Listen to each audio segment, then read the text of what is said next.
Ever wondered what happens when you'll get all you favorite adult fictions at one place? Yay, you heard it right! Welcome to my Patreon.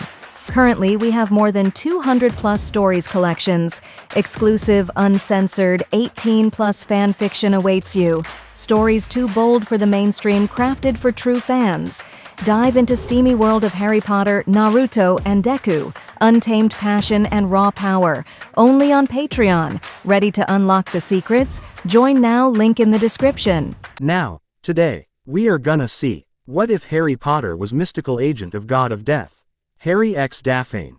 Join Patreon for early ACESS of Super Op stories, also. Adult and steamy Harry Potter stories too. Please subscribe this channel, because definitely I will try my best to provide a valuable content for you all. Also check the description to support the original author for this beautiful creation. It had been a good life. Harry Potter Black was a content man.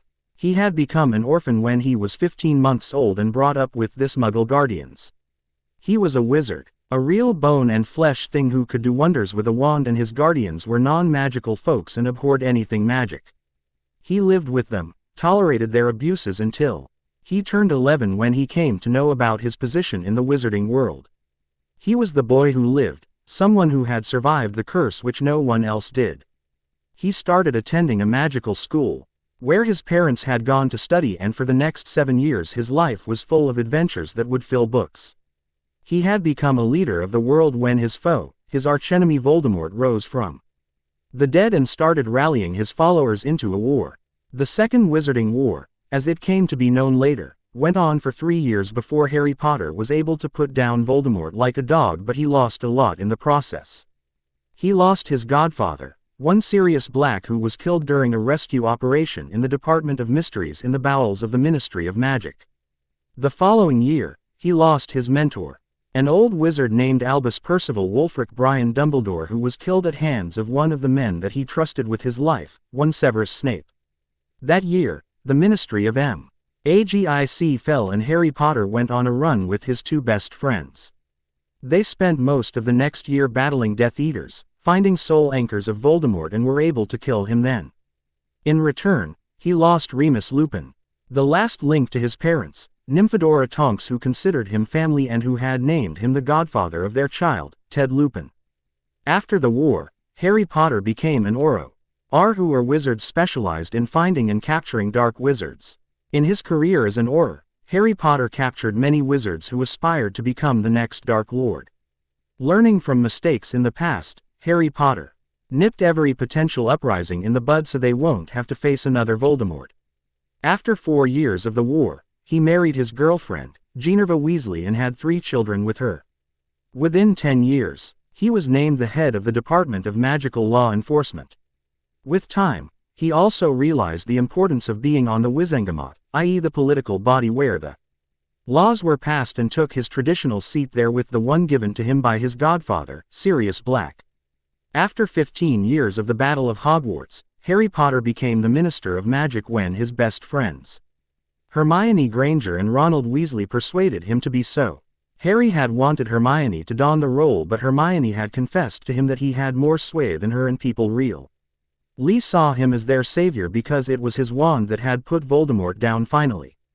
He remained the Minister of Magic for 10 years before he became disenchanted with the position on the Wizengamot, and abdicated it in favor of his sons who had come of age. After retiring from his position as the Minister of Magic, he joined Hogwarts School of Witchcraft and Wizardry in the position of the Professor of Defense Against the Dark Arts. He taught in that position for 20 years before he became the headmaster of Hogwarts, following in the footsteps of his mentor Albus Dumbledore and replaced Kingsley Shacklebolt, who had become the headmaster after Minerva McGonagall had retired and the Board of Governors nominated him for the post. Harry Potter lived to the ripe age of 120 years when he eventually kicked the bucket.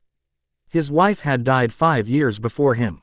Ron had died at age 100 and Hermione had outlived her husband by 2 years. Mr. and Mrs. Weasley had died when they were about 100 years old. Neville Longbottom and Luna Lovegood, another 2 of his best friends, had died about a decade before it was his time. Harry Potter was alone when he died, but it had been a life full of love and joy. If one asked if there was something that he regretted, he would shake his head and tell them it was not. James Sirius Potter had married the daughter of Ernie Macmillan and Susan Bones and had 2 children who were named after Susan and Arthur Weasley. Albus Severus Potter had married the daughter of Daphne Greengrass and had 3 children of his own, of which his eldest was named after Harry W.H. Eel. The other 2 were named after one of Greengrass and one of the Potter ancestors. Lily Luna Potter had married the eldest of Neville Frank Longbottom, and she had 2 children, a daughter and a son. The daughter was named after Neville's mother Alice, and the son was named after Hannah's father, who was favorite grandparent of Frank Longbottom. Ron Weasley's daughter Rose Weasley had married Scorpius Malfoy, which is a surprise because the enmity between the Weasley and Malfoy family was well known during the wars. Ron's daughter had married the eldest son of Luna Scamander née Lovegood and D. Rolf Scamander named Lycan Scamander. Minerva McGonagall, who had become the headmistress of Hogwarts when the war had ended, had resigned from her post after the first year of James Sirius Potter at school, citing that there was only so much that she could take in her old age and she deserved peaceful final years. Phileas Flitwick had resigned from Hogwarts 10 years after the war had ended, and so had Pomona Sprout. Harry Potter passed away in his sleep when no one expected him, but he had been feeling it was his time ever since Ginny had died. He knew his purpose was over and waited for his time to come. His children were married and settled into their lives. His death had been peaceful, and when he died, the wizarding world mourned for a month. Without asking, Hogwarts had shut its doors for a month, sending the students home. The wizarding district situated at Diagon Alley had shut down, and the shopkeepers refused to do business for a week. Hogsmeade went into shutdown, and none of the shops, inns and taverns entertained any customers. James and Albus wanted to bury him at the cemetery where the Potter family had been buried for generations, but the ministry persuaded them to allow him to be buried at Hogwarts. Harry Potter had been a hero to the people as much as Albus Dumbledore had been, and the ministry felt that he deserved the honor to be buried at Hogwarts as much as Albus Dumbledore did. Harry's tomb at Hogwarts was erected right beside Dumbledore, and the number of people that turned out for his funeral were innumerous. There had been so many people that there was no place left in Hogsmeade to accommodate all of them. Tents were pitched on the Hogwarts grounds, in the village and on the edges of the Forbidden Forest. Oblivious to all that happened in the wake of his death, Harry Potter opened his eyes in the afterlife and groaned, "Not this. Not again." Someone chuckled and he sat up. He recognized that voice. It couldn't be. Even his luck could not be that wretched. The deal, as it had happened before, he found himself in King's Cross as he had done after Voldemort had hit him with the killing curse. And as like before, he was naked. He willed some robes for him to appear, and after he had been dressed, he stood up and had the eerie feeling that he was being watched. The hairs on the back of his head stood as they did whenever he sensed some danger. Willing for a wand, he turned around to find him staring at Harry. Harry had never thought that he would ever see the other man again. Not after they had said bye to each other in the limbo during the Battle of Hogwarts, yet here he was, dressed in purple robes, having the moving sun and stars, a lemon drop in his hands, the waist-length beard tucked into his silver belt, and his eyes sparkling with amusement was Albus Percival Wulfric Brian Dumbledore. "You," Harry croaked, "it does not seem like I can escape from you, can I?" Dumbledore raised an eye in question. "I am sorry, but this is the first time that we are meeting in this life, my protege." "What do you mean?" Harry snapped. "Did the eternity addle your brains, headmaster? You were my mentor, my headmaster, and then we met in when you told me that I was free of Voldemort's Horcruxes." The other being chuckled. "I see. You have confused me with someone else. That is possible since we both look alike, but I am not Albus Dumbledore." Harry said irritably. "Who are you then? And what do you mean, we?" "I have many names and many identities, Harry Potter," he said, "but for your understanding I am Death and you are my agent." "What do you mean?" "You see, Harry Potter, there are many forces which are guiding this universe and running it as per their whims and fancies. They are always engaged in some sort of game with each other where the mortals are inadvertent pawns. Your Albus Dumbledore is the agent of order, who likes to keep things running in an order so that this universe does not tear itself apart. Your Voldemort is the agent of chaos who spreads destruction in his wake wherever he goes and would like to tear this universe apart on the bidding on his master. You are my agent and I believe in a balance between order and chaos. What is life without an order and what is order without chaos? But when one starts to overwhelm the other, I have to intervene. You have been my agent through many realties, many universes and many lives. You have served me in different dimensions, different universes and different worlds.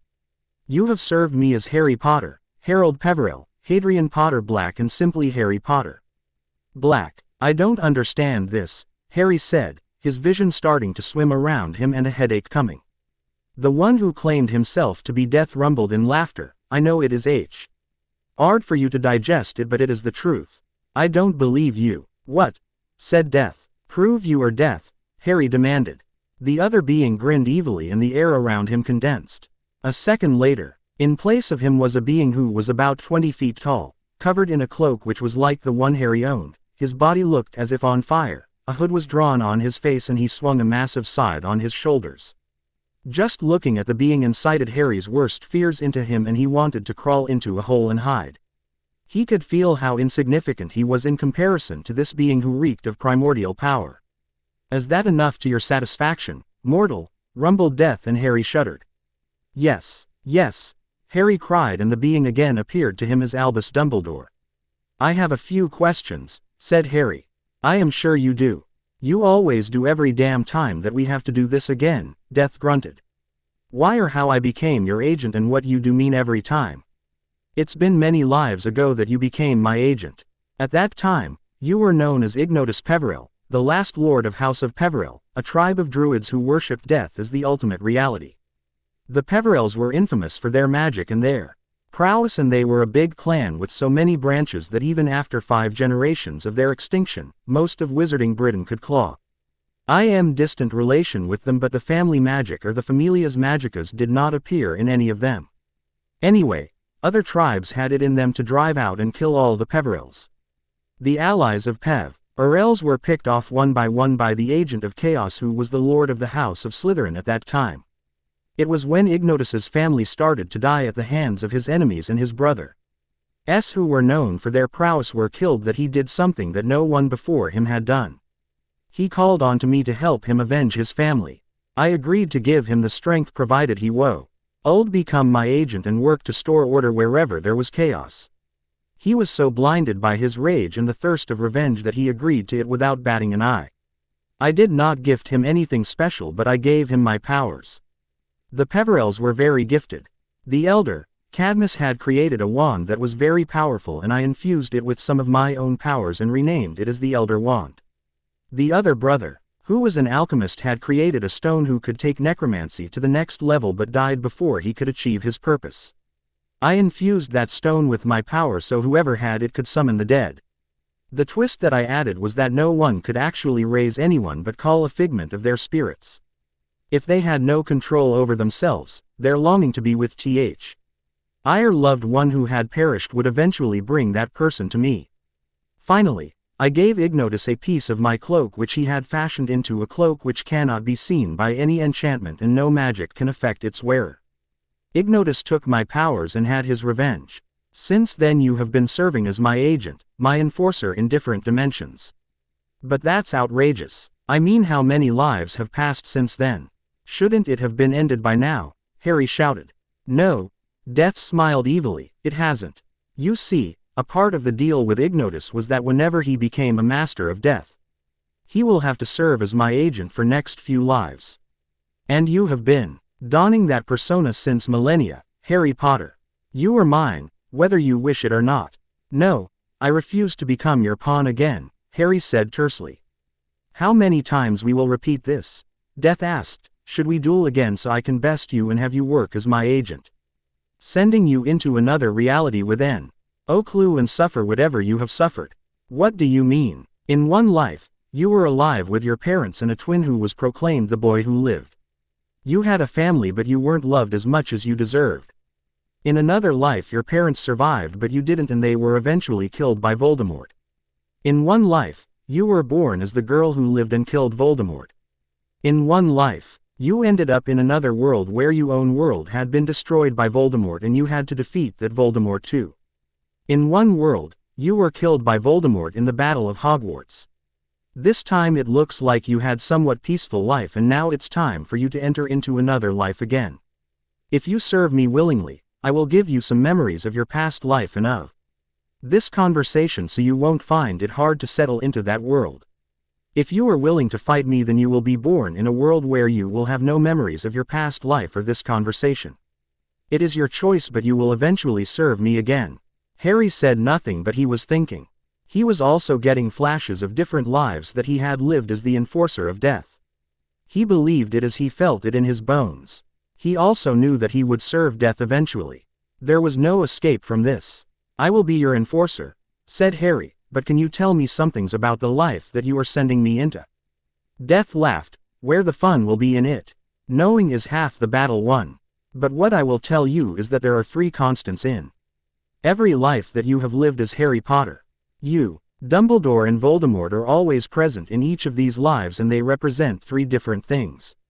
What you have to remember is that other things can change. In one life, you were even best friends with Draco Malfoy, and in another, he was your foster brother. In one, Sirius Black raised you, but in others, he was in Azkaban. In one reality, he was never friends with your father. These little things give me a lot of joy to see you stumble through them. I will tell you a few things though. The world where you are going, Harry Potter was killed on Halloween. James and Lily Potter had 3 more children since then.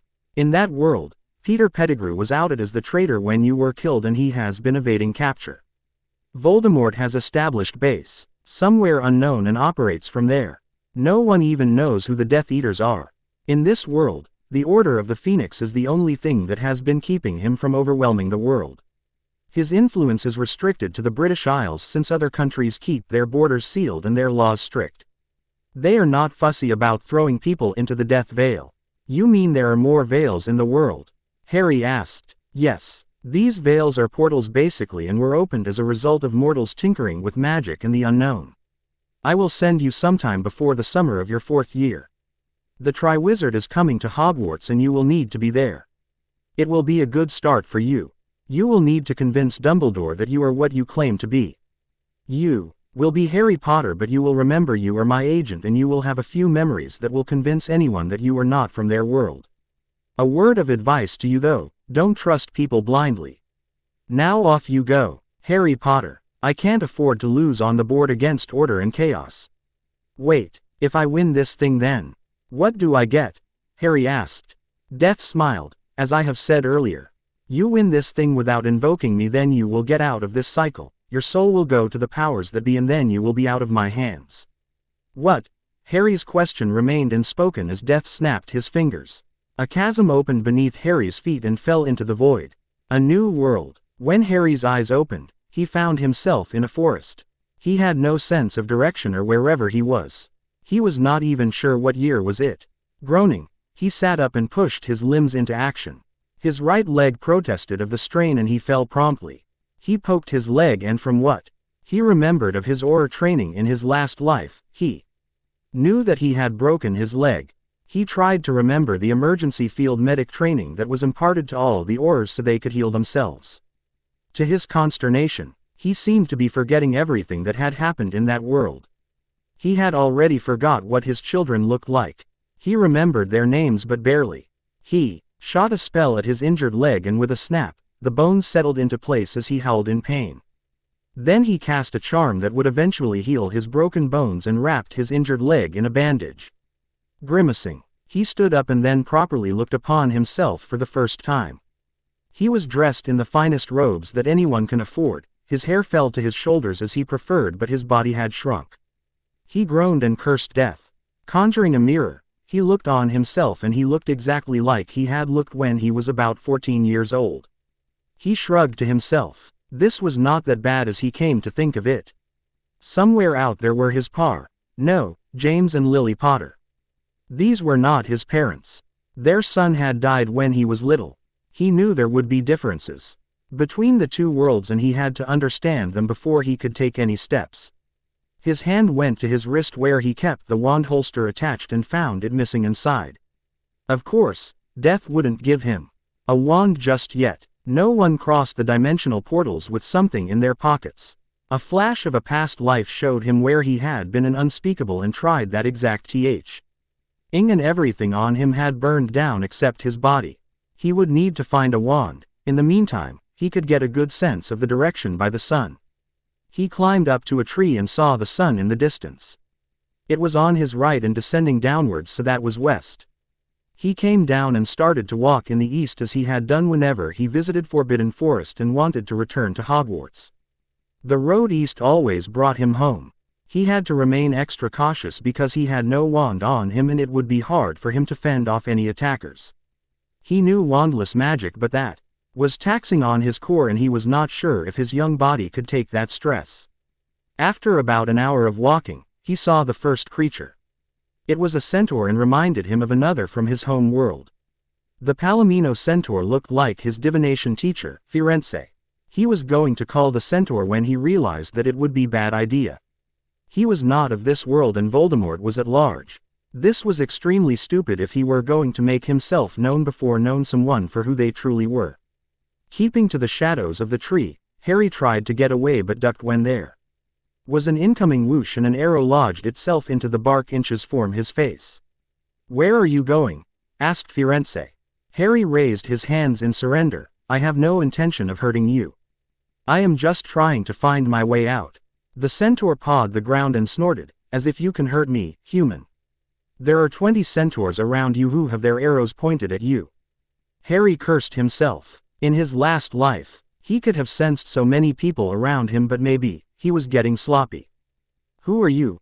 Harry asked. "I am Firenze, the leader of the herd of centaurs in this forest," said Firenze. "But I thought that Bane and Margorian were the leaders," Harry said before he could stop himself. The centaur skittishly pawed the ground with his forefoot. Bane and Margorian were killed by the followers of the Dark Lord when he attempted to invade Hogwarts. "What year is it?" Harry asked. 1994. "But enough of your questions," Firenze growled. "Now approach us quietly and let me see your hands while you walk. Try to use magic with your hands and you will regret it." Harry cautiously walked forward and Firenze said, "I have seen your coming in the stars a long time ago, Hadrian Peveril. Mars is shining bright on the sky. War and death approaches. You have come to unleash death on those who evade him." Was that a prophecy?" Harry asked nervously. "It is the future, Harry Potter," said the centaur. "Why are you calling me by different names?" Harry asked him. "I can see that you have lived different lives with different names. Ancient magic courses into your veins and you alone have the power to make changes that will shock the world," said the centaur. "Go now with our blessings. Hogwarts is to the east of here, but you won't get easy entrance." Thanking the centaur, Harry walked forward. He had also been spreading his magical senses and had found that almost all the creatures of the forest were watching him intently. Even the Acromantulas had come out of their colony and were watching him with apprehension. A few were chattering, their tentacles quivering with anticipation, but none dare approach him.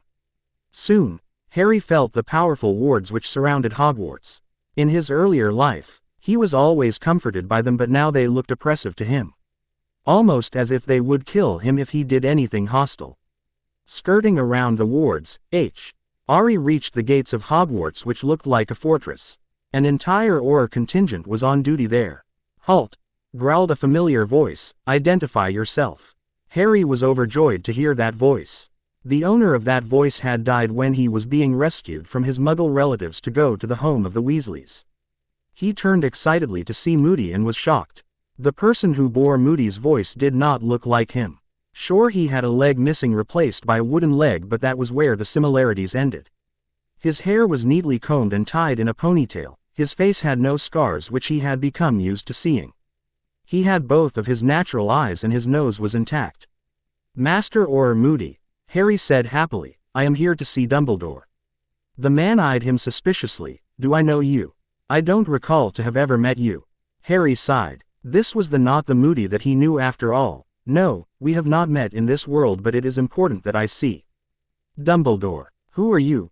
he asked. "My name is Harry Potter," Harry started to say. "How dare you?" shouted a voice. "How dare you to use the name of my dead son?" Harry turned to the newcomer and was shocked. Coming towards him was Lily Potter as if she had just come out of the album that he had in his previous life, and her emerald eyes were on fire. Harry was wordless, but only for a moment, because he had to dodge the blasting hex which Lily had sent at him. She sure had a temper. Soon Harry was dodging all the curses because he had no wand. Seeing Lily in action, another Auror walked forward to help tackle him when Harry saw his opening. Relying on his training that he had received in his previous life, Harry dodged the curses, watching his movements. Soon he was near the man and employing a trick that Gawain Robards, his mentor, had taught him. Harry pulled the man by his arm and pushed a few points on it, while keeping the Auror between him and other two so they wouldn't be able to hit him. As the Auror's arm went slack, Harry snatched the wand and swatted aside the spell that Lily had just sent at him. He swatted everything that she sent at him while trying to make her see reason.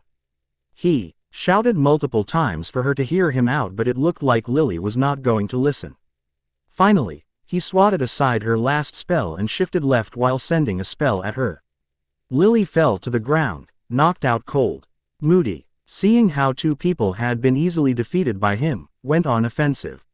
Moody sent a variety of curses and spells at him which Harry shielded against while waiting for an opening.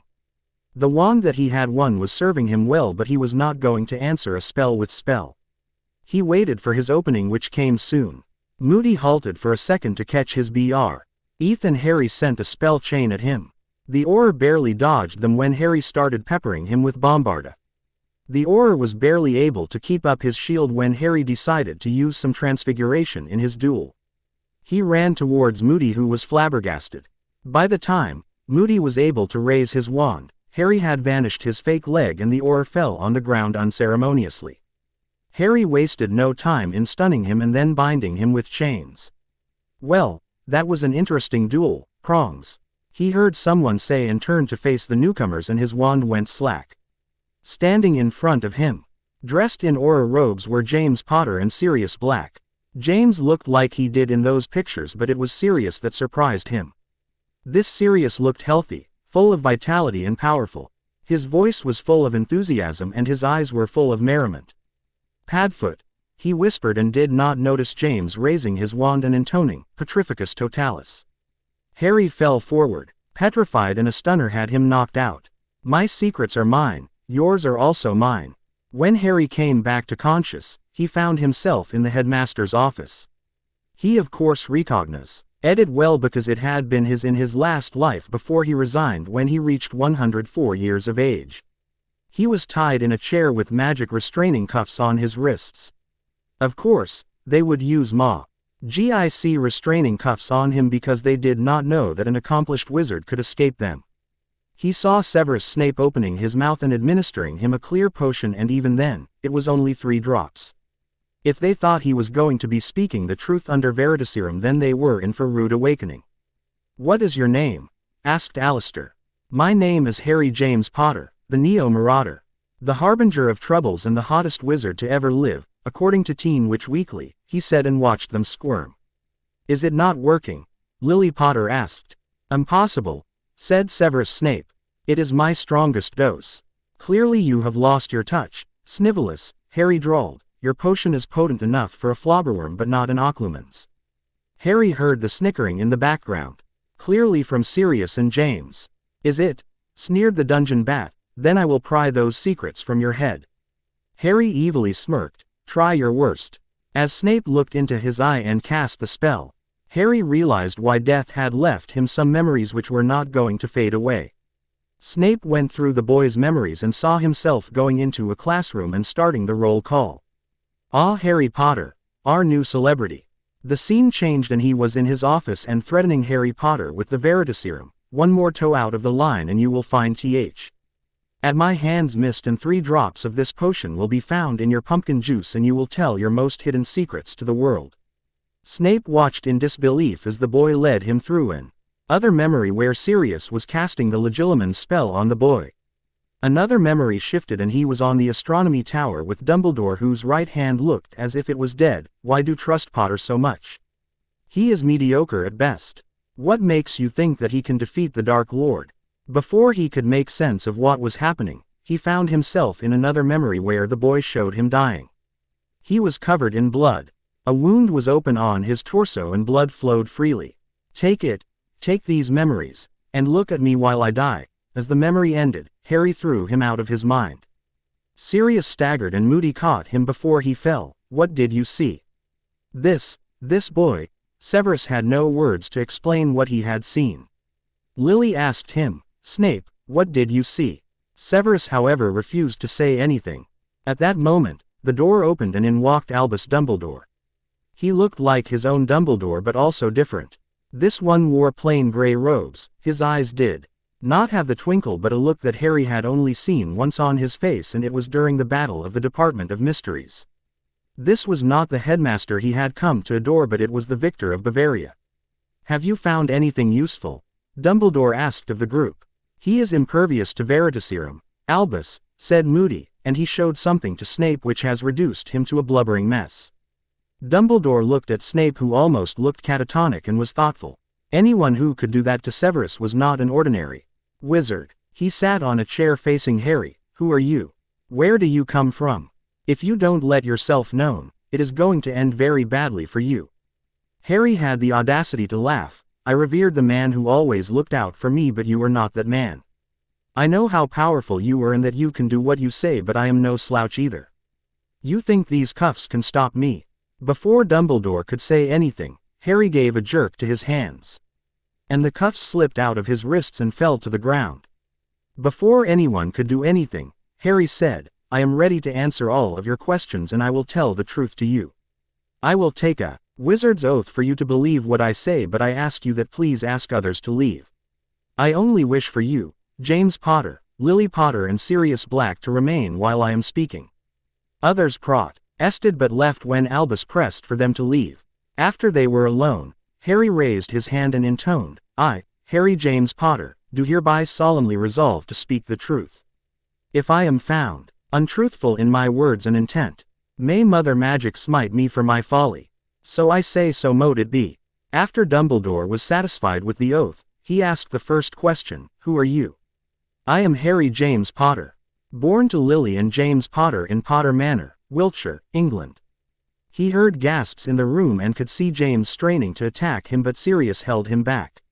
Harry Potter is dead. We buried him. How can you claim to be Harry Potter? I am not the boy who was born to those two standing over there, but I come of a different world. A world where my parents were murdered on Halloween by Voldemort. He was surprised by the gasps around the room. What proof do you have? Dumbledore asked him harshly. What? Do you expect souvenirs from the other world? Or perhaps some lemon drops? Or sherbet lemon? There was snickering from Sirius, who quit as he was viciously elbowed in the stomach by James. Prove that you have come from a different world, Albus said resolutely.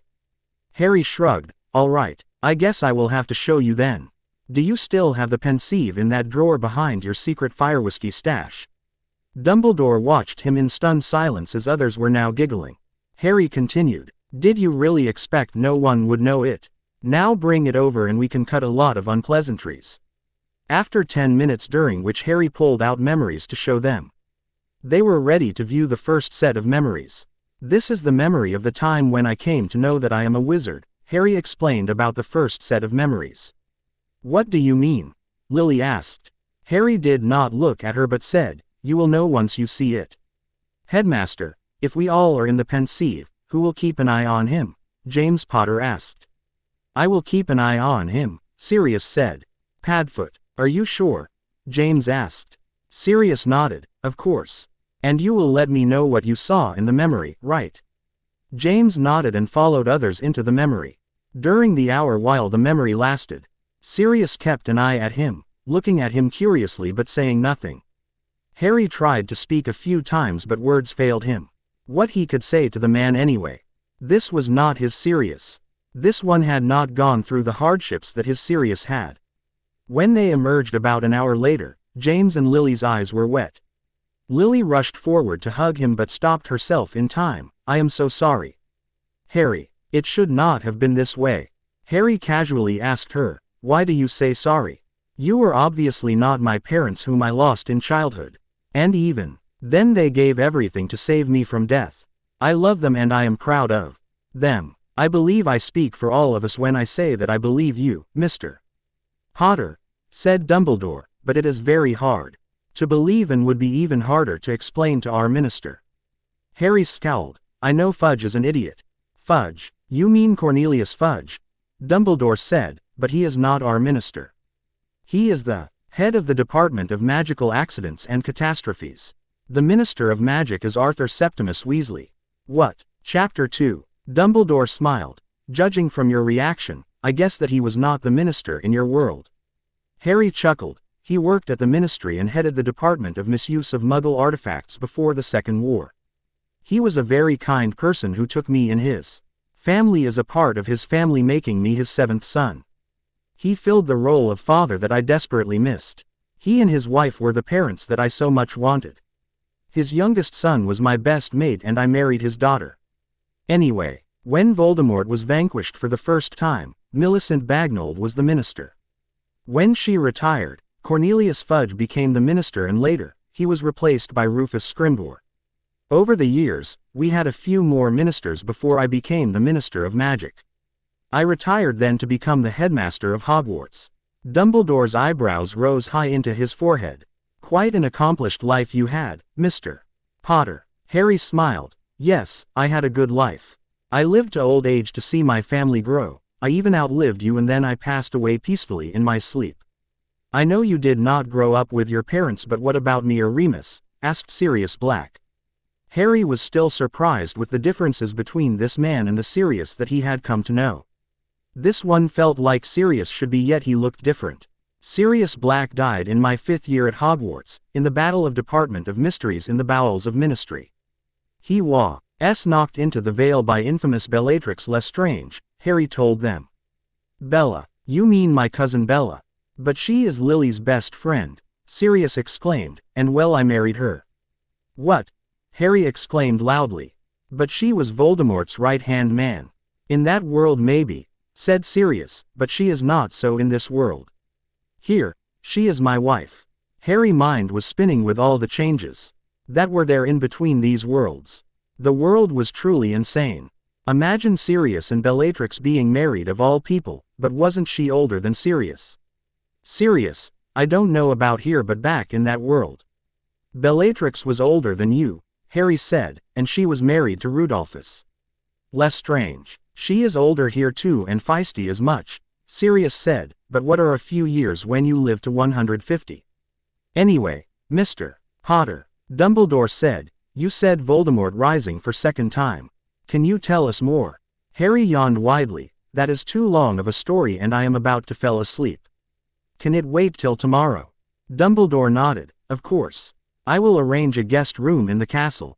That will not be needed, Albus, said James. We will be taking him home with us. Sorry, but I want to remain here, Harry said. I know you may have children at home and you will have hard time trying to explain who I to them. Lily nodded. Tonight, we will tell them about you and tomorrow you will be coming with us. With that they all flowed away when Dumbledore turned to Harry. Is there anything else that you wanted to talk about, Mr. Potter? Harry nodded. Yes. Before being sent here, I met Death in between who was dressed like you. Me? Dumbledore shuddered. Yes, Harry said, and he told me that I have been his agent for many different lives and dimensions now because I became the Master of Death. Master of Death? Dumbledore exclaimed loudly. That is quite hard to believe. Not really, Harry said. You know the Hallows are real. In fact, you have one of THM right here with you and I have the other one. The third one is out there and I just have to find it. Can the stone really bring back people? Dumbledore asked.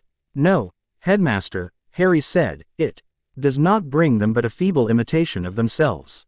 It robs you of your senses and makes you wish that you could join them in the afterlife. Dumbledore sighed. I guessed as much. You said you have another of the Hallows with you, but as far as I know the cloak is still with James Potter. Harry shook his head. I don't know why, but the cloak made it here with me. I mean, everything burns awa.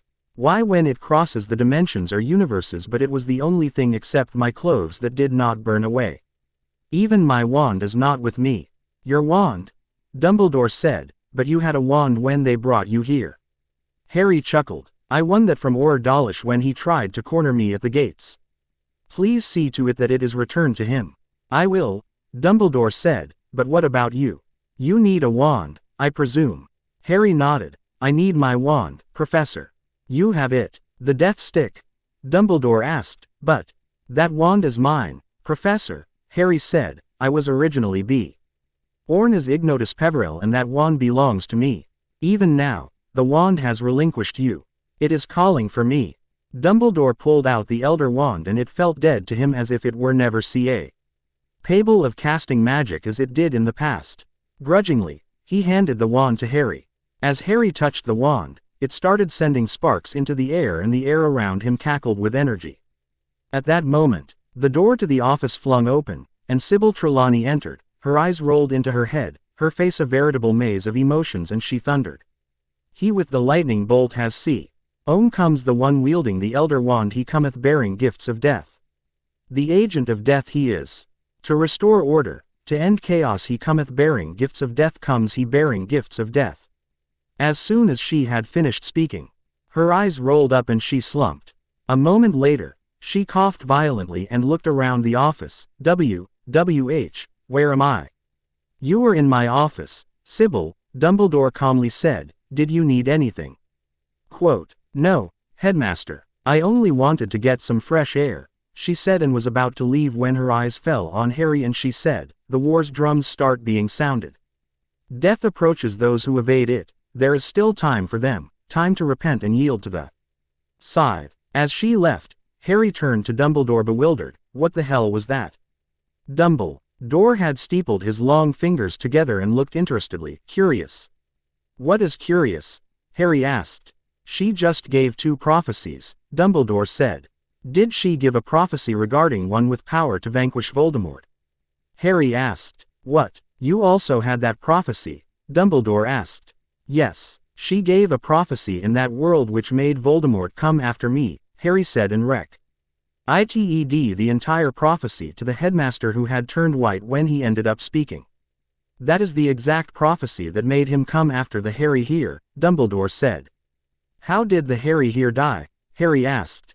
We were fooled, Dumbledore said. On the night of Halloween, Peter Pettigrew was at Godric's Hollow and he fed something to the Potters which rendered them unconscious. When they woke up an hour later, Peter was nowhere to be found. The nursery was upturned and little Harry was killed with the killing curse. What happened to Pettigrew? Was he caught? Harry asked. Sirius Black cornered him on a street and almost had him when Pettigrew turned into a rat and ran into sewers, leaving behind 12 dead muggles, Harry asked. No, Dumbledore said, he almost had captured Pettigrew when the Death Eaters attacked Sirius and took the rat with them. What about the Longbottoms? Harry asked. They are alive. Why do you ask? In that world, the Longbottoms were tortured into insanity. Harry explained, and they became permanent residents of the permanent spell damage ward at St. Mungo's. Harry explained. Neville grew up with his grandmother. In this world, they were attacked at their place of hiding by Voldemort, who I think was trying to eradicate both of the obstacles in his way, but something happened and he had to run away, Dumbledore said. The Longbottoms are Aurors, so they were not at home at that time, but Augusta Longbottom was. He killed her, but before he could harm little Neville, Frank and Alice arrived home with the Potters, Sirius Black and Alistair Moody. Faced with so many Aurors, Voldemort barely escaped with his life. Since then, he has been trying to kill Neville. They have another son. Tell me about the Weasleys, Harry said. Arthur Weasley is the Minister of Magic and he has 5 sons, Albus said. Just 5 sons? Harry exclaimed, but in that world, he had 6, and what about a daughter? Dumbledore shook his head sadly. Molly Weasley was pregnant with the 6th son when she ran into a Death Eater raid. One of the Death Eaters hit her with a curse which killed the child in the womb and rendered her unable to conceive more. It was this incident that forced Arthur to become the Minister of Magic. His eldest son William is a curse breaker for Gringotts, his 2nd son Charlie is a dragon keeper, his 3rd son Percy owns a joke shop. Harry started laughing and Dumbledore asked, did I say something amusing? Hey, Percy a prankster, Harry said, clutching his stomach. He was a ministry employee in my world and a stickler for rules. It was the twins who caused mayhem. After a minute, Harry said, "This world is truly bizarre." "Not quite so, Mr. Potter," Dumbledore said. "Percy is a businessman. He runs the shop, but the products are developed by the twins. It was Arthur who did not want any of his children to work at the ministry. And in that world, Mrs. Weasley wanted her children to work at the ministry," Harry said. "What about Voldemort? What about him?" Dumbledore said, "I'd say you know him more." "In my world, he was a half-blood known as Tom Marvolo Riddle," Harry said. "He was the heir of Slytherin and the last of Gounts. He was born under the influence of a love potion. From what I know, it is the same here," Dumbledore said. "Is there anything that you can tell me?" "In my world, he had created Horcruxes," Harry said. "He can't be killed until they are destroyed." "I guessed as much," Dumbledore said, "from the few times that he was cornered and fatally injured. He did not die from his injuries, which makes me think that he may have created them here also." "Was the Chamber of Secrets opened here too last year?" Harry asked.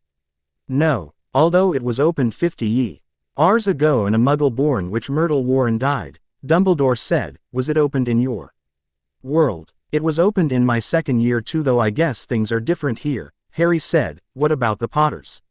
"What about them?" Dumbledore asked. "How many of them are there?" Harry asked. "You have met James and Lily. Then they have 2 sons and a daughter. Their eldest son is named Ch. Arliss after James's father, and the younger is named Harrison after Lily's father, and their daughter is named Azalea. They live in Potter Manor out in Wiltshire." "I have a final question." "Please ask. Do you have the houses here also?" "Yes, we have the Wizengamot and the ancient houses are members," he explained. "Your family has been a member since the body was established." "What about the reverend houses?" Harry asked. "There were 3 reverend houses," Dumbledore explained. "They were the House of Peverell, Lefay and Pendragon. Pendragon went extinct ages ago. Peverell line Ossimeal aided in Potters, and the Lefay house was divided into many, of which only House Greengrass remains today." "Why, in another world, I was the Lord of House Peverell while I was the Lord of House Potter," Harry explained. "Those lines were never assimilated, but no Potter Lord ever was capable of donning the mantle of Lord Peverell." "You mean it is a possibility that House of Peverell can make a comeback? If a Potter can handle the magic, then yes," Harry explained. "However, I plan to visit the goblins and get it tested." "You mentioned another life," Dumbledore said. "How many lives have you lived?" "Headmaster, I have lived many lives in many roles, and so have you. I am an agent of death and represent balance. You have always represented order, and Voldemort represents chaos. When the balance begins to tilt, I often have to intervene. It seems that you are failing here, so that's why I had to come here. You speak of phenomenon that very few have heard about," Dumbledore said. "However, I will have to meet the minister and apprise him of your arrival. He is a friend of mine and he will be most helpful." Harry laughed. "You mean he is a member of the Order of the Phoenix?" Dumbledore chuckled. "Yes, that is what I mean. Now, can you find the way to the guest rooms?" "Yes, I can," Harry said. "I will see you tomorrow." Early next morning, Harry left the castle before anyone woke up. He had to do something important before that. Taking the route from the Witch's Hump to Honeydukes, Harry appeared in Hogsmeade from where he disapparated. With a crack, he appeared outside the RBLE building in Diagon Alley, which was called Gringotts.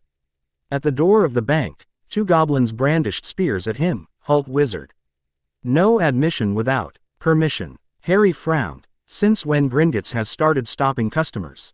"But you are not an ordinary customer, are you?" asked a goblin which looked very old by goblin standards. He was bent at waist, one of his tooth was missing and he had a voice as if a blade was scraping against a stone. "And why do you think so?" Harry said, projecting his fierce aura at the goblins. The guards flinched and took a step back, but the old goblin smirked. "You wizard have the touch of death on you. The Thestral shines in your wake, and wherever you go, you spread hope to friends and terror to your foes. You are not of this world but another. And will that stop me from claiming what is mine?" Harry asked him. "We shall see if the magic will agree with you," said the goblin, standing aside and inviting him to enter. The goblins led him in the depths of the bank through a veritable maze of tunnels and then on a cart through Thief's Downfall. When they finally arrived at a place, it looked very ancient and perhaps the deepest part of the maze. There was little to no light there, and the goblin said, "I believe I haven't introduced myself yet. I am Tornak, the chief shaman of the Goblin Nation. Generally, it is beneath me to see a wizard, but this day something strange happened. The veil between the mortal world and the other realm was forced open and a soul was regurgitated. It happens many times that a soul can escape the oath, our world, but generally it does not contain a body. When I put my talents to use further, I recognized that it was death's move on the chessboard. A Peverell has returned to the world from nowhere. And that is something that does not happen every day. The wizards may have forgot, but we goblins remember. The Goblin Nation was once protected by the druids who worship death as an entity, and it were the who defeated the dragon kings who wanted to destroy the world. They were the ones who stopped the tyranny of the serpent lords and brought reprieve to the world at costs of lives of the tribe. Lord Ragnarok authorized me to meet you and see if magic deems you worthy of holding it. In front of you is the vault which belonged to House Peverell. Go ahead and prove who you are." Harry raised his wand and intoned a chant, and the walls on either side of him lit up, revealing a corridor. With a mere thought, he sent ahead a wave of magic, and the corridor lit up as the traps from there to the vault exploded. Smirking, Harry walked up to the vault and suddenly had to jump aside as a jet of fire came out of one of the niches. "Dragon fire!" Harry exclaimed. "Forgot about that." He turned to the goblin. "What dragon is in there?" "Romanian Longhorn," said the goblin, grinning ferally. Harry knew the dragon would be blind as other dragons in Gringotts were. Besides, it did not need to see him, it could sense him just fine. Since the eye weakness could not be exploited, there was only thing that would work. Concentrating hard, Harry moved his hand in a pattern and conjured a metallic clanker as he had once seen. Picking it up, Harry started to rattle it at his strength, and the dragon retreated in a corner, allowing him to pass. When he reached near the vault, he found a wall of magic in front of him. Before he could do anything, voice echoed in the tunnel, "Who dares to approach the vault of Peverell?" Harry confidently said, "Harry James Potter, the agent of death, the owner of the Deathly Hallows, the prophesied one. The Lord of Peverell seek admittance in the vault." There was no response, but the vault of magic that was in front of him shimmered before disappearing completely in Then Harry saw an ethereal thestral approach. The thestral approached him at a run and tried to headbutt him. Harry, however, was ready for it and sidestepped the thestral and grabbed hold of its neck and swung himself on its neck. Within a second, Harry was on its back. The thestral bucked hard, tried to throw him off, but Harry held on. He dug in his heels and grabbed the neck with all his power. When it appeared that the thestral would not stop, Harry brought up his fist and pounded upon its back. With two powerful punches, the thestral sat down. Harry dismounted and stood in front of it. Thestral looked upon him for a second before it turned into a shiny blob of magic and entered into his body. Pain, searing pain coursed through his body. He was stunned in place and his inside churned. His nerves felt like they were on fire, and he felt a pressure on his occlumency shields. Harry lowered his shields and felt someone riffling through all the memories that he had. It went on for a long time, and during that Harry could only glimpse of the lives that he had lived. When it finally settled down, a shudder passed through him and he turned to the goblin who sat on his haunches. "Congrats on your ascension, Harry Peverell, the master of the Hallows." When Harry went to Dumbledore's office next, there were many people present in there. There were the Potters, a woman that he didn't knew, Remus Lupin. The Longbottoms, he recognized them from photos of the Order, two red-headed twins, and the Minister of Magic, Arthur Weasley, and a few he had a suspicion that he knew.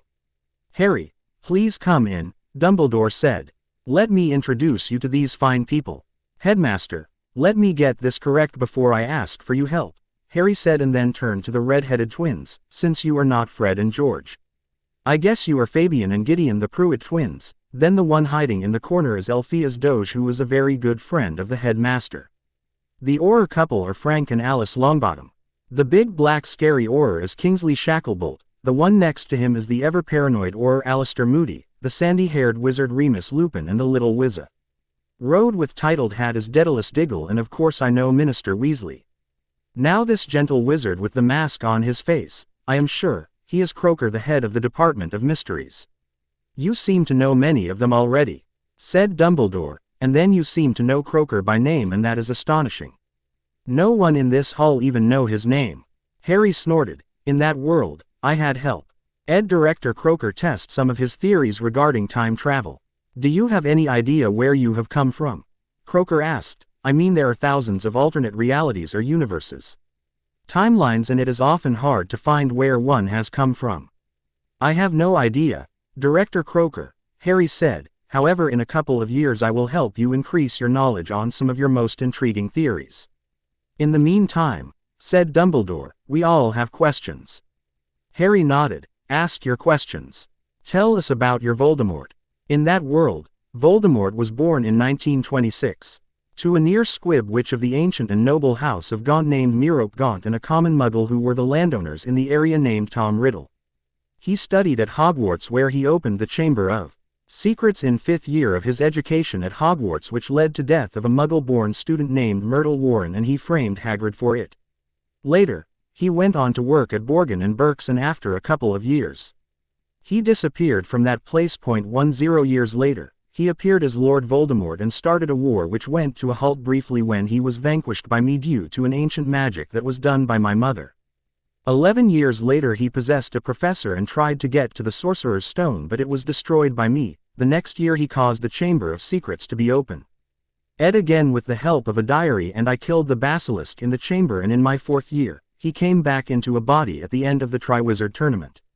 There were rough 3 years after that, and I went on run with my best friends when the ministry was taken over by him. After a year, I ended up killing him during a battle which took place at Hogwarts. Anyone has any questions? Dumbledore asked. Lily Potter, of course, who else it would be, asked. You told us yesterday that you were not raised by Sirius or Remus. Then who raised you? I was raised by your sister and brother-in-law, who treated me worse than house elf. He said, but in the end it did not matter. They gave me a roof on my head till I came of age, and that is that. You never told me if I married someone, Sirius said. Harry looked pained. My Sirius was arrested by the ministry after my parents were killed. He had told everyone that he was their secret keeper, but it was Peter Pettigrew. He had tracked Peter to an alleyway where Peter framed him, killed 12 muggles with a curse, and then scarpered into the sewers after changing his form. Sirius spent 12 years in Azkaban, and in my 3rd year, he broke out of Azkaban when he saw Peter in his animagus form with the Weasleys on a newspaper. He went on the run for 2 years after he failed to capture Peter despite our best efforts, and later, he was killed in the Battle of Department of Mysteries. When I lived with him while he was on the run, he told me that he had wanted to marry Marlene McKinnon. Marlene? Sirius asked. She was killed shortly before our Harry was murdered. What about Remus? James asked. Why he couldn't raise you? Remus was already a frightened individual, and due to his furry little problem, he could not get a stable job. The ministry also knew that he was a dark creature, and therefore it was impossible that he could have got custody of me. He lived a stressful life doing hand-to-mouth jobs, and even went on to live among werewolves for a time before he was tracked down by Dumbledore to teach defense at Hogwarts the year when Sirius escaped prison. Remus went on to marry and had a son, but he was martyred in the Battle of Hogwarts with his wife when his son was just months old. I was named the godfather, and I spoiled him as much as I could. Ted Lupin went on to have 2 children, and one of them was named after Remus, John Lupin. I was a werewolf there too, Remus asked. Yes, that has been the constant in many of lifetimes that I have lived, Harry said. Well, I am more interested in knowing who Remus married, said Sirius. Harry grinned. Your cousin Nymphadora, the daughter of Andromeda Tonks née Black and Ted Tonks, a Muggleborn. What? Sirius said, shocked. Andromeda married a Muggleborn. Yeah, Harry said. Andromeda married a Muggleborn and was banished from the family. She had a daughter, Nymphadora Tonks, who was a Metamorphagus. Is it different here? Well, Andromeda has married Evan Rosier, her cousin, Sirius said. And she has a son. It is Narcissa, who is married to Thomas Macmillan and has a metamorph daughter who will be in her 3rd year at Hogwarts this year. What? Harry exclaimed. Well, that is bee in the bonnet. In that world, the Macmillans had a son called Ernest Macmillan. Well, he is even in this world, said Sirius, the eldest child of Narcissa Macmillan née Black. Can you tell me about your Weasleys? Arthur said. Arthur Weasley in that world was a ministry employee and had 6 sons and a daughter. I met the youngest on the train on my first day to Hogwarts, and later they accepted me a part of the family for the next 7 years. After the war ended and I joined the Auror office, I married Arthur Weasley's daughter. We had 3 children together who we named James Sirius Potter. James and Sirius snorted loudly, Albus Severus Potter, many gasped, and Lily Luna Potter. There is so much to tell about the Weasleys that it would be days and the story won't end.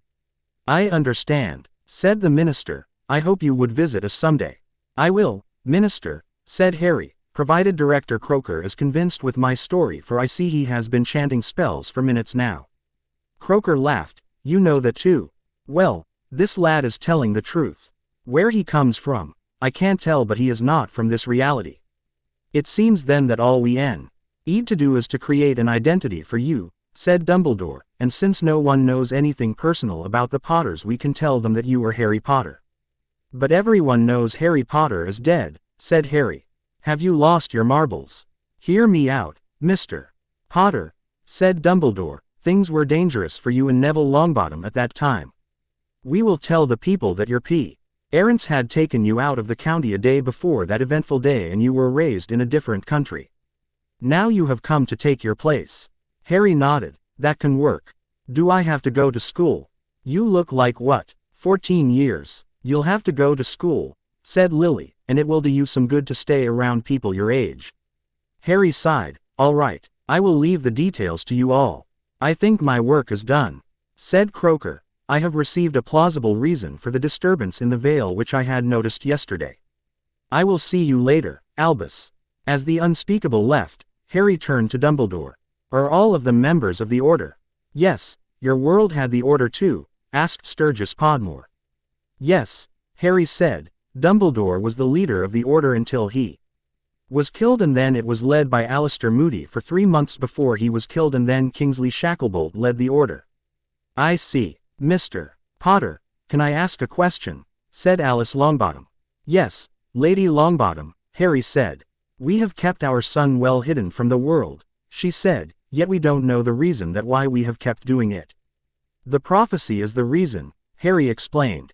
However, that prophecy was not fulfilled here because Voldemort killed Harry when he was toddler, and therefore there was no reason for him to target Neville. In my world, you both were incapacitated by Death Eaters.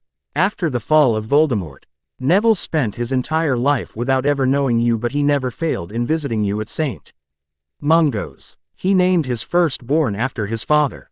What is the plan, Albus? Arthur asked. Is something more to be discussed? No, Arthur, said Albus. I just wanted to let everyone know about him. I will see to other formalities. After everyone was gone and it was only the Potters and the 2 Marauders, Harry turned to them. Do you still want me to come with you? James said. Yes, I want you to come with us.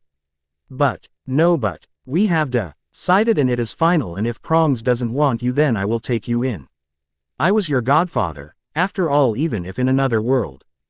Don't be so hasty, Padfoot, said Remus. We had decided that we will draw lots. As if I will let it remain in the hands of you idiots, growled Lily. He is coming home with us. Headmaster, Harry was talking to Albus. What is Severus Snape's position in your order? He is a double spy, Albus said. Well, some things are never meant to change. Chapter 3. When Harry Potter exited the flow, he ended up promptly on his backside. He stood up swearing to find James Potter looking amused. You can't handle flow travel too? No, I always end up on my backside, he said. I used it until I could apparate and since then never went anywhere if I could not apparate there or take a portkey. Same here, son, James said. I don't like flow if I can avoid it. James, introduce him to the family, said Lily, or are you going to chat him up by yourself without giving any time to us? My mistake, said James. So Harry, you already know your mother. Now the one next to her is your second brother Charles Potter, and the one next to him is Harrison Potter, and then there is your sister, Azalea Violet Potter. Harry bent down before the girl first. Hello Azalea, I've always wanted to have a little sister. Think we will have fun together? She giggled and shyly nodded. Will you also not play with me or tell me that you are big boy now? Harry gasped in mock horror. I'd never do that. Who said this to you? Charles has stopped playing with me since he started going to Hogwarts. She pouted. He won't even play hide and seek. I'll play hide and seek with you, he said, and then turned to one named Harrison. Are you going to Hogwarts? No, I will start this year, he said. I hope I am in Gryffindor like my parents. I don't want to go to Ravenclaw like Charles.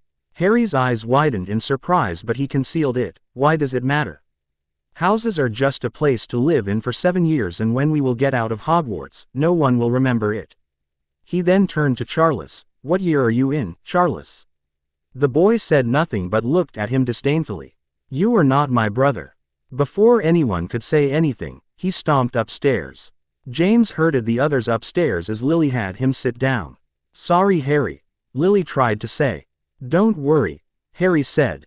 It is natural. He was the eldest yet, but now he is told that there is an elder brother.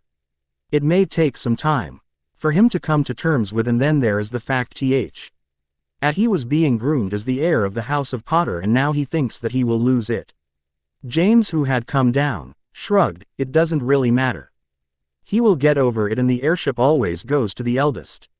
No, please don't take it away from him, Harry said. It will alienate him from others. But what about you? Lily asked.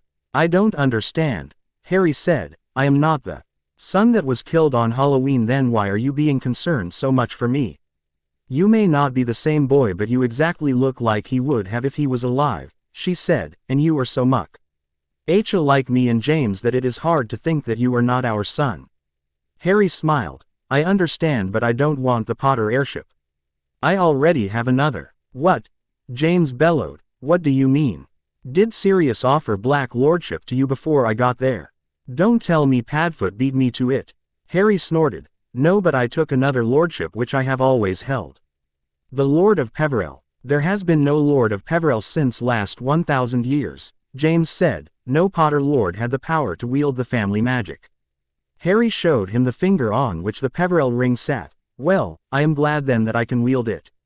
That will put the bee in the bonnet, Lily said. Revival of a reverent house will definitely put the blood purists on a backstep. Blood purists? Harry asked, arching an eyebrow. Those who are supporters of the pureblood supremacy movement, she explained. Not that it means those who are followers of the old ways. Thousands of years of customs and traditions can't be just thrown out of the door. So, when is the next Wizengamot meeting? Harry asked. Not so fast, my young Gryffindor, said James. There are a lot of things that are to be done before you can announce yourself. I have already done it, Harry said. I have taken the ring and the goblins are completing the formalities. That is totally Marauder thing to do, James said, grinning from ear to ear.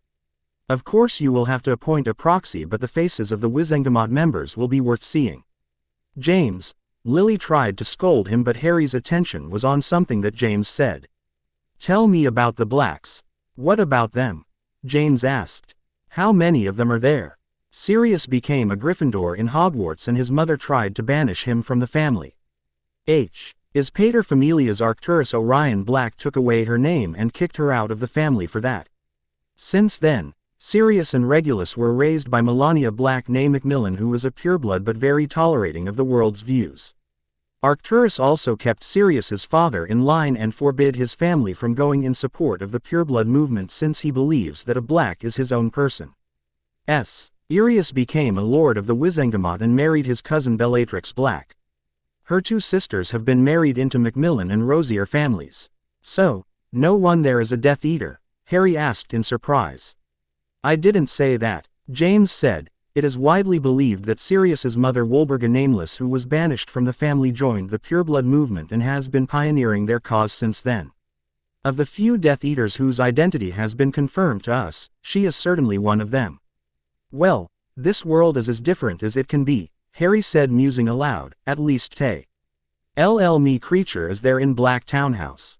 Yes, that old decrepit elf is alive, James said, but what is your interest in Black Lordship and the elf? Harry fondly smiled. Sirius had named me his heir before he died in battle of Department of Mysteries. I became the Lord Black, an inherited creature. The elf didn't like me and we got off to a rocky start at first, but later, he served me faithfully for the rest of his life. Is there any other reason in these questions? James asked him. Yes, Harry said, there were a few things that happened in that World and since events differ a lot here, I don't know how to go about it. Quote, we will find a way, later, James reassured him, and you are here with us for now. Let me know you personally. Sure, he said, ask your questions. Which house did you go to? Harry grinned. How is that a question? Of course I was a Gryffindor. Do you play Quidditch? Harry smirked widely. Seeker in first year, the first in over a century. Phi, first year, but no one can get on the team in first year, James spluttered.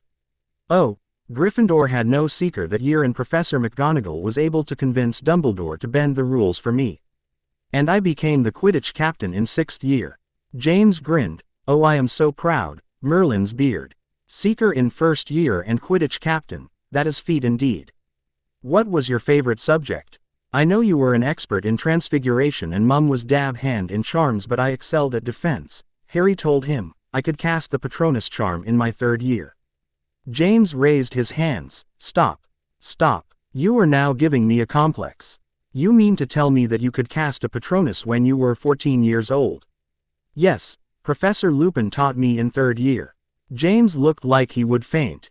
I hope you aren't going to tell me that you became an animagus at 14. Harry chuckled. That was something that I could not get. If Sirius had been free, maybe we could have tried it, but no. I didn't become an animagus in that world. What about other lives? I am kind of forgetting things now about past lives, but I remember some of them where I became an animagus. Once I became a leopard, once a bear, once a tiger. Once a fox, once a wolf and once a stag. And you didn't become a dog even once? Asked Sirius, who was at the door of the room with a woman in tow. Blood rushed to Harry's head and he had almost whipped out his wand when he realized that this Bellatrix had done nothing to cause agony to him. That was another Bellatrix. Hi Sirius, he said, won't you introduce me? Of course, he said, Harry. Meet my wife Bellatrix Black. Bella, this young man is Harry James Potter of another reality, and I was his godfather, so I guess I will stick with calling him godson, Harry took her left hand in his right and bowed over it, pretending to kiss her knuckles. Charmed, Lady Black. The radiance of this world fails before your beauty. Harry James Potter at your service. She giggled. Ooh, what a charmer. I never thought that any one of the Potters would have such refined manners. I am hurt, Aunt Bella, said Charles. I thought I had charmed you with my brilliance. Oh dear Charles, she said sweetly, you are a fine gentle wizard, but you have some rough edges and this one is like a perfectly shaped gem. Now Bella, said Lily, who had come out of the kitchen. What did I say about comparing my children? I didn't intend it, she said hastily. Please forgive me if it looked like that. Charles laughed. No need to say sorry, Aunt Bella. I am still your favorite nephew. Aren't I? Depends on if you are going to take the Black Lordship, she said dryly. I am sorry for asking, but why do you need someone else to take the Black Lordship? Harry asked and could see when others' breath stiffened.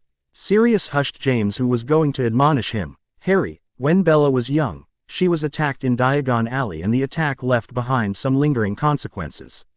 Bella can't become a mother. I am sorry, Harry said sadly, I didn't know. But why can't Regulus's child become the Lord? This one has a lot of questions, doesn't he? Bella asked, little Harry. Regulus doesn't like women and will never marry or procreate an offspring. Oh, Harry said. Harry, will you play hide and seek with me and Harrison, little Az? Aaliyah asked, who had come down with Harrison in tow. Let's play, Harry said, but where we will hide? We will have to play inside the manor, she said. Dad will get angry if we go out without him or Uncle Sirius. Just don't break anything, James warned, and don't go into Charles's room. He doesn't like it. Harry decided to be it, while Harrison and Azalea hid. After counting up to 20, he pulled out his wand and muttered, Point me Azalea Potter. Lily, who saw him doing magic, panicked. Harry, you can't do magic in the house. You can be arrested for breach of the International Statute of Secrecy. Looking around and finding that none of his siblings were around, Harry grinned. We all know how the trace works and I can't be traced for this spell. Sirius guffawed. That's a marauder all right. I was disappointed that Charles hadn't caught it up by now. Do you know where the marauder's map is? Harry asked them. The map, Bella said. That infernal map exists in that reality too. Harry grinned. Oh yes. It helped me a lot to get away with almost anything that I wanted, but I conveniently forgot to bequeath it to my children. In that world, it was the twins who gave the map to me. The map was confiscated by Mr. Filch in our 6th year, and since then it has not been seen, Sirius said. I once stopped by Mr. Filch 2 years ago to see if he still had the map, but it was gone. Okay, now I need to find Azalea and Harrison, he said. Azalea, he found out, was hiding in the elf quarters on the top floor of the manor. Harrison was hiding the library behind a fake shelf. When it was Harrison's turn to be it, Harry hid under his cloak and sat in the sitting room. It was 10 minutes later that little Azalea came into the room. Mom, Dad, Harry is gone. What do you mean? Lily asked. The wards did not register anyone leaving the house. He will be somewhere inside. Not somewhere, Lilypad, said Sirius, extending his hand and grabbing hold of the cloak. Little Harry is cheating. As the cloak came undone, they exclaimed in surprise, and James asked, how did you get the cloak? I have it in safe location. It is my cloak, Harry said. It came into this world with me. Yours is still where you hid it. As Lily picked up Azalea to take her to a nap, Harry joined the adults again. Is this the invisibility cloak? Bella asked. The same in which James O.N.C.E. wrapped Harry and forgot where he was. James ducked his head in embarrassment. How many times will you retell that story, Bella? Well, this is the first time that I have told it to Harry. Think like this. He is a new person and I can tell every embarrassing story to him. Sirius looked at her in mock horror. I hope you won't do that to him, Bella. Prongs did nothing to merit that treatment. That day, Hogwarts letters arrived for the children. Charles was going to be in his 2nd year, Harrison was going to start his 1st year, and Azalea was pouting that she could not go to Hogwarts yet. Another letter had arrived for Harry to grant him admittance into his 4th year at Hogwarts. It was Potter tradition that they took their children to Diagon Alley on the day that letters arrived. When they arrived in the alley, Remus was already there. Where do we go first? Remus asked. I want to see Percy's shop first, Harry said before anyone could voice any opinions. Well then, Weasley's Wizard Wheezes it is, said Sirius, but it is not much of a shop. As it turned out, it was just a stall behind which Percy Weasley stood and showed some of their wares on the table. Harry was really disappointed with the products on display. It wasn't even half of what the twins had developed at this stage in the other world. He decided to meet them at Hogwarts and see what was causing the hold-up. They purchased a few fake wands and some Tung-Tung toffees before taking their leave. Lily, James said, since we have 3 children between us, maybe you should take Harrison and Charles to Madame Malkin's and get them new trunks, dresses and books. I will take Harry here. Dad, why can't you take me and let Mom take Harry? Charles asked. Harry had been noting that Charles wasn't overtly warm to his coming into this world. He always acted cold towards Harry, and he kind of understood where he was coming from. Why can't Remus and Sirius take me? Harry asked. That way, you can take Charles and she can take Harrison. James thought over it for a bit before Remus and Sirius decided it for him. It is decided, Prongs. We will take Harry here. James agreed and pulled out a bulging money pouch. Here, take it. Buy whatever catches his fancy. Sirius, however, returned it. You can play the doting father later. Let his godfather do it this time. Before Harry could protest, they steered him toward Flourish and Blots. Sirius said, I know it is new for you, but it is not a hard thing to do. Just stick with us, point out what you want and I'll buy it for you. But I don't want you to pay, Harry said. I have money of my own. Sirius shook his head. Your money is no good. I will pay for your stuff. But, let a godfather indulge himself into doing something for his godson, Sirius chided him. Okay, you win, Harry said, but this is the only time I am going to allow you to do so. In Flourish and Blots, Harry purchased every book that he could find on any subject under the sun that he remembered. He had decided to take care of magical creatures and runes as his electives and was going to study arithmancy in his free time as a hobby. He also decided that when he will meet Hermione, Maybe he could get her to teach him arithmancy and appear for owl in the subject at the ministry. He also brow a few books which made Sirius raised his eyebrows in surprise, but he agreed to not to tell anything to Prongs and Lily. From there they went to Madame Malkin's. As they entered, Harry almost ran into a blonde boy who was coming out of the shop. "Watch where you are going." The boy snapped and Harry looked up in surprise. Finally someone that he could recognize and someone who apparently hadn't changed a bit in this world. He looked up to look into the blonde, pointed chin face of Draco Lucius Malfoy. "What are you looking at?" Malfoy snapped and Harry sighed. "I was looking at how hippogriff dung can be stacked so high and who would bother charming it to speak," Harry said, rolling his eyes. Sirius and Remus sniggered while Malfoy looked confused. "What are you getting at?" Harry waved him off. "Nothing. Should not have expected you to be able to understand intelligent communication." Before Malfoy could say anything, Harry pushed him aside and entered the shop where Sirius proclaimed loudly, "Madame Malkin, your favorite customer is here. Won't you show your tender care?" "Sirius Black," she growled, "coming in here to cause mayhem as always." "Hardly, Nikita," said Sirius. "I am bringing you a customer and that too a Potter no less." "That is an interesting thought," she said looking at Harry. "You do look like a Potter with the trademark hair." "Is he a relative?" Sirius smirked. "For now, he is a relative." "What does that mean?" she asked. "You will know soon," he said before telling her to fit Harry with school clothes, daily clothes, shoes, boots and the other accessories. He also had her give a set of Wizengamot robes with Th.E. Peverell crest and made her swear in confidentiality. When they left after an hour, Sirius had his stuff in a trunk which was shrunken in his pocket. The trunk was standard Hogwarts trunk and with an extension charm and 2 compartments. Harry thought that they would be going to the Leaky Cauldron to meet the Potters, but Sirius drove him inside quality Quidditch supplies. "Sirius, what are we going to do in there?" Harry asked. "Well, I see that you still need a broom," Sirius said, "and of course I won't let Prongs buy that for you. Just get on the school team and make me proud, all right?" When they went inside, there on the display case was his trusted broom, the Firebolt. Harry looked at it with longing and heard Sirius talking to the shopkeeper. "How much for a Firebolt?" The shopkeeper said snidely, "Ask only if you can buy it." Sirius snapped, "Open your eyes, you fool, before I'll open it for you.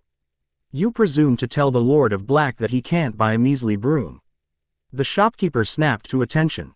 "Lord Black, my apologies. That broom is only 100 galleons. I will take 3 of them," Sirius said. "Have them all delivered to Potter Manor, Wiltshire." "Of course, Lord Black," he said. "How would you like to pay for it?" Sirius pulled out a sack and threw it on the counter contemptuously. "It will have a handful of galleons more than what you have asked. Keep the spare." As they turned, Harry heard a sneering voice which had always grated on his nerves. Well, Sirius Black causing ruckus as always. I still wonder how they made you a senior or." Sirius turned to Malfoy and snarled, "You will find out why they made me senior or if you don't shut your festering hole, Malfoy." Before things could escalate, Remus steered Sirius out of the shop. "Really, Padfoot? Did you have to pull your wand on him? He was Lucius Malfoy, right? Father of the boy we met earlier?" Harry asked. "Yeah," Sirius said, "you know them. In that world, Lucius Malfoy was married to Narcissa Malfoy née Black and they had a son, Draco," Harry said. "Well, in this world, Lucius married Guinevere Parkinson and he has twins," Sirius explained, "and he is a member of the Wizengamot, though he holds a ministry-nominated seat which we suspect he got through a lot of bribes." They were passing Ilops Owl Emporium when something caught Harry's eye. "Sirius, can I meet you guys in 10 minutes at Florian's?" Harry asked. "I need to rush into Ilops." "You want a pet?" Sirius asked. "But the manor has an entire parliament of owls and a litter of cats." Harry turned to them grinning. "Well, there would be none like this. I will meet you guys in 10 minutes at Florian's." Harry entered the shop and suddenly the ruckus made by the owls intensified. Har. Y walked past cages to reach a cage which was stowed in a corner and looked at the owl in there. His breath was caught in his throat as he looked at the owl inside. The owl was of the color of snow and it had amber eyes. It was his first friend. It was Hedwig. Harry shivered with joy on seeing his first friend. "Stay away from that one," called the proprietor. "That one is not in the right mind. Pecks at all customers and no one is ready to buy her. It's a shame really because snowy owls are in great demand." Harry approached him. "How much will you take for it? If you promise to not to return seeking refund if you don't like it then 10 galleons, the shopkeeper said, "and I will throw in the cage for another 2 galleons. Harry gave him 10 galleons and approached the cage opening it. He raised his hand and called her. "Hedwig, it's me Harry. Come to me, come." Hedwig came out of the cage and sat on his arm, looked into his eyes and barked, "Prek." Harry laughed. "It is nice to see you too, Hedwig." She nibbled in his ear and then hid her head under her wings and went to sleep. "How did you manage to tame it?" someone asked, and he turned around to see a strawberry blonde girl standing there. He perhaps should have remembered her but he couldn't. Shrugging at the thought, he turned to her. "I don't have to. We are friends since forever. I have seen that owl here since last 2 years, the girl explained. But I never saw her react that way to anyone. Harry smiled. "Well, I am special that way. By the way, can I know who I have the pleasure of speaking with?" "Oh, where are my manners?" the girl said. "I am Susan Amelia Bones." He did the proper courtesy with her. "Heiress presumptive Bones, Harry James Potter at your service." "Well, my brother was declared the heir a month ago. So I am not the heiress presumptive anymore," the girl said, "and I have never heard of a Harry James Potter and I know the Potters very closely. Are you a relative or something?" "You will know it soon, I guess." Harry said, "I am pleased to make your acquaintance. Are you attending Hogwarts?" "Yes, I am," she said. "Are you two going to attend Hogwarts?" "Yes, I have been offered to join the 4th-year classes." He said, "See you then, Mr. Potter," she said. Sirius and Remus met him at Florian's where James was waiting with Harrison. "Where are Charles and Lily?" he asked. Remus and Sirius looked at him strangely but James answered, "Since the only thing left is to get wand for Harrison, I sent them ahead. We will be going once we have got Harrison a wand." "Ollivander's then?" Harry asked. "Yes," was the chorused reply. Ollivander's shop looked the same as it had looked in many lives. When they entered, he came out from behind a shelf. "Good afternoon." He then turned to James Potter. "Lord Potter. 11 inches mahogany, pliable and a unicorn tail hair core. How is the wand?" James muttered. "Perfectly fine, Lord Ollivander." He then shifted his gaze to Remus. "Remus Lupin, 10¼ inches, cypress wood. Unicorn tail hair, an amazing wand. How is it serving you?" Remus smiled. "It is working perfectly fine, Lord Ollivander. Saved my life quite a few times." He then turned to Sirius. "Sirius Black. 13 inches, aspen wand, phoenix feather. One of the finest wands that I ever made. How is the wand?" "It is serving me well, Lord Ollivander." Ollivander then looked at Harrison. "Welcome Master Harrison. Here for your first wand." Harrison nodded and Ollivander pulled a couple of wands before he pulled out one and handed it to him. The wind rushed around the little boy and he laughed in delight. Ollivander took the wand from him, wrapping it in brown paper and muttering, "Apple wand with dragon heartstring. The boy will do wonders." "Lord Ollivander, what wonder are you talking about?" James asked. "Applewood wands are not made in great numbers. They are powerful and best suited to an owner of high aims and ideals, as it mixes poorly with dark magic. The possessor of an applewood wand is well-lived and has a great personality charm and can often converse with other magical beings in their native environment in their tongue." "Well, Prongs," said Sirius. "I did tell you that you hit the jackpot with this one." Ollivander was looking at Harry. "I was wondering if I will be seeing you, Mr.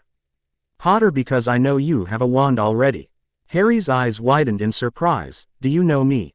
Ollivander nodded. "You look like Lord Potter here and you have a wand in your sleeve." Harry released his breath. "Yeah, I have a wand but I'd love to try a couple of your wands." Ollivander pulled out a box and presented a wand to Harry which made him flinch. "Why do you give me this wand?" Ollivander gave him a toothy smile. "This is the only wand which will fit you from my humble wares." Harry hesitantly took the wand and effect was instantaneous.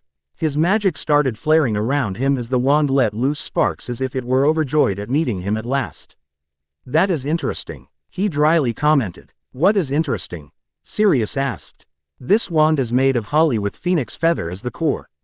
The phoenix who gave the core gave only another feather. Who has the other wand? James asked in fascination. Tom Riddle. Harry asked, causing the wand maker to have a spasm. How do you know his name? Dumbledore told me, Harry said. It was his phoenix that gave the cores. Isn't it? You were full of mysteries, Mr. Potter. The wand maker said. I hope I get to sit with you sometime. We can discuss things which will be beneficial to each other. Harry had an eerie feeling that the wandmaker knew more than he was talking about and resolved to not to get too close to him if he could avoid it. When Harry returned to the Potter Manor, Azalea and Harrison were dancing in merriment. We are going. We are going. James asked. What happened? Charles told him excitedly. Dad, Minister sent us tickets to the final. We are going to watch the World Cup final. Well, that's a relief, said James. I thought I'd have to get them from the black market or something. Just the other day, Ludo was telling me that he can get me enough tickets at double price. The head of the Department of Magical Games and Sports offered for you to obtain tickets through illegal means, and the head of the Aurors did nothing, Lily asked. Sirius hushed her. Well, it is Quidditch, Lily pad. What did you expect? She rolled her eyes but decided to let it go. I expect the children to sit at the table while I will fetch dinner for them. She then turned to the Marauders. And I want you all to pull your weight and help me or you will go hungry. I'll help, Harry offered. You can? She asked in amazement. Yes, I learned to cook when I was 5 years old, he said. The Muggles liked to think that I was to earn my keep if I were to live with them.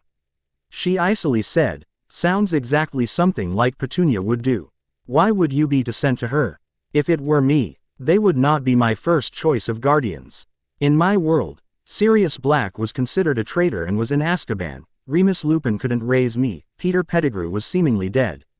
Grandparents on both sides of family were dead. Voldemort was vanquished and his most powerful Death Eaters were still at large and a threat to my safety. Dumbledore used blood magic to ECT protections that protected me from the Death Eaters and anyone who wished me harm, Harry explained. This way, they were the only option available. Oh Harry, I am. Please don't be sorry. Avenue already told you that it was not anyone's fault. Now let's get to setting the table or we will go hungry. Dinner was very joyous affair. James took the place of the head of the table and the seat on his left was taken by Lily. Charles went on to sit at the right where the firstborn would sit, but James stopped him. Charles, that is your elder's brother's seat. No, Charles, please remain seated, Harry said. It is fine. He sat between Harrison and Azalea and they started chatting him up as James and Sirius were talking. Have you prepared the report of attack at Winchester? It is in the office, Sirius told him. There were 5 Muggles killed and it is believed that Death Eaters led by Wolberga Nameless caused the damage. There was an attack? Harry asked. Why you didn't tell me? Because you are still a child. Lily explained. Leave the battle to grown-ups. It is for them to fight and win. But I can help, Harry said. With what? With throwing stunners at them? Charles asked snidely. Harry was surprised with the venom in his voice but decided to not to give in to his anger. Oh dear Charles. I won't be using stunners on them, would I? You will what? Kill them? No, that will be too quick for them. I would decapacitate them and leave them for to be taken to prison. What prison will hold them? Sirius asked. Azkaban is rubble and the Dementors serve him. It was another of the differences between the two worlds for Harry. If Azkaban doesn't exist anymore, then where do you imprison them? He asked. We need to catch them to imprison them, James said. We haven't caught one in years. If one is left behind in an skirmish, they usually commit suicide. But don't you know who they are? Harry asked. No, said Sirius. Once we caught a son of the Rosier family in one of their raids, but I have since then investigated all the Rosier myself and found that no one among them knew that their son was a Death Eater. What about their dark marks? Harry asked. You can catch them by the dark mark. What is a dark mark? Remus asked. In that world, Tom Riddle gave a mark to all his followers which was imbued with the Protean charm and also worked as a portkey. That mark could be used to summon his followers to his side. We have found no such mark here, Remus explained, and I have looked at many of them. I have never asked, but what is your job? Harry asked. I work as the steward for House of Potter and Black, he explained. Prongs and Padfoot doesn't have the time or patience to deal with. Their inherited offices and their businesses. It falls upon me to manage them. Then how can you look at Death Eaters? Harry asked. Well, I am also a member of the Order of the Phoenix. Enough talk about the war, snapped Lily. It's about time that you lot go to sleep. Good night, everyone, said James standing from his seat. I am meant to go to the site where they have made the stadium. Why? Harry blurted. Dad is the head of Aurors, said Charles in disdain. I hoped you would know that by now. Harry did his best imitation of a drawl like Malfoy. Not all of us are Ravenclaws. The Potter children had to wake up early to go to the World Cup. They were also joined by Remus Lupin. How are we going there? Harry asked. We are going to a nearby clearing from where we will take a portkey, James explained. The Ministry has placed many such portkeys in different parts of the country. After a trek of an hour, they had reached deep inside the forest that bordered Potter Manor. In a clearing, there a moldy old boot which was conspicuous by its presence in the clearing. Is that it? Harry asked. Yes, said James, that is the portkey that is meant to take us to the site. And have you got a tent? He asked. I believe everyone had to make their own accommodations. Well, drawled James, Sirius has erected a camp for you lot to stay in during the day while we go and handle the event. I was supposed to be on duty even now, but I had to come home to take you all.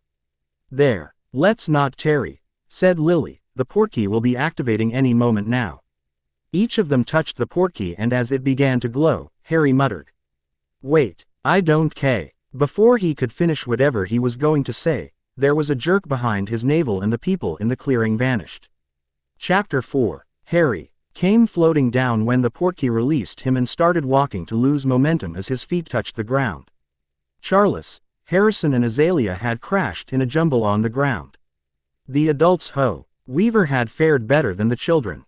James Potter and family, said a wizard who was holding a clipboard in his hand, 7 people straight from Potterwood. How is it going, Ben? James asked. Busy day, said the wizard.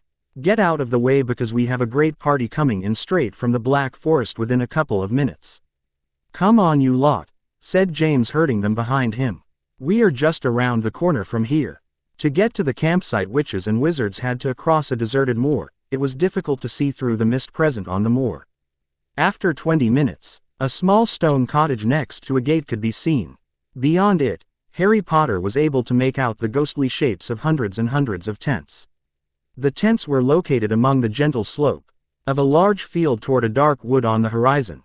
Harry was looking over the vast fields where tents were strewn about. It looked like a mini country had come here to live, and there were people were clearly from other countries as he could see. Some couldn't even speak English from what he heard.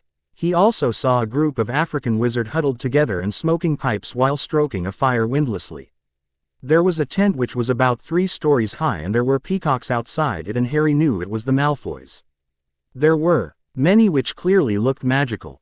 Many were openly using magic, and it was so different from the other world where the witches and wizards gathered from the entire world, but they were all forbidden from using magic. There were similar tents around the site, and all were decked out in their entire splendor. He could feel the magic in the surroundings and felt some sort of elation. It was nice feeling. Ah, here we are, said James, and they turned to see monstrosity of a tent erected. It was a 3-storied structure on the outside, and on the canvas of the tent were painted a stag, a dog, a wolf, a doe and a fox. On the flap which served as the entrance to the site, there were bold words written, Marauders and Family. They entered the tent and their jaws hung open. The tent looked like a mansion on the inside. There was a chandelier, washrooms to clean up, and there were lots of rooms. There was also a kitchen on the ground floor where 2 elves were cooking food. And there were so many people in there that Harry didn't know all of them. Sirius saw them and bellowed, Prongs. The 2nd floor right side is yours. As you get others settled, let me introduce all of these people to Harry here. As James took others to the 2nd floor, Sirius introduced him to a wizard whom Harry knew by seeing him in a photo which had hung in Grimmauld Place for all his life. Harry, this is my brother Regulus Arcturus Black. Reg, this is Harry James Potter, son of Prongs and my godson. So, this is the next Lord of Black, Regulus asked. Don't. Come off it, lad, he said. I am just yanking your wand. However, Sirius has been going barmy that he has a godson now. Drove us all to the wall with Harry this and Harry that. You will have to sit with me later to tell me how did you manage to charm him. Move along, Reg, said Andromeda, pushing him to side. Let me also see James's firstborn. Harry, this is Andromeda Rosier née Black, and along with her is her husband, Evan Rosier, and their son, Sagittarius Rosier. Andromeda looked as she had done in that world, and in fact she looked better here because she was not burdened with the sorrow of the death of all of her family. She simply looked radiant, and her bearing looked like a proud pureblood lady. Evan Rosier was about average in height, but was well built with gray eyes and hair which reached up to his shoulders. He didn't look like as if he was a Death Eater or was even related to dark arts. He had learnt all his life to look for signs which could associate a person's affiliation with dark arts. Evan Rosier looked like one who knew the dark arts but not one who was an ardent follower. The last one with the Rosier was a boy who Harry guessed was as old as Nymphadora may have been in this world, and he had his mother's high cheekbones, big eyes but otherwise resem. Led his father with a grace that Harry had come to associate with the blacks in the other world. Harry did his curtsy with Andromeda. Lady Rosier, it is an honor to meet you. He then turned towards Evan Rosier, who looked at him but none of them made any movement. They kept looking at each other in the eyes, and finally Evan Rosier sighed and extended his hand. I am Lord Evan Rosier. Harry James Potter, Lord Rosier, said Harry, and turned to Sagittarius Rosier, Heir Rosier, Harry James Potter. Sagittarius shook his head. Pleased to meet you. What I want to know is where Uncle James had hidden you. Move along, brother, said a girl whom Harry thought could not be older than second year. Harry took her hand in his and asked, You have me at disadvantage here, my lady, for I don't know your name. She giggled. My name is Celeste Rosier, and I am the daughter of Lord Evan Rosier. I will start my second year at Hogwarts this year. I am grateful to have met you, Mr. Rosier, and I hope to see you at Hogwarts. Harry knew the next one in line. Harry, meet Narcissa Macmillan née Black, my cousin. Harry took her hand in his and pretended to kiss her knuckles. Charmed, Lady Macmillan. Quote, along with her are her daughter Lyra Macmillan and her son Ernest Macmillan. Sirius introduced the other two. Lyra was beautiful. There is no other word for it. He knew that she was metamorphed, so there was no way to know how she really looked like, but presently she looked like a brunette with gray eyes. She smiled at him as he approached her. Harry caught Elria's hand in his and pretended to kiss her knuckles, saying, It is truly wondrous occasion for me to be able to make your introduction, my lady. Harry James Potter at your service. Well, this one is definitely Sirius's godson, said Bella, who was watching him meet all the blacks. The boy has guts to try and flirt with Lyra in front of everyone. Harry had blushed deeply but was now concentrating upon the Macmillan heir. Heir Macmillan, it's a pleasure to make your acquaintance. Phew, that is the extended family, Harry, said Sirius, exhaling loudly. Now all of you children go upstairs or wherever you want to. Just don't forget the location. I and Prongs have to go to look after the security arrangements of the event. I swear Fudge would bungle up things if we left it up to him. With that, Sirius started to walk out of the tent, hollering at the top of his voice. James, come down right now. We are wanted. Potter, said Ernest, call your brothers and sister. We are going on a tour. Harry didn't need to call them because at that moment, they appeared on James's heels. It soon became apparent that all of them were acquainted with each other beforehand. Harry decided to stick with Ernie and Lyra as Charles sought out Celeste, who chose to walk with him. Lily hadn't allowed Azalea to venture out of the tent with them because she was not yet of Hogwarts age.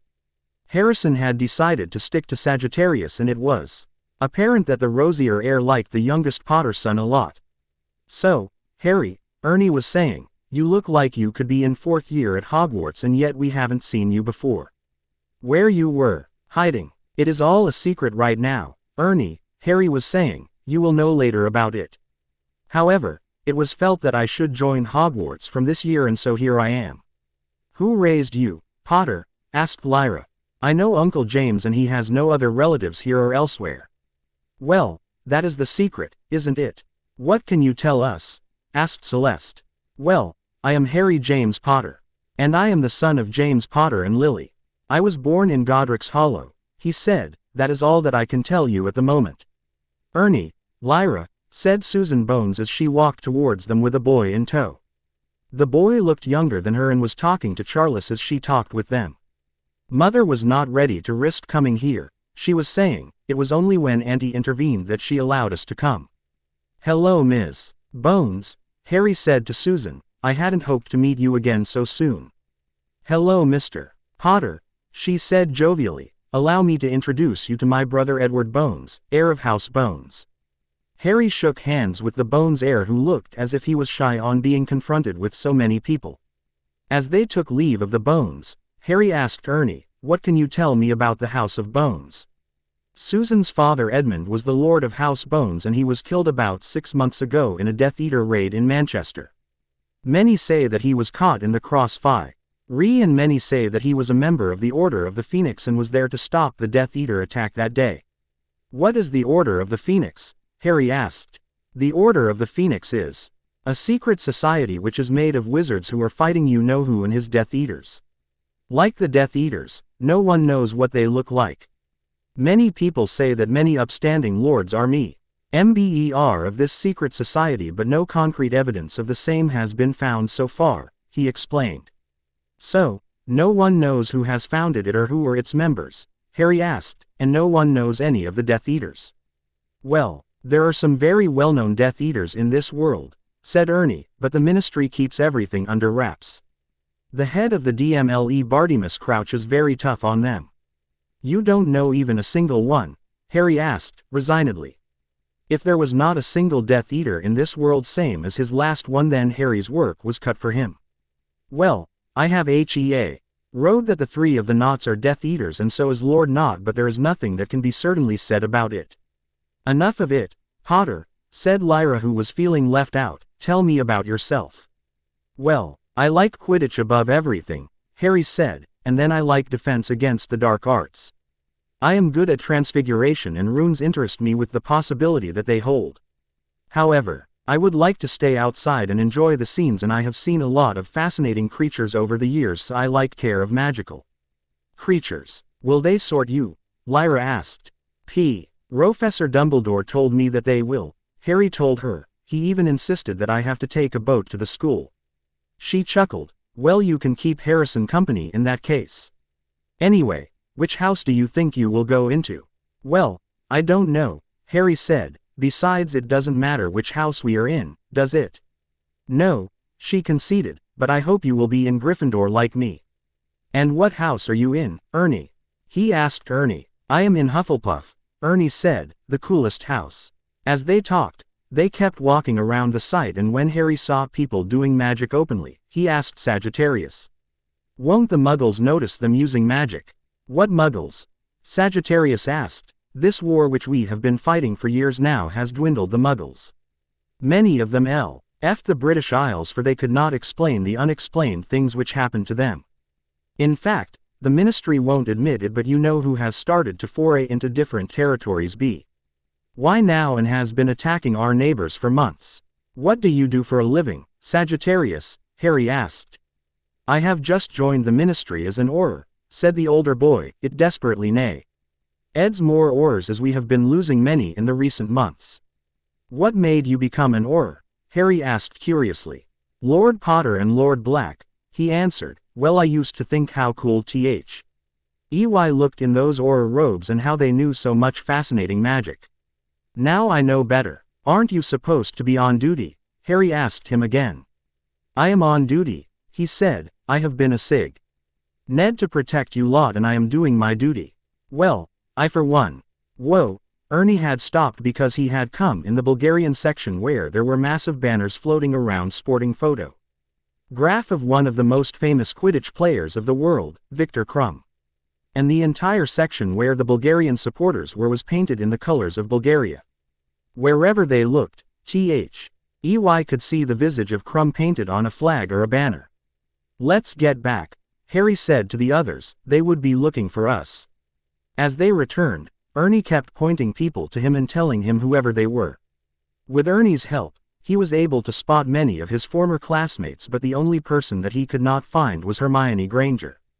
Maybe this time, there was no family W. Ho could take her to the World Cup with themselves. When they returned to the tent, Harry found that many more occupants had arrived in the meanwhile. "Harry," said Lily, "let me introduce you to the Weasleys." Harry smiled. "No need of that, I know all of them." Harry approached Mrs. Weasley, who was looking at him expectantly. "Lady Weasley, it is an honor to have met you. All the compliments had I have ever heard about you falls short of the description. Harry James Potter at your service." She blushed deeply. "You are such a charmer." He then approached the boys who were looking at him inquisitively. "Let me get this straight if I can find who is who." He approached the eldest first. "You are William Weasley working as curse breaker for Gringotts." Bill nodded as Harry was already moving on to Charlie. "You are Charlie Weasley, a dragon keeper in the Romanian Dragon Reserve." He then approached Percy. "You are Percy Weasley, the proprietor of Weasley's Wizard Wheezes." It was the twins finally. "I believe you both are called Gred and Forge Weasley and you like to experiment with magic. I think you will find me an enthusiast in developing some of the products for your shop. Are you really come from elsewhere?" Quote. Harry hushed them. "Not so loud. Keep it a secret between ourselves for now, and I will tell you about a stag, a dog and a werewolf later." It was an hour to unset when the bells started tolling in the distance. Harry jumped up with his wand in hand and then realized that it was not an alarm, but it was telling people to start lining up for going into the stadium. From every direction as far as he could see, there were countless wizards who had lined up and were walking towards the Quidditch Stadium. By the time they were near the stadium, the sun had set and dusk had come. The lights had been turned on and the floating lanterns, the fairies, the fireworks all made it very mesmerizing experience for him. Lily was leading those in front while Bella brought up the rear and Sagittarius was looking out in the middle of the group. Harry was keeping an eye on Harrison and Azalea while Lyra preferred to walk with him. Thousands of people walking toge there without any disturbance was surreal experience. When they reached the gates, Lily produced her tickets for inspection and the wizard at the gate announced, "Lady Potter, go on up. Don't stop till you reach the top. Your lot have been given seats in the top box beside the ministers." "Thanks, Stan," she said, and they continued walking as Harry looked on Stan Shunpike. The bloke was the conductor on the night bus in that world. For a change, they had the top box to themselves. There were no Malfoys and Fudge to share the space with, and there was no Winky there. The children were given the front row to sit on, and Harry waited for the match to start. 100,000 witches and wizards were taking their places in the seats, which rose in levels around the long oval field. Everything was suffused with a mysterious golden light, which seemed to come from the stadium itself. The field looked smooth as velvet from their lofty position. At either end of the field stood 3 goal hoops, 50 feet high. Right opposite them, almost at Harry's eye level, was a gigantic blackboard. Gold writing kept dashing across it as though an invisible giant's hand were scrawling upon the blackboard and then wiping it off again. Watching it, Harry saw that it was flashing advertisements across the field. When Arthur Weasley entered the box with the Bulgarian Minister of Magic, it looked like Arthur was having trouble communicating with the man. Whenever Arthur said anything, he would pretend as if he could not understand a word of what he was saying. Harry knew what the Bulgarian minister was up to and walked to Arthur. "Hello, Minister. Who is the baboon with you here?" Before Arthur could even admonish him, the Bulgarian minister spat, "You are very rude." Harry smirked. "So you did understand him?" The Bulgarian turned to Arthur looking embarrassed. "I am very sorry, Minister Weasley." Arthur chuckled good-naturedly. "I have been bewildered for the entire day thanks to you, but I can how funny it would have been to you."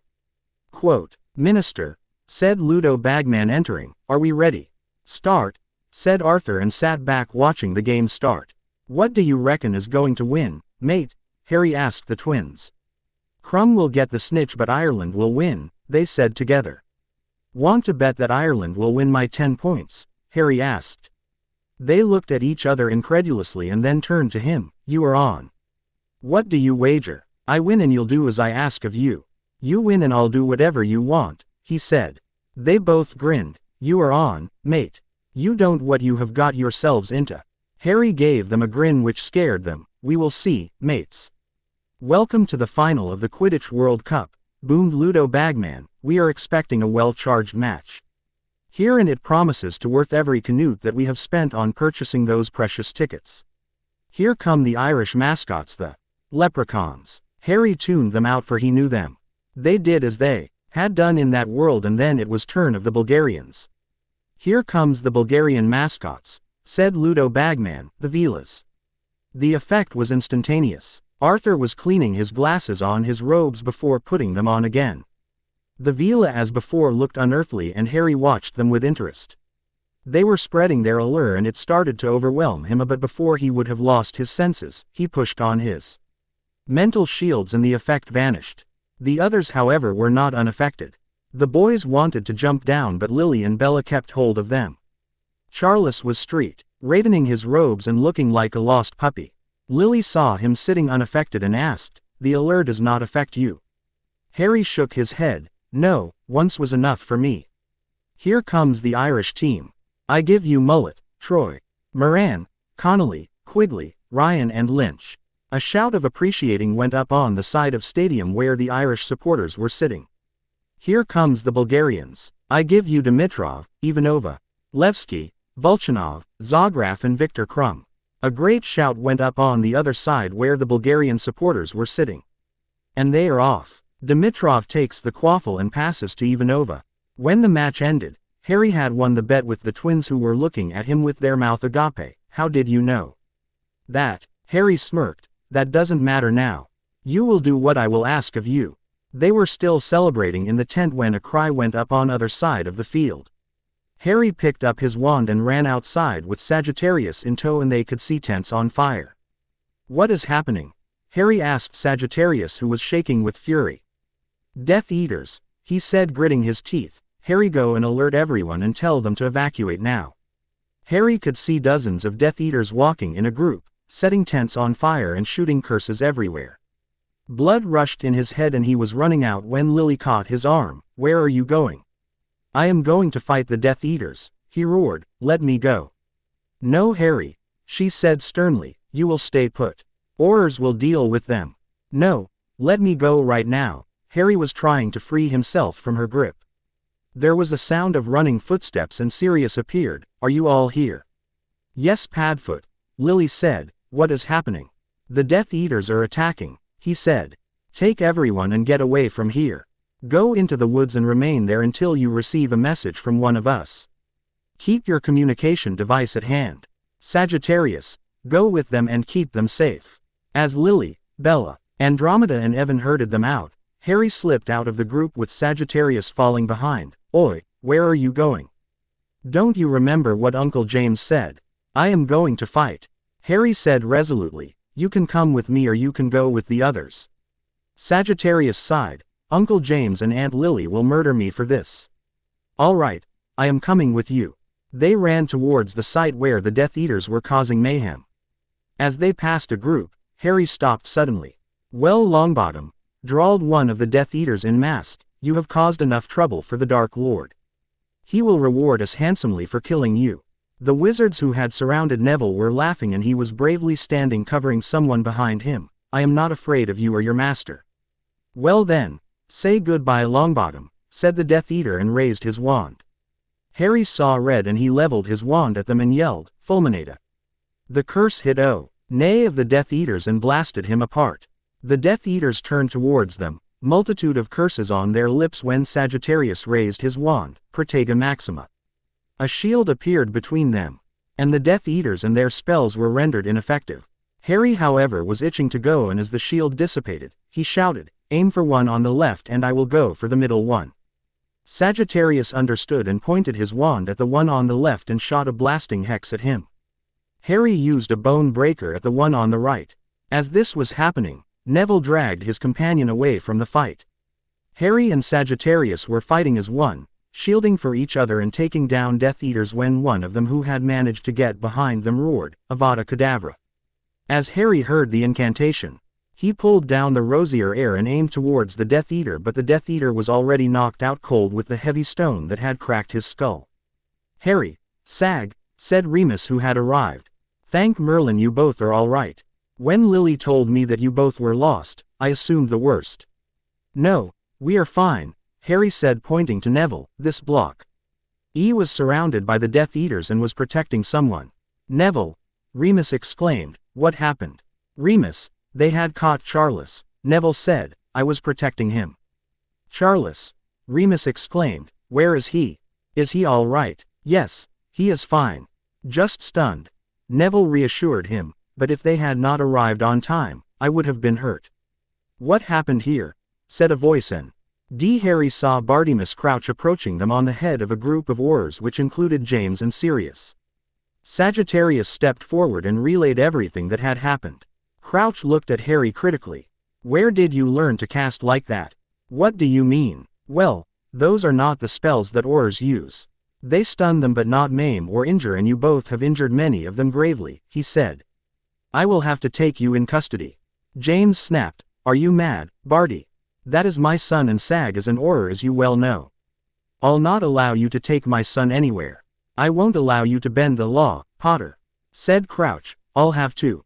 Barty, please shut up. Said Arthur, who had come up. These boys saved 2 lives today and gave you some prisoners, and you are arguing like children. He then turned to James, can I impose on your hospitality for tonight, Lord Potter? James nodded, of course. What will you have me do? Since it is going to take us time to clean this mess and I need to be here. Will you take my family with yours to Potter Manor? It'd be my pleasure, said James, now come with me you all. You too, Neville. Frank had told me to find you and take you to Potter Manor. Your sister is already there with Lily. Quidditch World Cup attacked. Yesterday was supposed to be a day full of cheer for the wizards and witches in the British ISL. But it was marred by a Death Eater attack, which also shows the Ministry's incompetence. The Death Eater attack started right after the match and continued for an hour, at the end of which, it is that 20 wizards including 3 Aurors had died. It is a matter of shame for the Ministry and the head Auror James Potter. Harry slammed the paper on the table. One thing that I'd have liked in this world was that the media was unbiased. Rita Skeeter? Lily asked. Harry nodded. She is a pest. She was a pest in that world too. Wish I could do something about her. She has come after us far too many times already, she said. She is a menace, but we can't just shut her up. How many died yesterday? Harry asked. About 20. She sighed, and that includes 3 Aurors including Williamson, Savage and Dawlish. James is still at office. Wish I could help, he said. I have already dealt with this before. Harry, don't get me wrong, she said, but you are only 14 years old no matter what you were in that world. Even if you could do something amazing, it would be hard to replicate it because I think your magic will depend on your core now. I almost forgot that, Harry said. I am a child still, so I haven't yet reached even my magical maturity, so I would find some magics difficult to perform. Are you packed for Hogwarts? She asked. Yes, I am prepared, he said. I can't wait to get to Hogwarts even if we are at war right now. She smiled. Good. Remember that you will have to get up early if you don't want to miss the train. He nodded. I won't miss the train. As he stood up, she stopped him. Harry, sit down. We have to talk about something. What? Harry asked her. James had planned a party to tell the world that you are alive, she said. That will be a bad idea, Harry said. She nodded. I know. Dumbledore saw the error before we did. If you know who got wind of the fact that you were somehow alive, then he will bend all his energy towards killing you, and it will put others also at risk. He nodded. I know. So, what has been decided? Professor Dumbledore told us that the announcement shall be made at dinner time in front of whole school. That way, you 3 will be safe from him until you are inside the castle. If that is what you all want, he said. On the day that they were supposed to go back to school, nobody was ready to leave home with time to spare.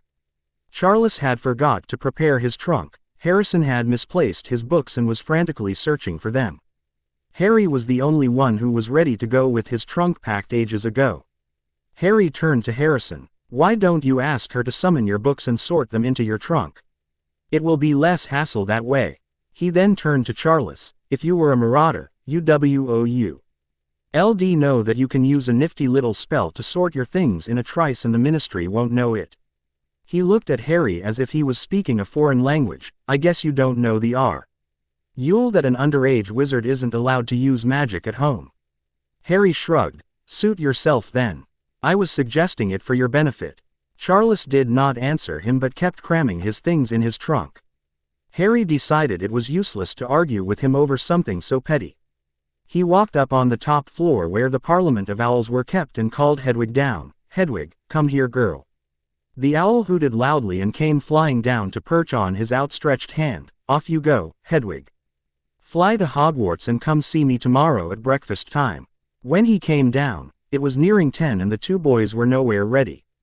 They were constantly running here and there, tiring to find their things and stuffing it in their trunks. All right, you lot, roared Lily, you have 10 minutes to get down here and get moving. The last one will have to miss the train. It turns out that her warning had the desired effect on her brood because everyone was there within the next 10 minutes, their trunks packed and ready to go. Now, remember you all, she said, Harry will go with Sirius, Remus will take Harrison and James will take Charles to the station. I will take Azalea with me and we will take the Muggle transport there. What happened to the Flow? Harry asked. The Flow was disabled in 1982 because a group of Death Eaters had appeared on the station through it. Now you cannot disapparate. Use a portkey or flow through the station. Do you know where is the station? Little Azalea said enthusiastically. I know, Mummy. It is platform number 9 3/4, right between 9 and 10. She encouragingly nodded. That is right. Ozza. Now let's going everyone. Here comes our escort. Harry, Sirius bellowed as he saw him. How is the godson of mine? I am fine, Sirius, Harry said. Why see? And we disapparate directly to Hogsmeade. Lilypad thinks it a tradition that every firstie should take the train to the school, he said shrugging. Besides the village is laden with anti-disapparition and anti-portkey wards. You can't appear in the village like that or by flow. You can walk in from the portkey or apparition point situated 2 kilometers from the village. Walking that distance EXPOSED can be detrimental to your safety. If you put it that way, he said, how are we going to King's Cross? I have borrowed a car from the Minister of Magic and Arthur assures me that the car will fit all of our needs. Is it a flying Ford Anglia? He asked. Yes, you have had experience with it, Sirius asked. Harry snorted. We missed the train in second year and we took the car to Hogwarts. Once it reached near the school, the car crashed in the Whomping Willow. The enchantments of the car made it go haywire and it spent the rest of its life running amok in the Forbidden Forest. That sounds like an adventure. Sirius grinned. Looks like you had a fun-filled life. You will have to sit with me over butterbeer someday and tell me everything. Sure, Sirius, but right now we nay. Ed to get going to King's Cross or Lily will murder us, Harry said. Sirius looked at him sharply and opened his mouth to say something but decided not to and escorted Harry outside where the car was ready. The Ford Anglia, as he remembered, was similar to the one in his world and had expansion charms at work. He ran his fingers on the body and could feel the power of the enchantments on his fingertips. The trip to King's Cross was uneventful, but on the way to the station, Harry realized what the impact the war had on the Muggle world. Many of the areas that they passed through looked like the Y were vacant and the Muggles were hurrying about their business. They looked apprehensive of something and the buildings had a desolate look around them as if no one had set foot in them for years. He also realized that he did not see as many people as he could expect to see in a metropolis like London. The war had ravaged the Muggle world and ran it ragged. The entrance to King's Cross, which was always full to bursting with Muggles and daily commute, looked almost vacant. There were so little people there that Harry had to wonder if it were a holiday and people were simply staying at home. However, that was not to be. Kingsley Shacklebolt, Hestia Jones, Emmeline Vance and an Auror whom Harry remembered was named Proudfoot, waited for them where the car stopped. As Sirius got off from the car, Mundungus Fletcher arrived out of nowhere and drove the car away, ostensibly to the Weasleys. Now, remember lads, Sirius was saying, each one of you'll stay with your chosen guardian and walk towards the platform. Once we reach there, we will regroup. Kingsley Shacklebolt entered first and returned a minute later, clear to approach. Hestia Jones went second, followed by Sirius with Harry, James with Charles, Remus with Harrison, Lily with Azalea, Emmeline and Proudfoot brought up the rear. When they were all on the platform, it was entirely different than what he remembered in that world. Here people huddled in groups. The mood was rather subdued, there was little laughter or the hustle and bustle that he had come to associate with King's Cross. The only thing unchanged was the Scarlet Engine. The Marauders led the three to the last coach of the train where they climbed in, put their luggage on the racks and then came down to the platform. "James, they are here. Alice, he is here," said Frank Longbottom, who was leading his two children with his wife in tow. "Frank, good day," James asked. "I hope so. With these two back to school, things should be peaceful around the house," said Frank. "I spent one very noisy summer this year." James chuckled. "Same with me, mate. Are you off to the ministry now?" "As soon as the train leave the platform," said Frank. "I thought maybe I can introduce Neville to Harry." "You know, I mean, Neville always stays alone." James nodded. "That will be a good idea. Harry made friends with the Macmillan heir during the World Cup, but it will be good for him to meet new people." Quote, James turned and hollered for Harry, "Harry, come here. Let me introduce you to some friends of mine." As Harry came over, James introduced him. "Harry, meet Lord Longbottom and Lady Longbottom. With them are their sons Neville Longbottom, who is also our godson, and Jeremy Longbottom. Lord and Lady Longbottom work in the Auror department with me." Harry bowed to the Longbottom lord. "It is an honor to make your acquaintance, Lord Longbottom." He then approached Lady Longbottom, took her knuckles in his hand and pretended to kiss them. "Lady Longbottom, if elegance were to be personified, it won't be elegant than you." Then he shook hands with Neville, who had a look of recognition in his eyes. "Heir Longbottom, well met." "I reciprocate the gesture, Heir Apparent Potter." "All right you guys," said James, "now get on the train. And don't forget to write letters back home and do as many pranks as you can. Charles, I was really disappointed that you did not get one detention the entire year." Charles frowned and deigned to reply, but Lily caught him in a hug and started talking to him. James held Harry at arm's length and examined him. "Now Harry, I know I am not your father in the true sense of the word, and I am not trying to take his place, but remember that if you ever need me, I am just a mirror call away. The mirror is in your trunk and you can use it to talk to me or Sirius or Remus. Take care of your brothers for me. For not raising suspicions, it would be best if you would sometimes write letters too." Harry nodded. "I will write letters." As they boarded the train, Charles turned to Harry. "I am going to meet some friends of mine, so don't worry about me. I will see you at school." Neville looked at the retreating boy's back. "What is his problem?" "I mean, why he won't sit with his brothers." Harry smiled. "Well, Charles is trying to be a big boy." They sat in the last compartment with Harrison, Neville, Jeremy and Harrison. About half an hour in the ride and the door slid open and Susan Bones poked her head in. "Can I join you guys?" "Sure, Ms. Bones," said Harry, standing. "Please do come in and join us, and bring little Edward too." "Edgar is gone to meet Charles," she said. "They both are best mates." Edgar was the first in many generations to go into Ravenclaw. "There is always the first time for something," Harry said. "Do you know Neville here?" She chuckled. "You may be new to our world, Mr. Potter, but we all know each other very closely. My father Edward Bones was an Auror and worked very closely with the Lord Potter, Lord Longbottom, Lord Black and my Aunt Amelia Bones. By the way, you still haven't told me, how are you related to the Potters?" He grinned. "Well, we will know that once we get to Hogwarts. I guess the headmaster will have something to say on the matter." She shrugged. "I reckon I can wait till then." Sometime later, the door opened again and Ernie and Lyra poked their head in. "Can we join you guys?" "Of course," said Harry. "Do come in and be comfortable." He noticed that Lyra was very distracted and asked her, "What is bothering you all?" "The Malfoys are causing all sorts of trouble back there," Ernie said. "And the prefects are perfectly okay with let them have their way." "Well, they will rue if they came this way," said Harry. About an hour and a half later, since leaving King's Cross, the Malfoys entered their cabin and Harry was floored to see Pansy Parkinson of his world as a Malfoy here. "Well, we were wondering where were our favorite playthings," drawled Malfoy. Before anyone could say anything, Harry's wand was pointed at him. "I'd rather choose my next words very carefully, Ferret, or it may well be the last words that you will speak." "You dare to threaten us?" shrieked Pansy, but before she could do anything Harry cast the tongue-tying jinx and she started clawing at her throat to undo it. "I am giving you a final warning. You will go to your compartment and stay there. If I find that you have been out of bounds and harassing others, then you will find why they fear the Potters. Is that clear? The way he growled, Draco shivered in front of the W.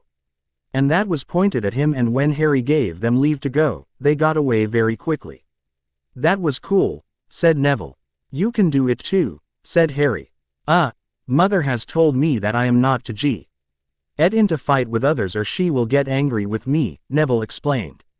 Well, I wasn't getting in a fight either, Harry explained. I was simply using force to deter them from doing something stupid. The rest of the train ride passed very peacefully. Ernie, Neville and Susan talked among themselves while Harry talked to Lyra about her years at Hogwarts so far and what it was like in the Tower of Lions. When they got off the train, Harry met Hagrid on the platform. All right there, Ari. You will get into a boat with Harrison and go to the castle. Dumbledore's orders. About an hour late, on a journey through the lake in pouring rain, Harry was standing in the entrance chamber with the other kids and waited for Dumbledore to make his announcement. Before we start sorting the first-year students, there is an important announcement, Dumbledore was saying. Years ago, a son was born to the Potters who was named Harry. His parents were concerned for their safety, but you all know that the boy had died. At least that was what the newspapers said at that time. What no one knew was that this was a ruse to fool those actively looking for the boy. They changed the boy with a homunculus and hid their boy by sending him aboard. Now the boy has grown and returned to where he belongs. He is going to join our school today and we will be sorting him before going through the sorting of the first years. Please join me in welcoming Harry James Potter. Harry walked into the Great Hall while people looked at him, whispering to each other or trying to see if he was real. Harry scanned the teacher's table and did a double take. There sitting on the table were Lily Potter and Remus Lupin. His jaw dropped to the floor as he realized that he was played by them, and it never occurred to him to ask what they did in their spare time.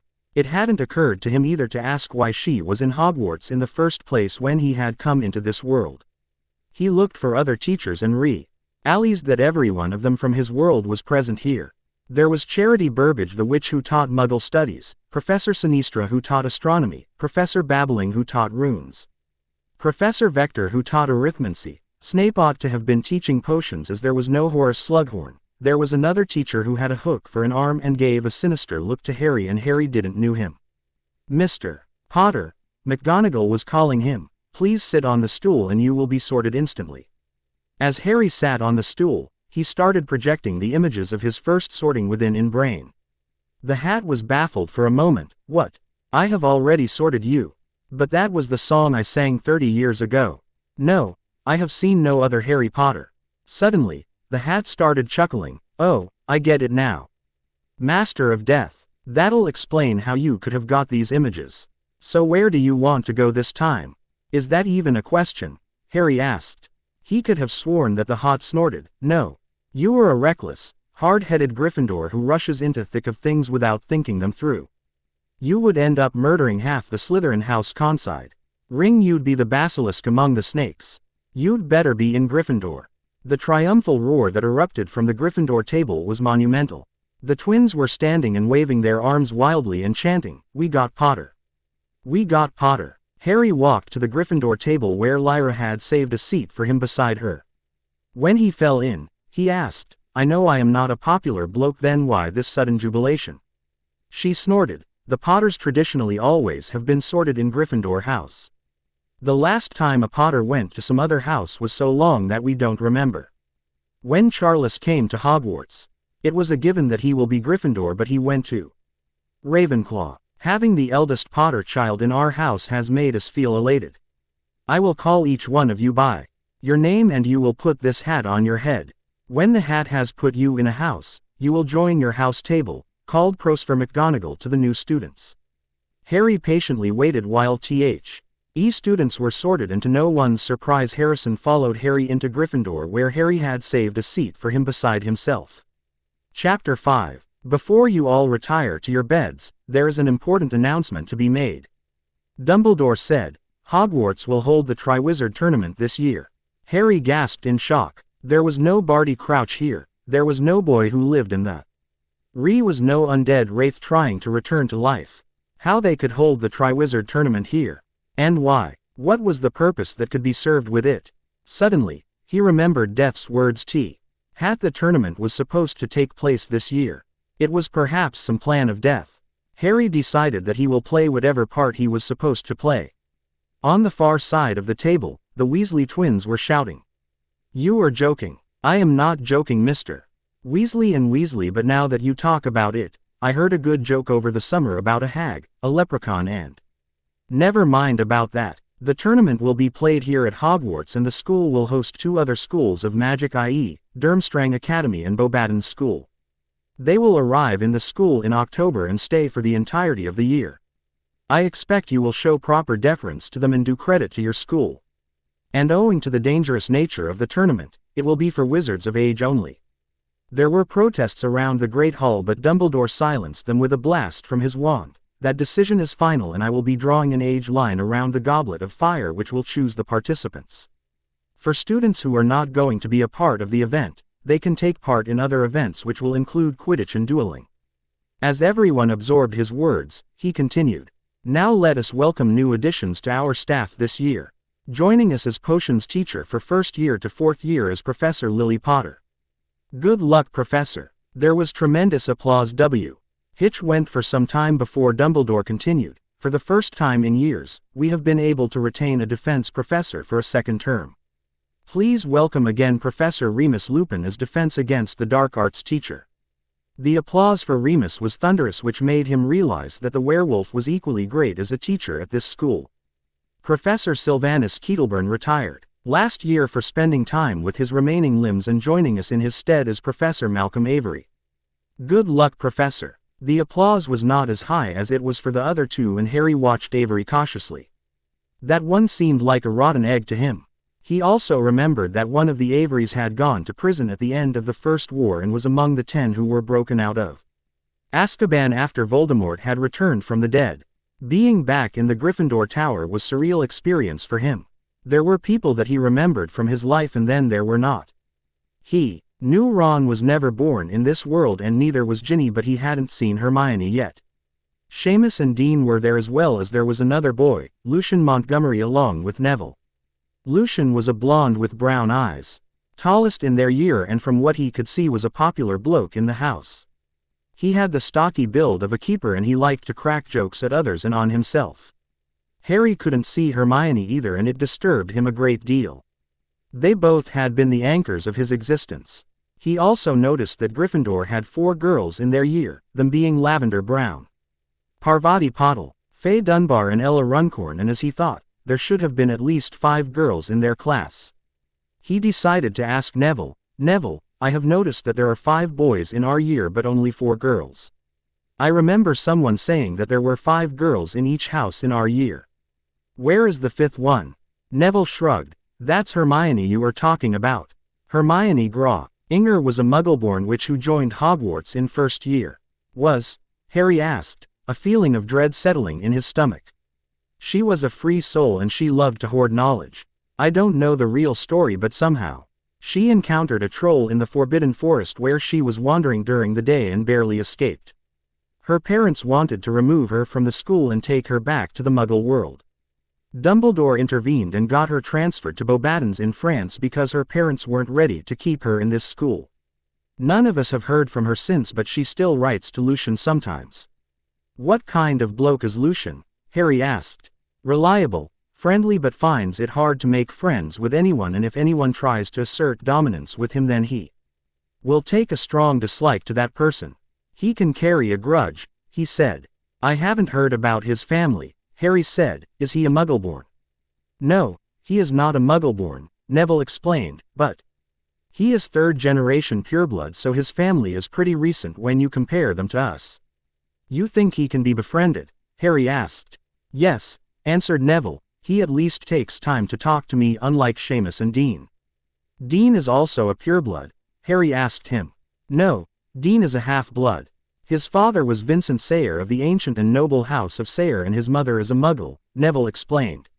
He only got to know about his father when he was tested for inheritance at Gringotts. Tested? With so many families dying out, the minister felt the need to test every Muggle. born to see if any of the old families could be revived. It has been happening for 5 years now, and we had exactly 7 students who were found closely enough descended from an extinct family to revive it. Interesting, Harry mused. If you have any other questions, you can keep them for later, said Neville. I am off to bed now. I have to get up early to go to the greenhouses. Good night, Neville, Harry said, retiring to bed. It was good to be back in Hogwarts among his friends. The next day was the repeat of his first day in the other world. People were whispering whenever they saw him, talked about him, did a double back to get a look at him, but Harry was impervious to it now. He also knew why he was getting so many looks from the populace. It wasn't every day that one met with someone who was declared dead year ago and then miraculously returned to life. Harrison joined him with a couple of his friends at their table. Hi Harry, mind if I sit here? Not at all, Harrison, he said. Do you know Neville? Neville snorted. Did you forget Godfather James telling you that I am his godson? I have played with them when they were little. Harry decided to ignore that and turned to his little brother. Did you know that Mom was going to start as a teacher here? And Remus, he told me that he was the steward of House of Potter and Black. Harrison chuckled. They pulled one on you. We all knew, but we were told not to tell you. But who will look after Azalea? Father will when he is home at evening, or she will remain with Aunt Bella during the day, and Mom will return to the manor every evening. Harrison said. Mom wanted to be there for us at all times, and it seemed like the only way that she could manage it. Where is Charles? Neville asked. Shouldn't he come and sit with you? Neville, where is Jeremy? Harry asked. Harrison grinned. Oh, Jeremy had drenched me with water in the morning as I was asleep. He hid himself in the bathroom and I locked it from outside. Harry looked at the boy sternly, but before he could find words to chastise him, Neville said, Don't speak a word, Harry. It is between them, and let them sort it out themselves. As long as they are not harming each other. I won't say a word either. Harry grinned. Good idea, Neville. Now have you ever done a prank? Don't give me that look, Neville Riley said. I hate that look. I have often seen it on Godfather's face to know some mischief is afoot. I'd never, Harry said. You would find I am a very straight bloke who likes nothing to do with mischief. Spread that 1 bit more and you can fertilize the greenhouses with it, Neville snorted. You are a Potter and that is enough for making assumptions. I guess you got that right, Harry said. I guess I will have to do something to mark my arrival. Neville shuddered. Don't do something that you'd regret. Nah mate. Harry grinned. Now tell me, do we like Slytherins? No. Neville shook his head. Malfoy oh. There will have a conniption if he saw his precious snakes fraternizing with the enemy. Harry grinned. That's so. I guess we have to become best friends with the snakes. Do you guess he will have a heart attack if I try to chat up with his sister? Neville snorted. Wizards don't suffer from muggle ailments, but yes, he will burst a vein over this. Well then Neville, I am going to woo Pansy Malfoy, Harry said and stood up from his table, walking to the Slytherin table making a show of it. When he reached up to Pansy Malfoy, he said to her silkily, Ms. Malfoy, I guess we got off on the wrong foot yesterday. Harry James Potter at your service. Can I interest you in a study session in the library today evening? What are you trying to do, Potter? Came the familiar slow drawl of the potions professor. Harry turned delightedly to him. Oh, it's you, Professor. I am so delighted to have found you. I guess you wanted to ask me some questions when we last met. Can we meet today in your office for lunch? Snape looked uncomfortable as if he were suffering. His facial expressions remained unchanged, but his right eye twitched, which promised pain for one who fingered him. You are eager for a detention, Potter. That would be some record. Harry grinned. Excellent. I will do my detention with you in your office at 8 p.m. tonight. Snape recoiled. What? No, number. I am not having you in detention in my office. Are you sure, Professor? Harry asked innocently. Snape sneered at him and turned away. From the side of his eyes, Harry saw Lily Potter trying to stifle her laugh. Dumbledore had picked up a goblet and was hiding his grin behind it, and McGonagall had pursed her lips and put a napkin before her mouth so others would not see her laughing at Snape's discomfort. Harry had turned to Pansy again. Ms. Malfoy, do you agree to study with me in the library? Draco, who had been quiet until now and looked puce red, said, gritting his teeth, and what makes you think that she will go with you? Harry turned to Draco. And exactly who are you to decide this for her? Her keeper. I am her brother, said Draco. Well, brother, Harry said, mocking him, maybe it's about tea. May that you find a date yourself so your sister won't look so desolate. Why would you ask her out, Potter? He almost shouted. On the Gryffindor table, the twins were taking bets, so who is going to bet that Malfoy is going to blow his lid in a minute? As they collected their bet money, Harry was riling up Malfoy. What do you mean? I don't like blokes enough to ask you out, Malfoy, and in general I don't like ferrets. Potter, this is it. I am formal. Before Malfoy could finish whatever idiocy he was going to utter, his sister had silenced him and turned to Harry. I see that I need to school my brother, Potter. Maybe next time I will say yes. Harry returned to the table where Neville asked, and what you wanted to achieve by riling him up like that? Harry grinned. I was actually trying to see if he would burst a vein over it. And what if Pansy had agreed to your offer? Well, it was a study session and nothing more. I am sure Mother would have sat in the library to ensure that we did not get up to mischief. Anyway, I think I will try to rile him up next time again. You are mental, Neville said. Mr. Potter, said McGonagall, who was coming down from the staff table, what subjects are you going to take? Quote, Professor, I have decided to take ancient runes and care of magical creatures, Harry told her. These subjects interest me the most. All right, she said. Professor Babbling will test you before allowing you to join the coursework, but you are clear for care of magical creatures. She tapped her wand to a parchment. Here is your schedule. Harry saw the schedule and started to grin. They had the first period with the Slytherins in the potions classroom, and Snape was going to take their first class. The students had eagerly lined up outside the engine where the potions lab was situated. As they waited, Harry watched the Slytherins and found that there were no surprises from the other world.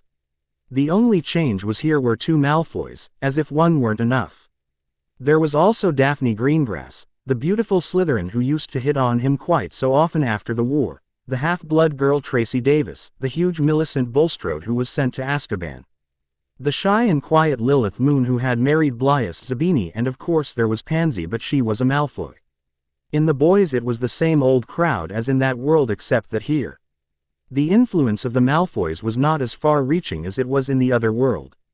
Perhaps it was due to the fact that other ancient houses had scions alive and in Hogwarts, or that those houses were not teetering on the brink of extinction. Here the House of Black was a formidable presence. Celeste Rosier was a member of the Slytherin house, and she was feared for her name. Her brother Sagittarius, who was also in the Slytherin house, had graduated a few years ago and had the reputation of a fearsome wizard and had inherited the best talents of his parents. Then there were a few who came from some of the cadet lines.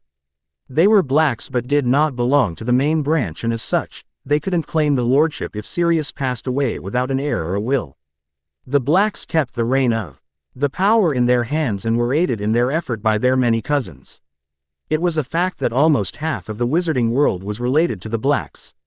Then add to the fact that the Pruitt-Twins had 6 children between them, and about 3 of them were in the House of Snakes, which was very unusual for the House of Pruitt, for the twins and their wives were all Gryffindors.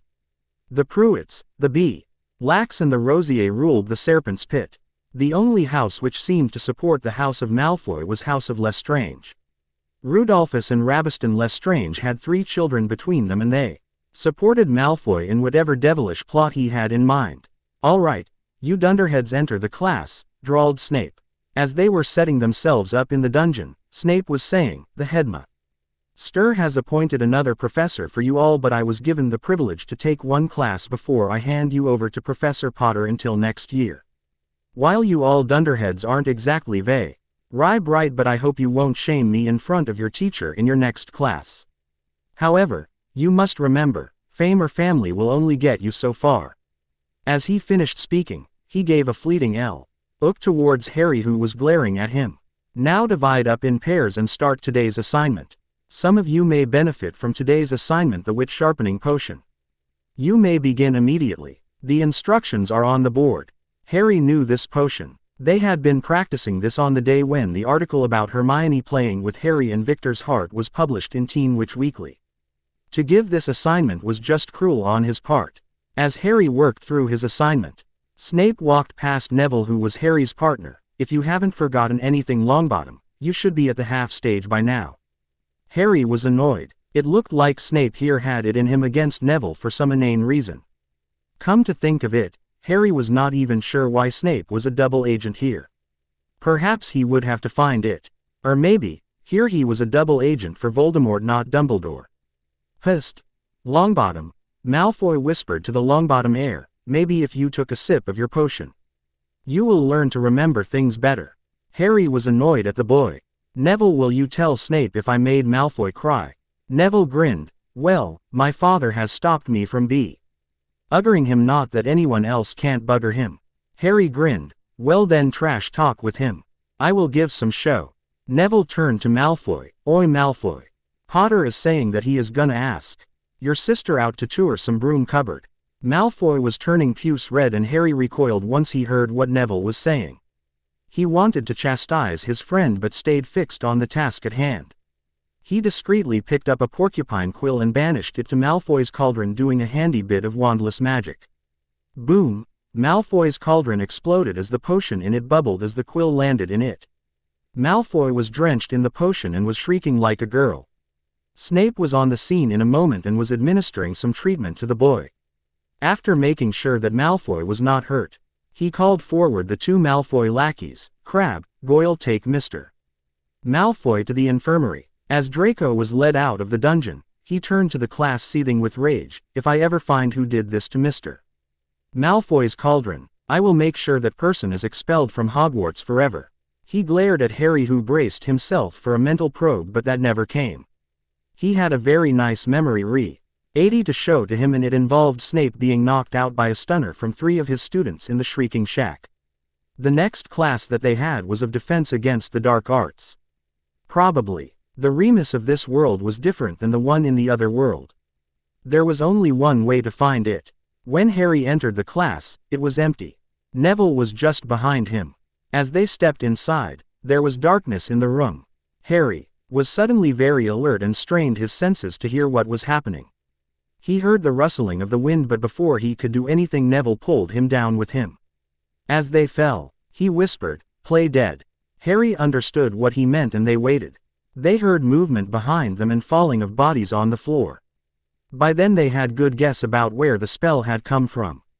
Suddenly Neville stood from his place and shouted, "Stupefy." There was a thud and the lights in the room returned. There was Remus Lupin sprawled on the floor. Harry was actually surprised at the turn of the events so far. This was not the Neville Longbottom that he knew. His Neville used to be scared of his own shadow. 5 minutes after he was enervated, Remus was addressing the class. When you all entered the class, you saw the pitch-black darkness but failed to respond accordingly to the situation. Many of you lit your wands, giving me a clear sight to you and your friends. That was your mistake. Mr. Longbottom and Mr. Potter fell to the ground and lulled me into thinking that they were stunned. When I was least expecting it, Mr. Longbottom stunned me. The moral of the lesson is constant vigilance. If you remain alert about your surroundings, you won't fall prey to the circumstances.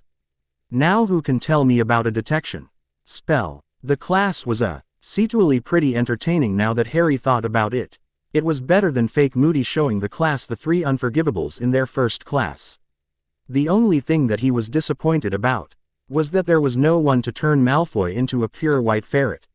As the class was winding up, Remus called him, "Mr. Potter, please stay behind." After everyone was gone, Remus had him sit in the defense professor's office. "Mr. Potter, I was very glad with the vigilance that you showed in the class. Mr. Longbottom has been one of my best students so far, but you show potential. Now Albus has told me that he wants to see you in his office during lunch hour and that maybe you would like acid pops." Harry nodded and made his way towards the office of Albus Dumbledore.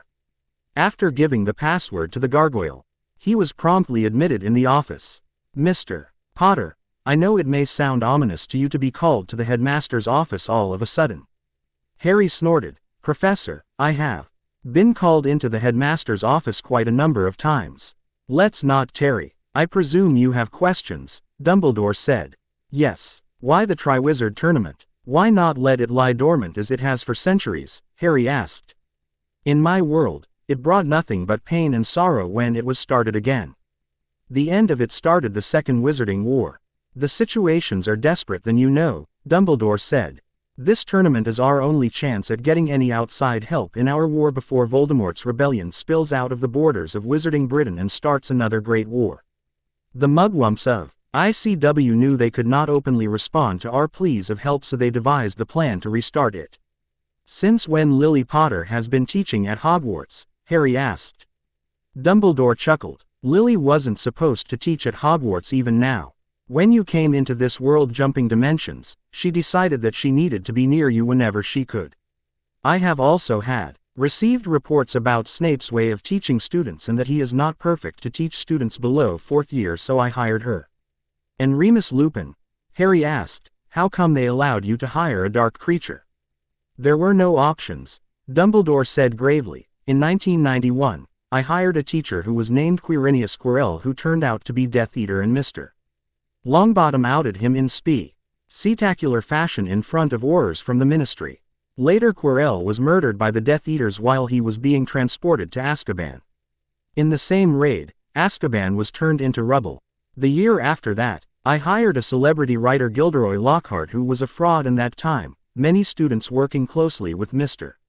Longbottom made him confess that he was a fraud, and then he was taken in custody and sent to France, which agreed to host such prisoners on our behalf. Until we can get a place to keep them incarcerated.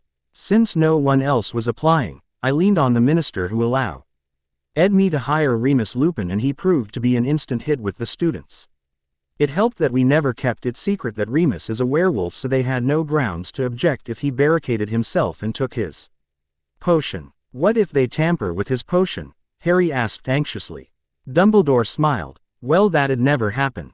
Why? Because James Potter had sternly refused to let Professor Snape or anyone else from brewing the potion for Remus. It is Lily who has always brewed the potion for him, and on every night that he has to take the potion, Remus takes our leave to go barricade high MSELF in an island situated in the middle of the sea. This world is better in many ways than that one, but there are too many things that are rightly messed up here, Harry said. Here you are so coming with answers, but my Dumbledore was always evasive with answers, talked in riddles and played his cards too close to his chest. Now, Mr. Potter, what can you tell me about Tom's life anchors? Dumbledore asked him. These anchors, as you well know, are called Horcruxes.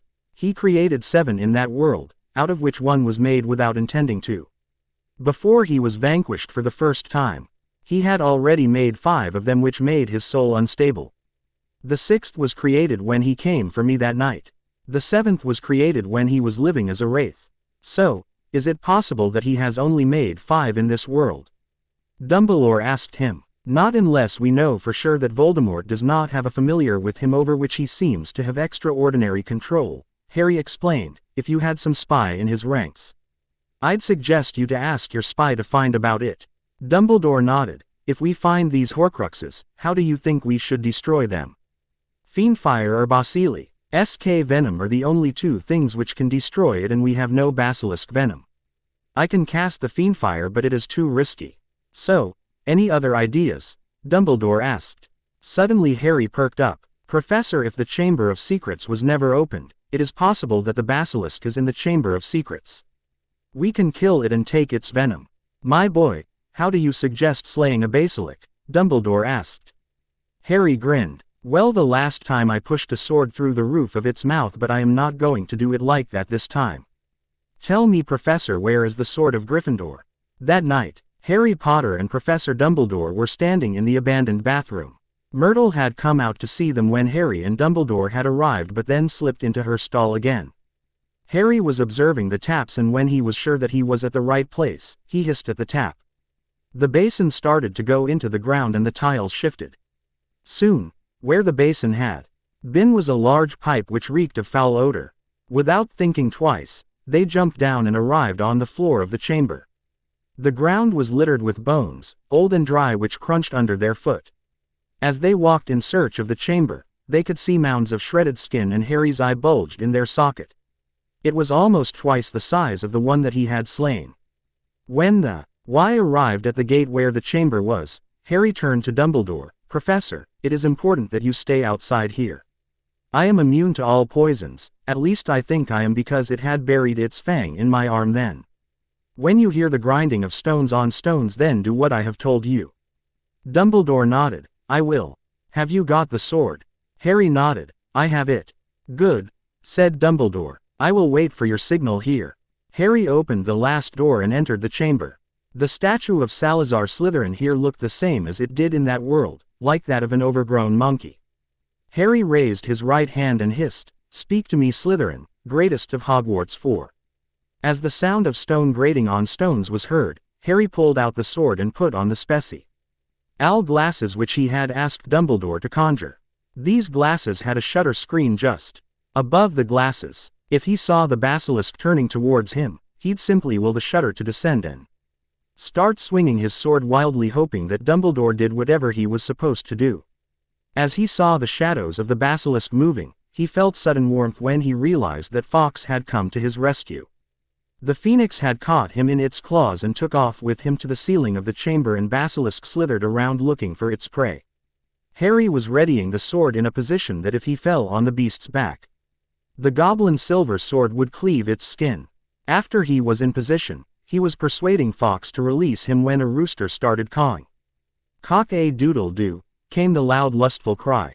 The same cry was joined by a dozen more roosters which were running into the chamber, straight at the basilisk, which had freaked out.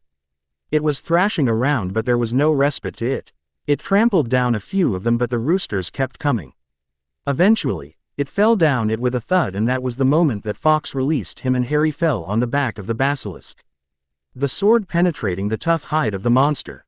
I see we have succeeded, my boy, said Dumbledore, who had come in. There is a dead basilisk and we have basilisk venom. How many roosters did you conjure, headmaster? Harry asked him, looking at the dozens of the roosters crowing in the chamber. I didn't count, Dumbledore said, his eyes twinkling merrily. I guess I went overboard. Harry snorted. That is perhaps the first time. All right, my boy, said Dumbledore. What do you plan to do with that carcass? That is not mine, said Harry. No, Mr. Potter, you have slain it. The beast is yours, and if you'd take my advice, then contact the goblins to harvest it and sell the organs to potions masters around the world. I hope they are not sold to potions masters who are dark wizards, said Harry. I think I'd ask them to harvest but keep it off the market for a year. The prices will rise within a year and I will be able to make a nice profit on it. I will also ask James to deal with every potential buyer. Quote, as soon as they harvest the beast, I will use this place as a meeting place for the members of the Order of the Phoenix. They have been stressing that we need a place safer than Hogwarts Castle and an infirmary more secure than the Hogwarts Medical Wing. But Headmaster, Madame Pomfrey will never agree to work in this dark, dingy place, Harry said. Dumbledore chuckled. Poppy is an excellent Medowitch, Mr. Potter, but she is not a healer. She can't cure more severe forms of dark magic. I am going to ask Lady Macmillan to take over as the healer here. She has served as a healer in St. Mungo's for years. You mean Narcissa is in the order? Harry asked. Yes, she is, he said. Sirius himself had asked for her to be initiated in the order. In fact, very member of the Black family is a member of this order. You mean to say that not for once he has called you mother or father? Sirius was talking to his best friends. No, Lily said. I hoped he will call me mom, but it hasn't yet happened. Lily, you know he is not our Harry. Wherever he came from, he had lived a full life there. He died as an old man, content with his lot in his life. He had lost his parents in childhood, but that has been so long for him that he probably doesn't remember it anymore, James explained. Add to it the fact that he is a dimension traveler and he knows that we are not his parents.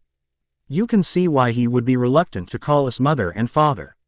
I think you all are wrong, said Remus. This world is new to him and he has been having trouble adjusting here. He will eventually come around to call you mother and father, but he just needs time.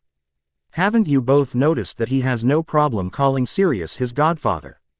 Give him time to adjust to this world and to accept the fact that he is here now, for good or bad. Chapter 6. Peverell. I had supposed that you could do better than this, said Death in disappointment. What I am doing here again? Harry demanded of Death.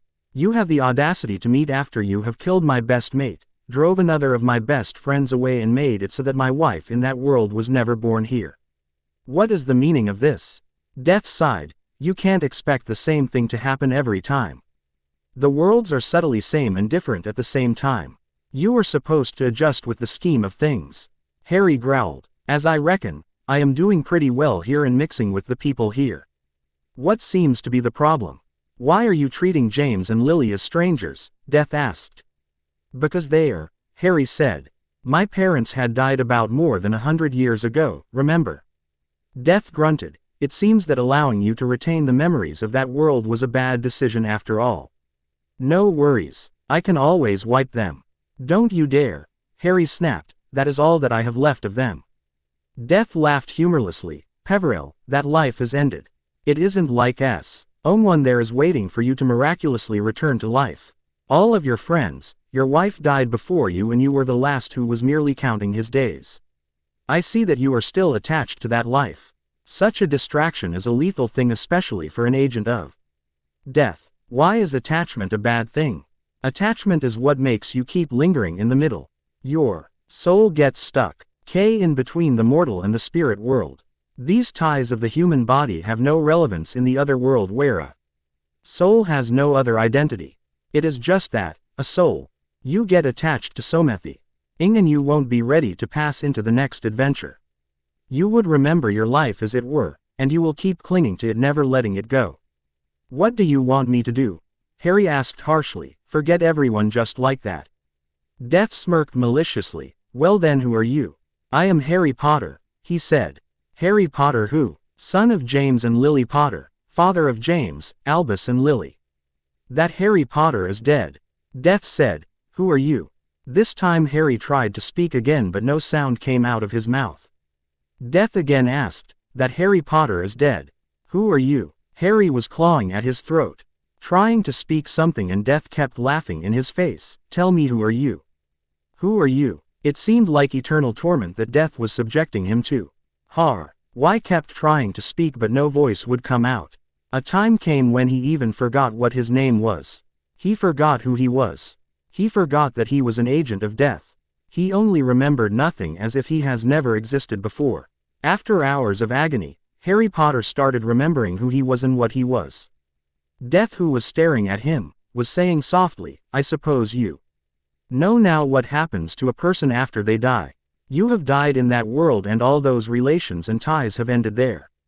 It'd do a world of good to you to remember that. The world where you are now is where you belong. Your home is the hearth of James and Lily Potter. You are my answer to all the prayers that they had made to me. Don't disappoint me again or you'll experience my true wrath. Unleash the Thestral within on your enemies. Bring balance to things. Don't let chaos win. Harry, wake up. Neville was shaking him up roughly. Harry sat up groggily. What is going on? Harry, you were having a nightmare, Neville said.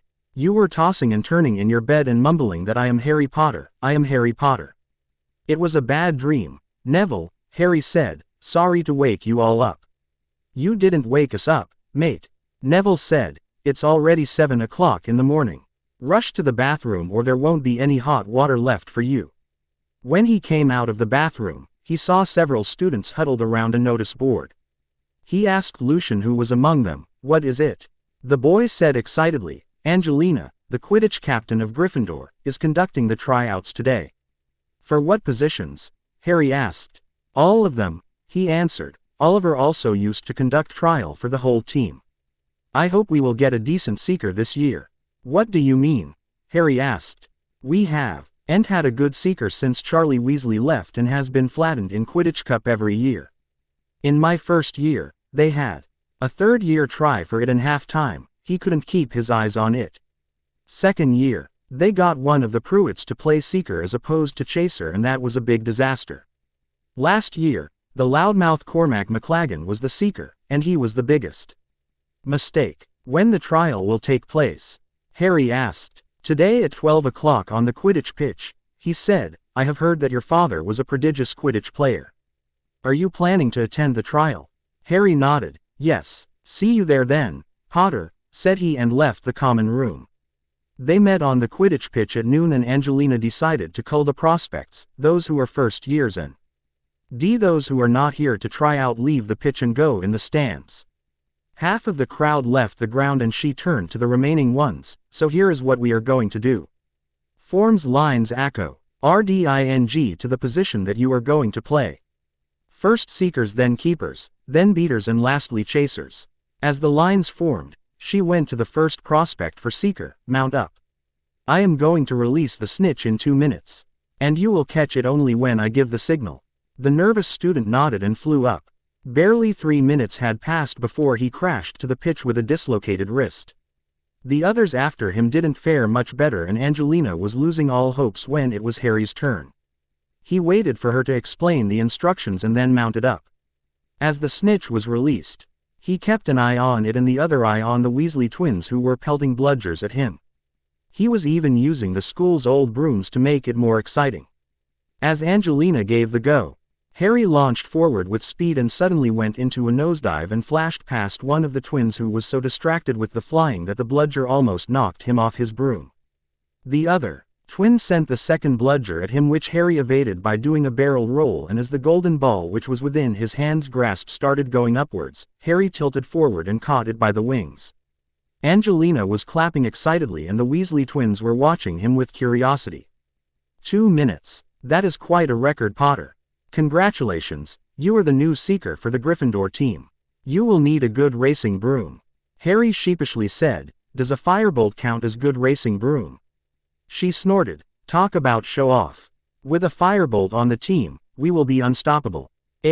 Ari's first trouble in the world came with Avery.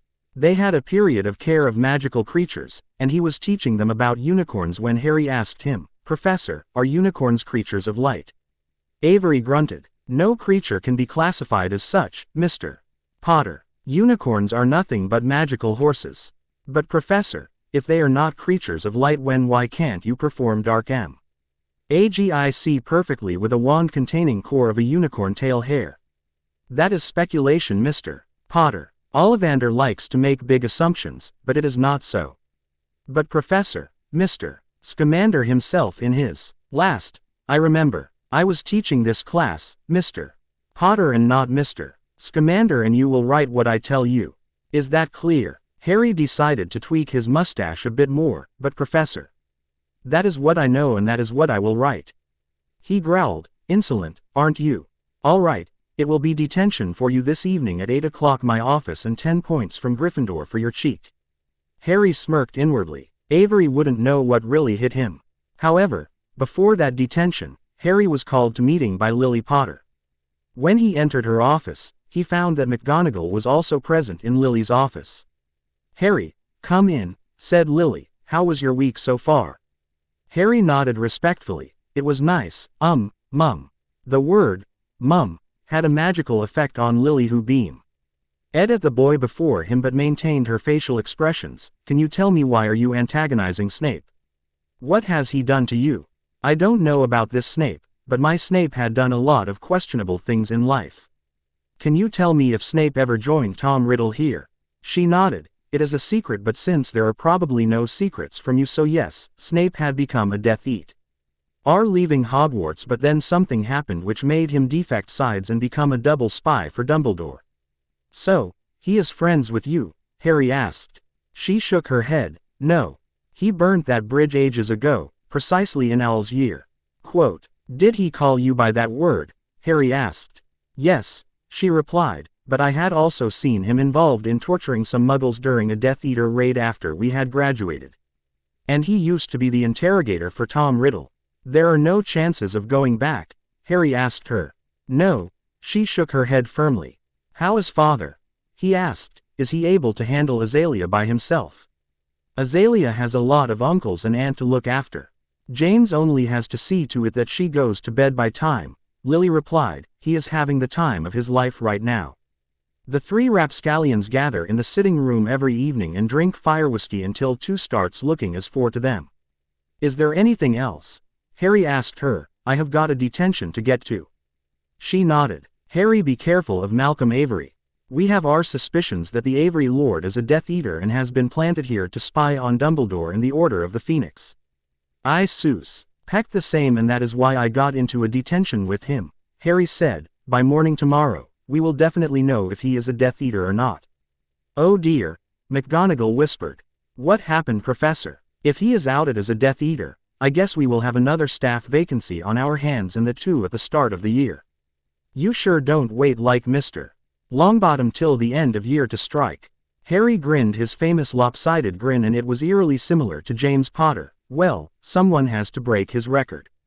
Her lips thinned in a line. I hope you don't entirely devote yourself to pranks like your father and godfather, Mr. Potter. Harry shook his head. Professor, you forgot to include Uncle Moony in that list. Lily smirked as McGonagall's eyes narrowed. I see. That you have the Marauder's penchant for trouble. By the way, congratulations on making Seeker to the team. I hope you will help us win the House Cup. It's been a long drought. Now get going, Harry, Lily said. Don't give Avery a chance to punish you more. When he arrived in Avery's office, the teacher was waiting for him. Mr. Potter, come in. Take a seat. Harry took the seat that was indica. Ted to him and appeared to be relaxed, but he was really taut as a bowstring. Would you be partial to a cup of tea? Sure, Professor, said Harry, and the teacher poured 2 cups. The cups were identical. And there was apparently nothing wrong with the tea, but Harry was not about to just pick up the cup offered to him. He was planning to switch it. Mr. Potter, when it had become known that you had died on that Halloween night, I, along with many others, was devastated. I don't know your parents very closely, but I know your father from our constant skirmishes in the Wizengamot. Harry was half listening to them and was looking around the room, and his eyes stopped on a volume that he knew very well. Professor, is that the Monster Book of Monsters? Avery nodded. Yeah, it is. A very fine bow. Okay for students interested in the subject. Have you read it before? No, Professor. It was not available at where I grew up. I once saw a copy, but I couldn't open it. It tried to bite my hand off, Harry said. You want to see it? Please, Professor, said Harry, giving him big eyes. Avery, the fool that he was, fell for it. He stood up from his chair, walked to his shelf, and Harry swapped the cups. When he rejoined Harry at the table, Harry had picked up his cup and slurped loudly. Avery nodded in satisfaction and picked up his own cup. As Avery was sipping tea, Harry, who kept his hands on the table, incanted, Immobilis Incarcerus. Avery had no chance to react before he went stiff, and he was bound up in ropes which dug into his skin. Harry, who had dropped all pretenses, asked him harshly, Are you a Death Eater? Avery could not stop himself before words spilled from his mouth. Yes, I am a Death Eater. Harry grinned victoriously. Where is your master hiding? He lives in middle of an island in the sea with an old fortress. The sea is the first line of defense, and the next is the moat which runs around the island. An army of Death Eaters patrol the walls. The dark low road has also employed a lot of magical creatures in the security of the place, and the location of the castle itself is a Fidelius secret of which he is the secret keeper. Why were you going to administer Veritaserum to me? Harry asked him. The Dark Lord has been told that the Potters tricked him, and their son was not killed, but you were kept at a secret location all these years, said he. He wanted us to find the truth behind these rumors. Why is he interested in me? Years ago, he was looking for a boy who was born at the end of July to parents who have evaded him thrice and only Woe boys fit the specifications, you and Neville Longbottom. He thought he had already killed you, but you being alive throws a wrench in his plans. What if I am the same boy? Harry asked. In that case, I was to stun you and take you with me out of one of the secret passages out of the castle, he said. All of his Death Eaters have been alerted about you. If I were to tell you that I am not that boy, but it is an elaborate ruse of Dumbledore with others to fool him, then I was to kill you and leave the castle, he said. How many Death Eaters you know? Harry asked him. Lucius Malfoy, Greg Jugson, Selwyn, Yaxley, Lestrange brothers, he said. These are the ones that I know about. What about Peter Pettigrew? He is the Dark Lord's closest confidant and his errand runner, he said. Pettigrew only leaves his side when there is some spying to be done. How can I catch Peter? Harry asked him. Sometimes, he goes out for a pint at a rundown bar at the far end of Knockturn Alley. How does your Dark Lord summon you or you summon him? He has branded all of his faithful with a mark which is branded in our skin, and his ingenuity lies in the fact that he had made it invisible. Harry started grinning and stunned the Death Eater. After having stunned him, Harry tore open his right sleeve and started waving his wand over it, whispering in Parseltongue. A faint D glow surrounded Avery's right arm and Harry started to grin. Things were starting to look good. He levitated Avery into his bedroom, altered his memories so he would remember that Harry had told him that he was not the boy who was born to James and Lily Potter, and then he left. Potter, where you have been? Lyra Macmillan asked him, joining him on the Gryffindor table for breakfast. You know, this and that, he said evasively. Pranking people, annoying teachers and being a general headache. She snorted. You think you are like Uncle James, don't you? He shook his head. Oh no. I have to do a lot before I will get anywhere near him, you know. He is venison steak, for crying out loud. She raised an eyebrow. Venison steak. Whatever that means, Potter. Nothing, Macmillan. Just my rotten sense of humor. Harry, said Ernie, who was joining them at their table, how are you finding the classes? It's only been 2 days, Ernie, he said. I have got Professor McGonagall first thing this morning with the snakes. And I have heard that she is hard to please. Lyra nodded. Oh yes. She is very hard to please and she has no favorites except one. Harry raised an eye. Favorite? I thought she didn't do favorites. Quote, no, she generally doesn't, but every rule has an exception, she said. So, who has the honor of being the exception? Harry asked. Oh, it's Longbottom, said Lyra. Everyone knows how she fawns over everything that Longbottom does. Neville, he is that good at transfiguration. Scarily good, said Ernie. Now here he comes. You can ask for yourself. What are we talking about? Neville said as he joined them. Neville, are you McGonagall's favorite? Harry asked him matter-of-factly. Neville dropped the goblet that was in his hand. Yeah, right. If pushing me to do better than others, earlier than others is being favorite, then yes. Nobody has been given as many detentions by her in our year as I. Harry snorted. You have my sympathies, mate, and for what it's worth, you can remain her favorite. Neville nodded in thought and then suddenly started to grin. I can't wait for Transfiguration lesson today. Harry was a bit disarmed by his grin. Why? Eager to get another detention. He said gleefully, no. She pushed me so much because my mother is great at Transfiguration. She will hold nothing back on you because your father is a master in Transfiguration. Harry shuddered visibly. I hadn't thought like this. Neville snorted. It'd be good to have the attention deflect from myself for once. Are you taking runes? Lyra asked him. Yes, I have planned to. Harry told her, but Professor Babbling still hasn't got to get me about the test that I am supposed to take. It won't be that hard, she said. Babbling loves us and want all of us to do well. Aren't you a ray of sunshine? Harry said teasingly. You are always optimistic about something. Well, that's me, Lyra Macmillan, she said haughtily. Let's get going, Harry. Neville, I won't push it past McGonagall to give us detention if we are late to class. Professor McGonagall was waiting for them when they entered into the class. Today we are going to Try and learn animate to inanimate transfiguration. Mr. Longbottom, what is the complication that we can expect in such transfiguration? Everyone was looking at Neville, who was grimacing. Professor, inanimate to inanimate transfiguration. We change a living organism into a non-living organism, and as such, we can't expect any special complications except that if the transfiguration is not done properly, then the thing which has been transfigured retains its properties. For example, if you transfigure a hedgehog into a pincushion and it is not done properly, then it would curl in fright if one approached it with a pin. 5 points to Gryffindor, she said. Well answered, Mr. Longbottom. Now everyone take out your wands and practice the wand movements with me. Harry watched the class go on with interest. This McGonagall was no different than the McGonagall in Otherworld, but this one took a more patient approach and took time to teach everything to the students. Now take a hedgehog each, and practice transfiguring it into a pincushion, she said, distributing hedgehogs to them. Harry took his and just sat there without doing it. McGonagall noticed this and approached him. Mr. Potter, do you need any help with this assignment? No, Professor, he said. I am already done with it. She raised an eyebrow. Indeed. Then tell me how your hedgehog is sitting there untouched. Professor, I can do it at once, so I waiting for last 10 minutes of this class.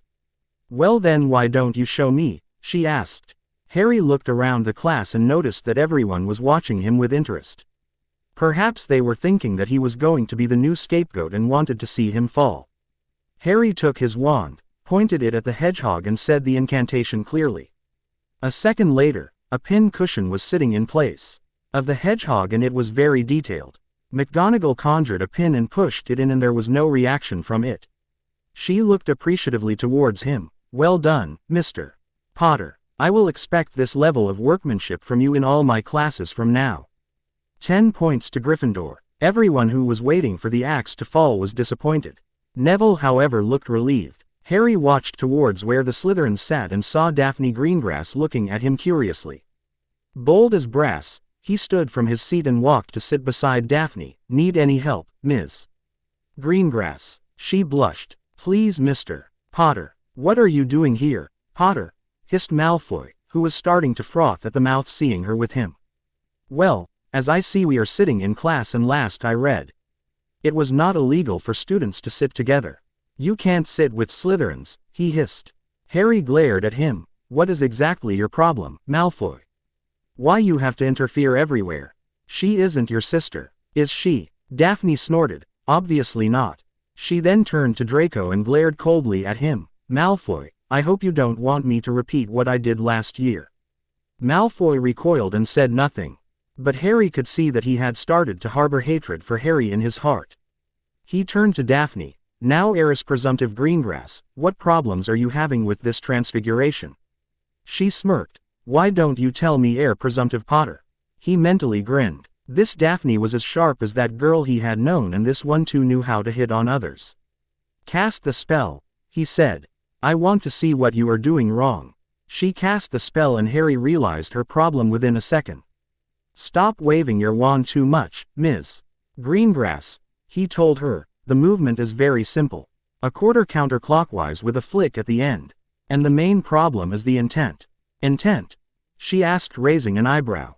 Yes, you have to intend the spell to do what it does, he said. You have to intend the spell to do convert this hedgehog into a pin cushion. She tried and she was successful, sort of.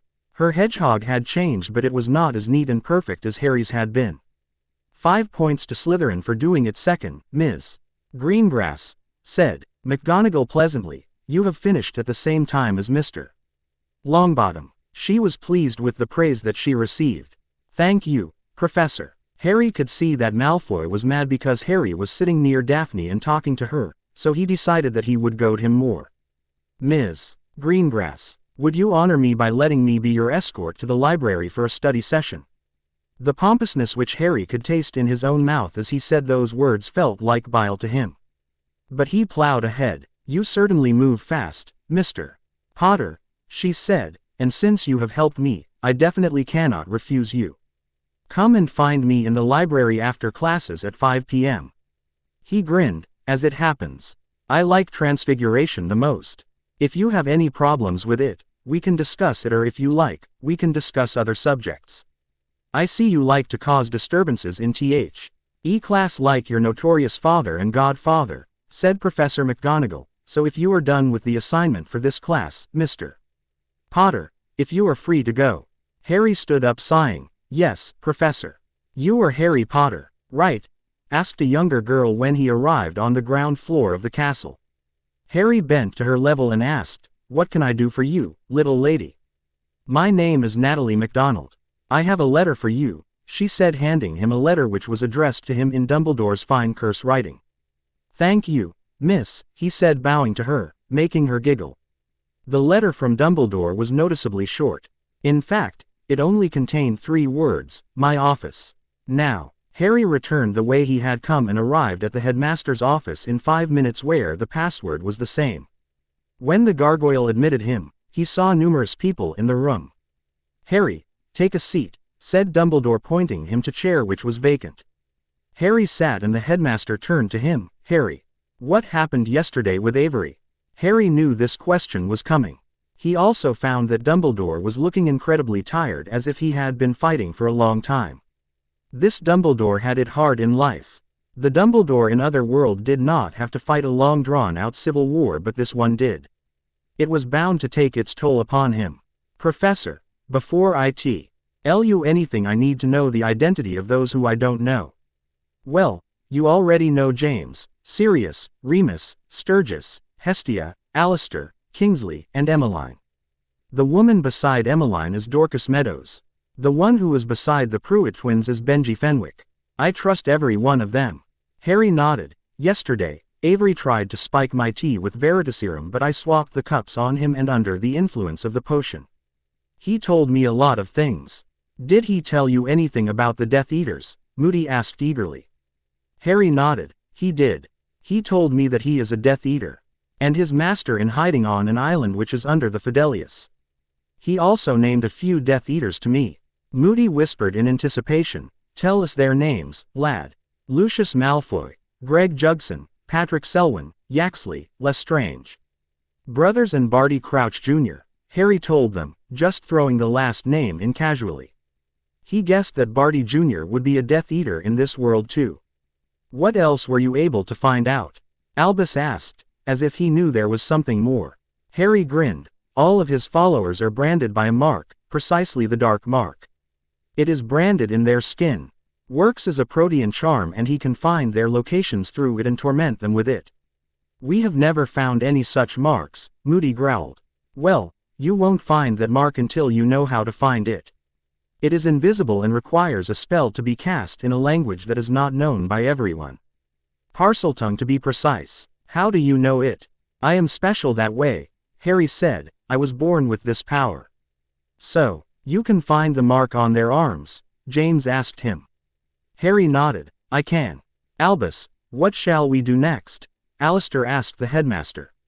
You'll have to arrest Avery, I am afraid. I will post ads for a new teacher immediately, said Albus. I dare say, however, that young Harry had broken Neville's record of getting a teacher ousted of the school, and this time, it is a different teacher. Everyone had a good laugh over this, and the assembly dispersed. When only a handful of people were left, James asked him, Harry, what more can you tell us about them? You, of all people, cannot find them because none of you can speak Parseltongue. I can detect the dark mark because I speak that language, so if you want to make any headway against them, you'll have to get me to check them.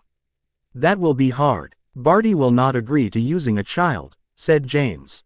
Harry grinned. Good thing that I have pointed fingers towards his son then. I was wondering about that, said Dumbledore. Are you certain that he is a Death Eater? There are a few differences between the two worlds, Headmaster, but there is no harm in being cautious. We can have him apprehended quietly and make it look like an abduction by Death Eaters. A quick inspection of his arm, and if there is no harm done, then an obliviation charm will make him forget everything. If you catch any Death Eaters though, please keep them unconscious or tied in magic restraining shackles so they can't escape, or call Voldemort to their help. And if you want my advice, then you can contain them in the Chamber of Secrets. Dumbledore smiled. That is a great idea, Harry. As Harry was dismissed from Headmaster's office, James escorted him. Harry, when were you going to tell me about the basilisk? Harry shrugged. I was going to tell you, but later it slipped from my mind. I never learnt to bow to authority figures. Understandable, but remember that we care for you, James said, and if you want someone to just talk, please do let me know. Harry nodded. I will. So why haven't you done any prank yet? James asked. Harry grinned. A bloke has to make some preparations, Dad. Doesn't he? The man W.H.O. was sitting in the throne-like chair in the middle of the room was not a scary-looking bloke per se, but everyone in Wizarding Britain feared his name. For years, he had terrorized their world and countless of wizards and witches alike. He was of about average height. His facial features may once have been handsome, but now he was getting on in years. While for wizards, age is not an issue. But the gray had started to show in the hairs around his temple, and there were even a few wrinkles on his skin. His eyes were normal brown with a reddish tint to them, and his face looked contorted as if he had left some of his humanity behind him over the years. He was dressed in a plain black cloak. His hair, which was shoulder-length long, was pulled back in a ponytail, and the harsh lines around his mouth spoke of him having a temper. About him, a group of house elves were milling about and mortally afraid of their master. They knew that he would kill them even if he got angry for the most trifle of reasons. In his younger years, he was known as Tom Marvolo Riddle, but he had gotten rid of that name as soon as he could and assumed the name Lord Voldemort. He was one of the brightest students to ever have passed out of the halls of Hogwarts, and he wanted to rule the world. Since his idea of world domination did not line up with sentiments which were prevailing at that time, he became a rebel. He started amassing an army of the blood supremacists who thought themselves to be above everyone else and believed the Muggle-born and half-bloods were ending their world. It was not true, of course, but it became a rallying point for all his followers, and he cleverly coaxed them into thinking that he, Lord Voldemort, was the savior that could deliver to them what they had desired from a long time. He was well on the ascent and on his way to world domination till he heard the blasted prophecy. His follower Severus Snape had brought it to him, but it was a pity that the man had only heard half of it. He had sent Severus Snape into the service of Dumbledore to spy on him and promised a reward of his choosing to Severus when they captured Wizarding Britain. He had once thought about capturing the seer herself to find the prophecy, but abandoned that line of prophecy when it became clear to him that the seer wouldn't remember any of it. When he had killed Harry Potter that night, he had invoked the fury of Wizarding Britain collectively and of his old teacher, Albus Dumbledore. They had banded together against him, and he had repeatedly failed to kill Neville Longbottom, the other boy who could be a threat to him. When Wizarding Britain took the hard instance against him, there was full retreat for him and others. It had made him hide here in this place where none could find him. "My lord," said one of his best followers who was sitting before him, bent on her haunches, "there is report from Wizarding Britain and it is important for you to hear it urgently. Send them in and tell them that if they are bringing bad news then they would experience my displeasure." "Yes, my lord," she said gleefully before she walked out of the chamber. Of all his followers, only T.'s woman knew of all his followers' identities, and he always kept her close to him. She was born in a very noble family but was banished for supporting Lord Voldemort and his ideals. She had been young when he had invited her into his circle, and she had at times offered to bear his children. She was not bad to look at, and she certainly could give him powerful children if he wanted to leave a legacy. But it was not a legacy that he wanted to leave. He wanted to live forever and had taken steps to ensure that. He had succumbed to the weakness of flesh at times but had never given her heart's desire to her, which would have elevated her status among her followers. Even now, years later, she tended to all his needs with same zeal as before, but she won't ever be rewarded with the prize that she coveted. "My lord," said one of his followers who was kissing the hem of his robes, "Avery sent us a report about the task that you have entrusted him with. Tell me, the boy who is being called as the long-thought-dead son of James and Lily Potter is not the same boy. This boy was born somewhere in USA where a different branch of the Potter family existed until a few years ago. The boy's parents died in a potions accident, and he was left as an orphan. The boy greatly resembles James Potter and they decided to spread this misinformation." Voldemort laughed. "I can see the old fool's meddling in this. Undoubtedly it is his doing. Tell everyone that the boy is off our radar and tell them to concentrate their energy on eliminating Neville Longbottom. They will get a lot of chances in the upcoming event." "Yes, my lord," they said and hastily retreated. Chapter 7. The library was the last place that Harry would have gone to with a girl such as Daphne Greengrass, but he was freshly out of ideas. And as he had surmised, Lily Potter was in the library sitting on a table not far away and pretending to be busy in a tome which looked like it had not been opened in decades. "So heir apparent Potter, what is your problem with Malfoy?" she asked him. Harry chuckled. "I don't even know the bloke. What makes you think I have any problem with him?" "Then why do you keep harassing him?" she asked. "Don't think that I haven't noticed that you deliberately do things to infuriate him. He is too easy to rile up," Harry said, "and his face turns a nice shade of puce red when he tries to get one up on me and ends up embarrassing himself. Be wary of him, heir apparent Potter," she said seriously. "You perhaps don't know the Malfoys. His father is a cruel man who used to have very close relations with the former minister until Arthur Weasley became the minister. You don't want him as your enemy." Harry's face hardened. "If I were to fear the likes of Malfoy, I may as well break my wand and burn the pieces." However, enough of him. Tell me about you. I am the eldest of 2 daughters and I have a brother. My sister Astoria Greengrass is a second-year Ravenclaw and friends with your brother Charles. My brother will be joining Hogwarts next year. My father runs an apothecary in Diagon Alley, and my mother works in the ministry. This was something new to Harry. In the other world, Daphne Greengrass was the heiress of House Greengrass and her sister Astoria was the youngest child. There was no son. What is Slytherin house like? Why the interest in Slytherin? She asked him. Well, I have heard the cunning and ambitious come from that house, he told her. It was true at a time until this Dark Lord came along. Since then, most of Slytherins are no better than Dark Hufflepuffs. I mean, we have no idea where this Dark Lord came from, what is his family history or anything, yet they follow him blindly, swear oaths of fealty to him. Harry chuckled. That is understandable. He must have given them a good reason to believe him, no matter however twisted that reason might be. Do you know anyone who might be his follower? She shook her head. No. I have never heard about anyone who is a follower, though that is understandable because they are very secretive. I have heard that not even all of his followers know each other's identity. Even his chosen few don't know who the others are. What about the Order of Phoenix? I have heard that they too are a very secretive bunch. From what I have heard, the Order is very secretive, and no one knows who their members are. It is believed that many of the upstanding lords and ladies of the Wizengamot are members, though there is no way to prove it. They are the only reason that you know who hasn't been able to set a foothold in our society. Why the questions though? Oh, Macmillan was talking about them the other day, Harry said. He was telling me that the war has been going on for decades now. Yes, she answered. It started sometime before my parents graduated and hasn't abated since. Countless witches and wizards have died. I am sorry for asking these questions, he said. Are you going with someone on the next Hogsmeade weekend? No, nobody has asked yet. Malfoy tried to ask me out last year and I refused. When he persisted, I had to freeze his family jewels before he would leave me alone. Harry inwardly howled with laughter. What can you tell me about Pansy Malfoy? Daphne's expression soured as if she had sucked on a lemon. She is a snob. She thinks that everyone is beneath her and her brother acts as her enforcer. She may be rude, arrogant, but she is also the brains between the two. And she has a reputation which follows her. Reputation? It is not for me to say, Daphne said.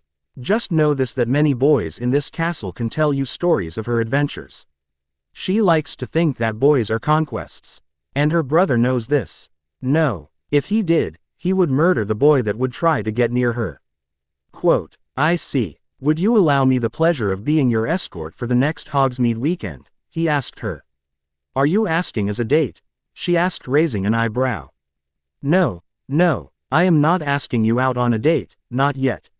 I would like to get to know you better, and I can't do that with my mother watching every movement of mine like a hawk.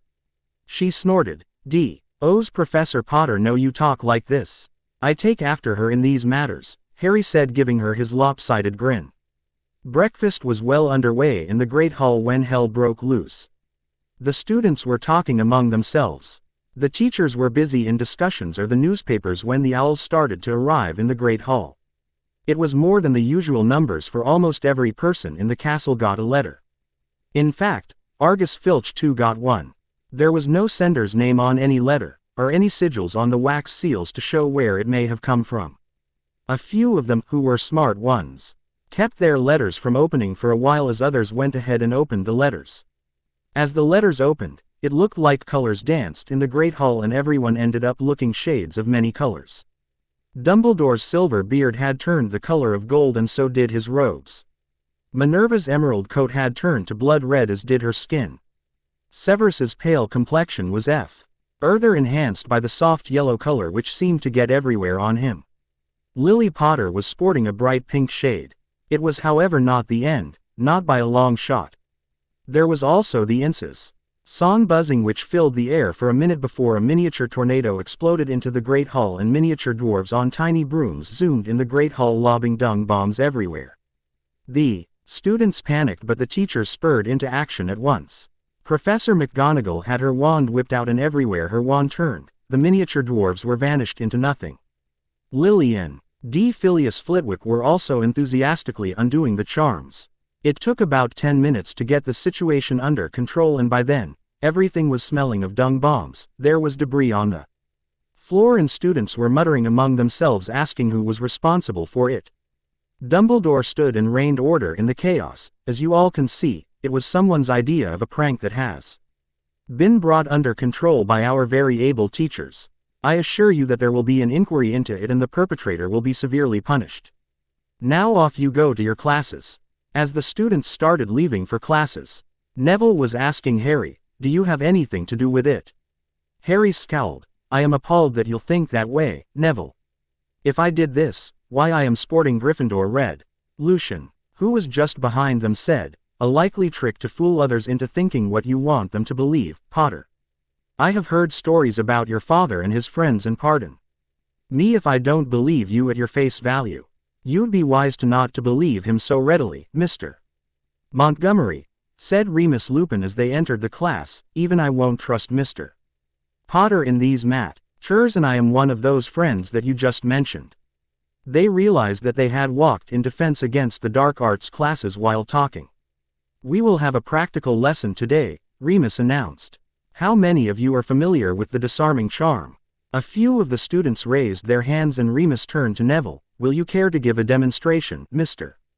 Longbottom?" Neville walked forward to the front of the class and Remus turned to the class again. "Anyone else would like to join Mr. Longbottom?" Draco Malfoy stood sneering. "I will." Remus sighed. "All right, Mr. Malfoy, come up here." When both combatants were facing each other, Remus gave their instructions. "When I say so, Mr. Malfoy will cast the disarming spell at Mr. Longbottom, who will defend himself any way he can." As Remus gave the go, Malfoy started firing disarming hexes at Neville, who evaded them without any difficulty. His father, Senior Auror Frank Longbottom, a veteran of the war, had trained him in basics of defense. And he had no trouble remembering every bit of training that was imparted to him. Malfoy's attempts to disarm Neville were laughable. After 10 minutes had passed, Remus turned to Neville. "Now it is your turn." Neville's first few tries did not yield any results, for Malfoy was using shields. When Neville realized that he won't stop using them, he delayed firing his next spell. Malfoy, who had assumed that Neville won't be firing another spell at him, was a second too late in raising a shield. As a result, his wand was yanked out of his hand and traveled to Neville's outstretched hand. "Can anyone tell me where Mr. Malfoy went wrong?" Remus asked.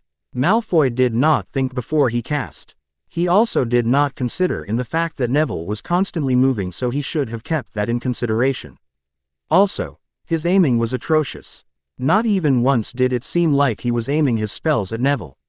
Remus smiled brightly. "Take 10 points for Gryffindor. Now who wants to go next?" Harry raised his hand on one side of the room and Pansy Malfoy did so on the other. As they squared off against each other, Remus asked Pansy to go first. As soon as her first spell was fired, Harry swatted it aside. This brought a rage on her that was almost laughable. Every time she cast a spell, Harry would simply bat it aside. It went on for about a minute before Remus brought a halt to the proceedings. Now it is Mr. Potter's turn. Pansy did not even have had a moment to think about her move before Harry had sent the disarming spell at her. Her wand was snatched out of her hand and flew to Harry's hand. "Well done," Remus said happily, clapping his hands in enthusiasm. "You will tell me everything you know, Avery," said James Potter, the lines around his mouth hardening. "I will make you speak. You can't arrest me without cause, Potter," he sneered. "You have nothing to prove that I have done anything wrong." Avery was tied to a chair in the chamber of Secre. ETS, where James Potter had been asking him questions from the past hour. They had snatched Avery from Hogwarts this morning as he was coming out of his office. Remus and Sirius had stunned him as he came out of his room, and they had whisked him away to the chamber. Dumbledore had converted the chamber into a safe house where they could interrogate any Death Eaters they captured, and they could keep them imprisoned there until they decided otherwise. They knew from Harry that Avery was a Death Eater. They couldn't use Veritaserum on him because the rules were very strict in that regard.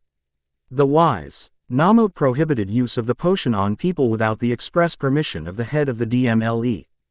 Barty Crouch Sr., who was heading the DMLE, was known as a stickler for rules, and even if they convinced him to allow Veritaserum, word could go around to his son, who was being watched every moment of the day by two Aurors.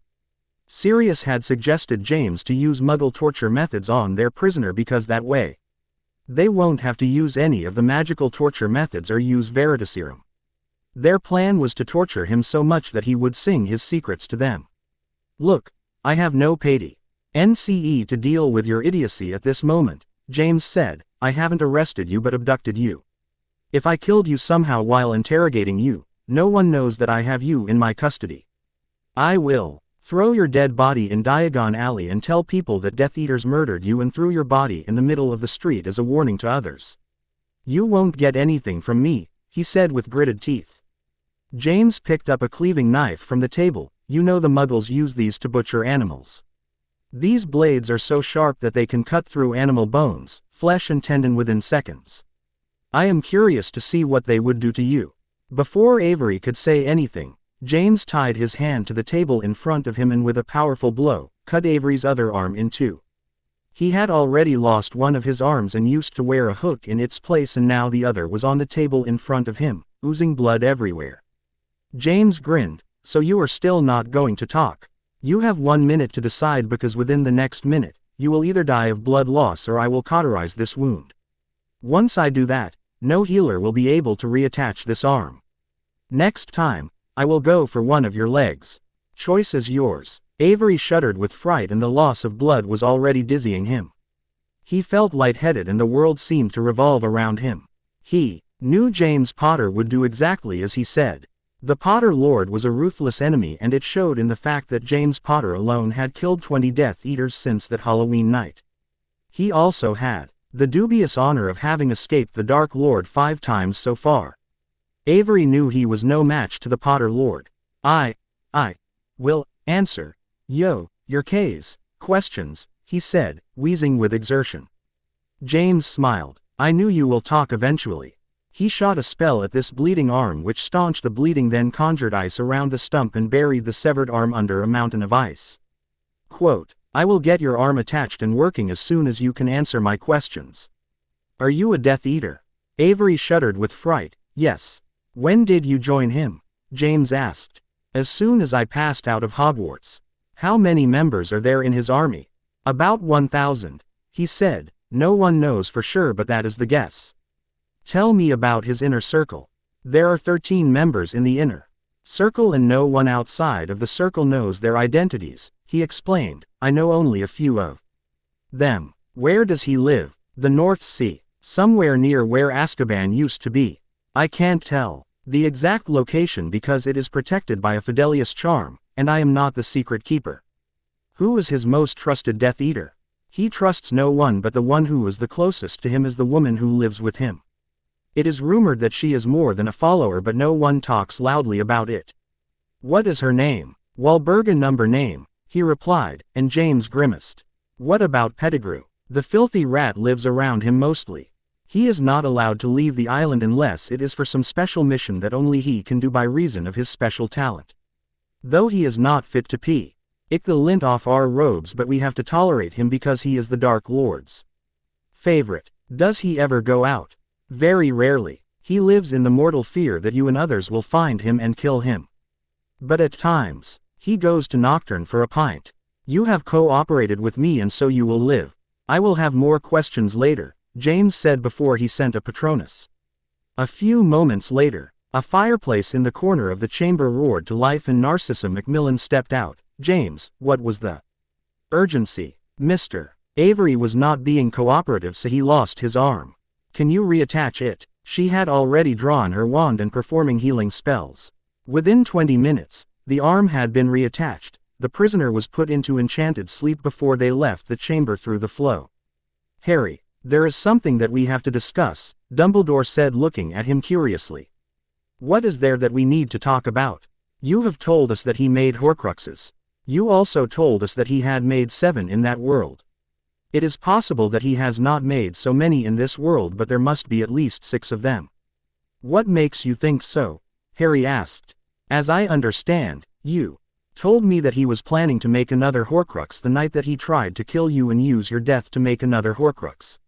Since he was able to kill Harry Potter in this world, it is possible that he made a sixth Horcrux. Harry's eyes widened in comprehension. He had not thought this way before. In fact, it was entirely possible that Harry wouldn't have thought of this if Dumbledore hadn't figured it out. It showed why Dumbledore was different. You are right, I hadn't thought this way. So, what do we do? Harry asked. First we try to find those Horcruxes that we already know about, Dumbledore said. Can you tell me what those Horcruxes were? The first one was a diary which he had given to Lucius Malfoy, and if events happened as they did in that world, then the diary should be somewhere in Malfoy Manor. The second Horcrux he made was the Resurrection Stone which he had buried at the place where Gaunt Shack used to be. The third was the Slytherin necklace which he had hid in a seaside cave guarded by many enchantments and inferi. It was later stolen by Regulus Black from there. The fourth was the Hufflepuff cup which he had given to Bellatrix Lestrange, which she had hidden in her vault at Gringotts, and it was taken by me and others after we had raided the bank. The fifth was the Ravenclaw diadem which he had tracked in Albania and then hid it in Hogwarts. The sixth was his familiar Nagini, a snake, and the seventh and the unwanted one was me. Dumbledore appeared to be in thought for a long while before he spoke again. Of all the Horcruxes, we can assume that the Resurrection Stone is at where the shack used to be. The necklace should be there in the middle of the lake because there is no Regulus to steal it here, and the diary should be in Malfoy Manor. We don't know where the cup is at this moment, but I can assure you that Tom Riddle had taken those two artifacts after having killed Hepzibah Smith and blaming her house elf for it. We can try to find the diadem in the castle, and that will leave only the cup which we are certain exists but don't know where. Harry nodded. That is right. Other than that, we have to find out how many Horcruxes he made here. From what I recall, he had made the seventh Horcrux, i.e., the snake, after he had been disembodied, so we ruled that out. So, we are potentially looking at 6 Horcruxes at the minimum, and there cannot be more than 7 of them. So, here is what I am going to do, Dumbledore said. I am sending people to find the position of the shack and the necklace for the next few weeks. I assume that you will want to join me when we go to find them. Harry nodded. Yes, because you don't understand your own peril in rushing into things without knowing them. I know the threat that the stone poses to you. I will come with you when you go to look for these things. Dumbledore nodded. Tomorrow, I am sending Alistair, Kingsley and Frank to find the location of the Gaunt Shack. Since we have never tried to find his home before now, it may take a while. When they find it, they will not enter it but report to me. What about the cave? In my efforts to document his life, I found about the cave where he had taken those Muggle boys. I even found those boys who are still living in a mental asylum and not free of the enchantments that he had placed on them. The pitiful state that they are in, they aren't expected to live for more than a couple of years. With significant effort, I was able to find the position of the cave. From the last few days, the twins have been trying to find this place. Currently I am waiting on them to report their success to me. What about the cup? The cup is going to be a bit hard to find. If he never gave it to anyone, it may very well be with him. No, I don't think he will have it. Tell me, Headmaster, how many artifacts of the Founders you know about? There is only the cup, the necklace, the diadem and the sword of Gryffindor which sits in my study. Other than this, there is no other artifact in existence which may have once belonged to the Founders. My Dumbledore had found that he liked to collect trophies, and it was those trophies that he turned into Horcruxes. Now what would serve as a trophy to him? Must be something that would remind him of his victories, Dumbledore suggested. I mean, he killed Hepzibah and got the cup and the necklace from her. They would have made a fine memento for him. And what would have been his biggest victory? Harry asked, an idea forming in his mind. When he killed Harry Potter, Dumbledore's eyes started twinkling. I understand what you are getting at, my boy. Ms. Malfoy, Harry called Pansy from behind as she was walking from care of magical creatures to ancient runes. Draco Malfoy had taken ancient runes, which Pansy did, and Harry wondered how different this Pansy was to the one he knew and loathed once. What do you want, Potter? She sneered. Oh please, I am trying to have a civilized conversation with you. Harry said, is it too hard for you? Ask whatever you want and don't waste my time, she said. If Draco sees you talking to me, he will be angry. Are you afraid of him? Not at all, but he will start whining and at times it becomes unbearable. Anyway, I wanted to ask you out for a date in the kitchens, Harry said. That is the only place where we will have some of the privacy. All right, Mr. Potter, this evening we will meet in the kitchens, she said and traipsed off to the class ahead of him.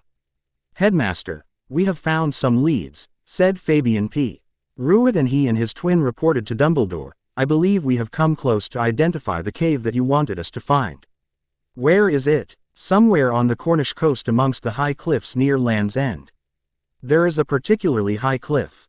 Almost opposite this cliff, there is a cave along the waterline which is hidden by a notice-me-not charm, said Fabian Pruitt.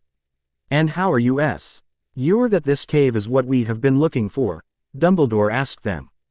Because magic always leaves its traces, Headmaster, said Gideon, and dark magic more so.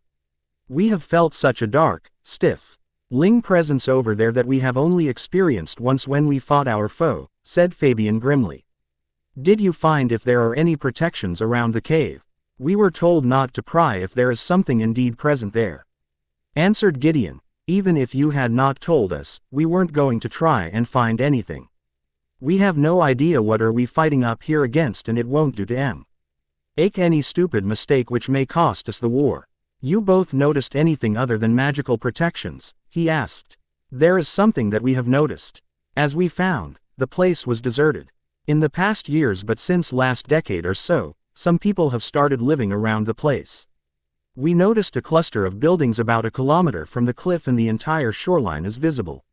What is more curious is that the houses are magical dwelling, for we have felt wards in that area. It is out of our hands to inquire further. I will go and see to the protections around the place, said Dumbledore. We are making headway against him now.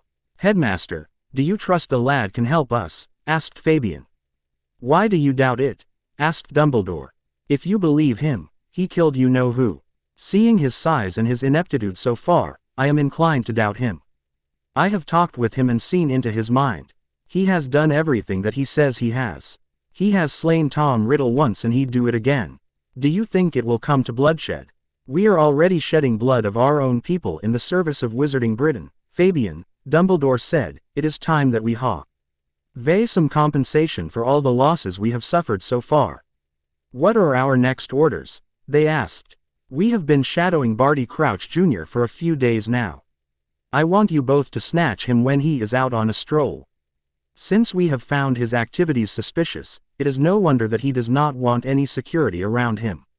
Make it look like the Death Eaters have taken him. They nodded. We will do it. Where are we to take him once we have snatched him? The Chamber of Secrets, said Dumbledore. And how do we get into the chamber without entering Hogwarts? They asked him.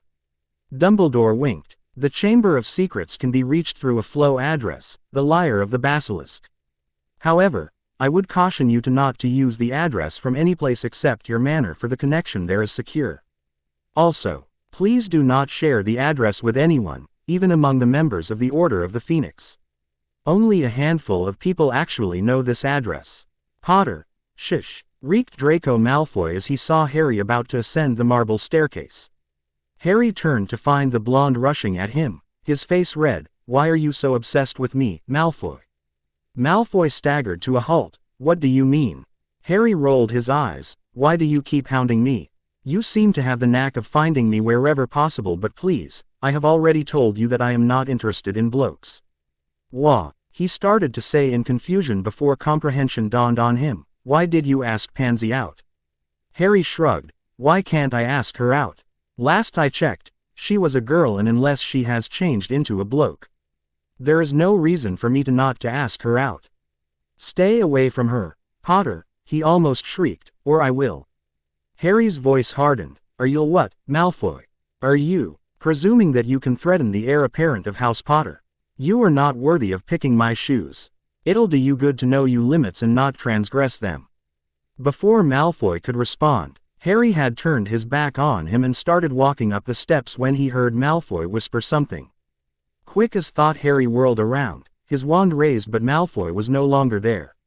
In his place was a blonde ferret. I despise people who attack when their opponent's back is turned, said Alistair Moody as he was bouncing the ferret up and down the stairs. Did he hit you? Asked Moody. Harry shook his head. He didn't, and he couldn't have got me, but where did you come from? Moody barked in laughter. I am always posted at Hogwarts. I was patrolling through this area when I came upon this.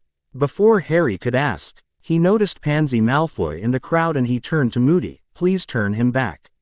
He wasn't able to hit me, and the humiliation is punishment enough for him. Moody growled. I do this only for you. But I will be sure to raise this with his head of house. That would be Snape, would it? Harry nodded. Yes. As Malfoy was turned back and he ran into dungeons, he shouted, my father will hear about this.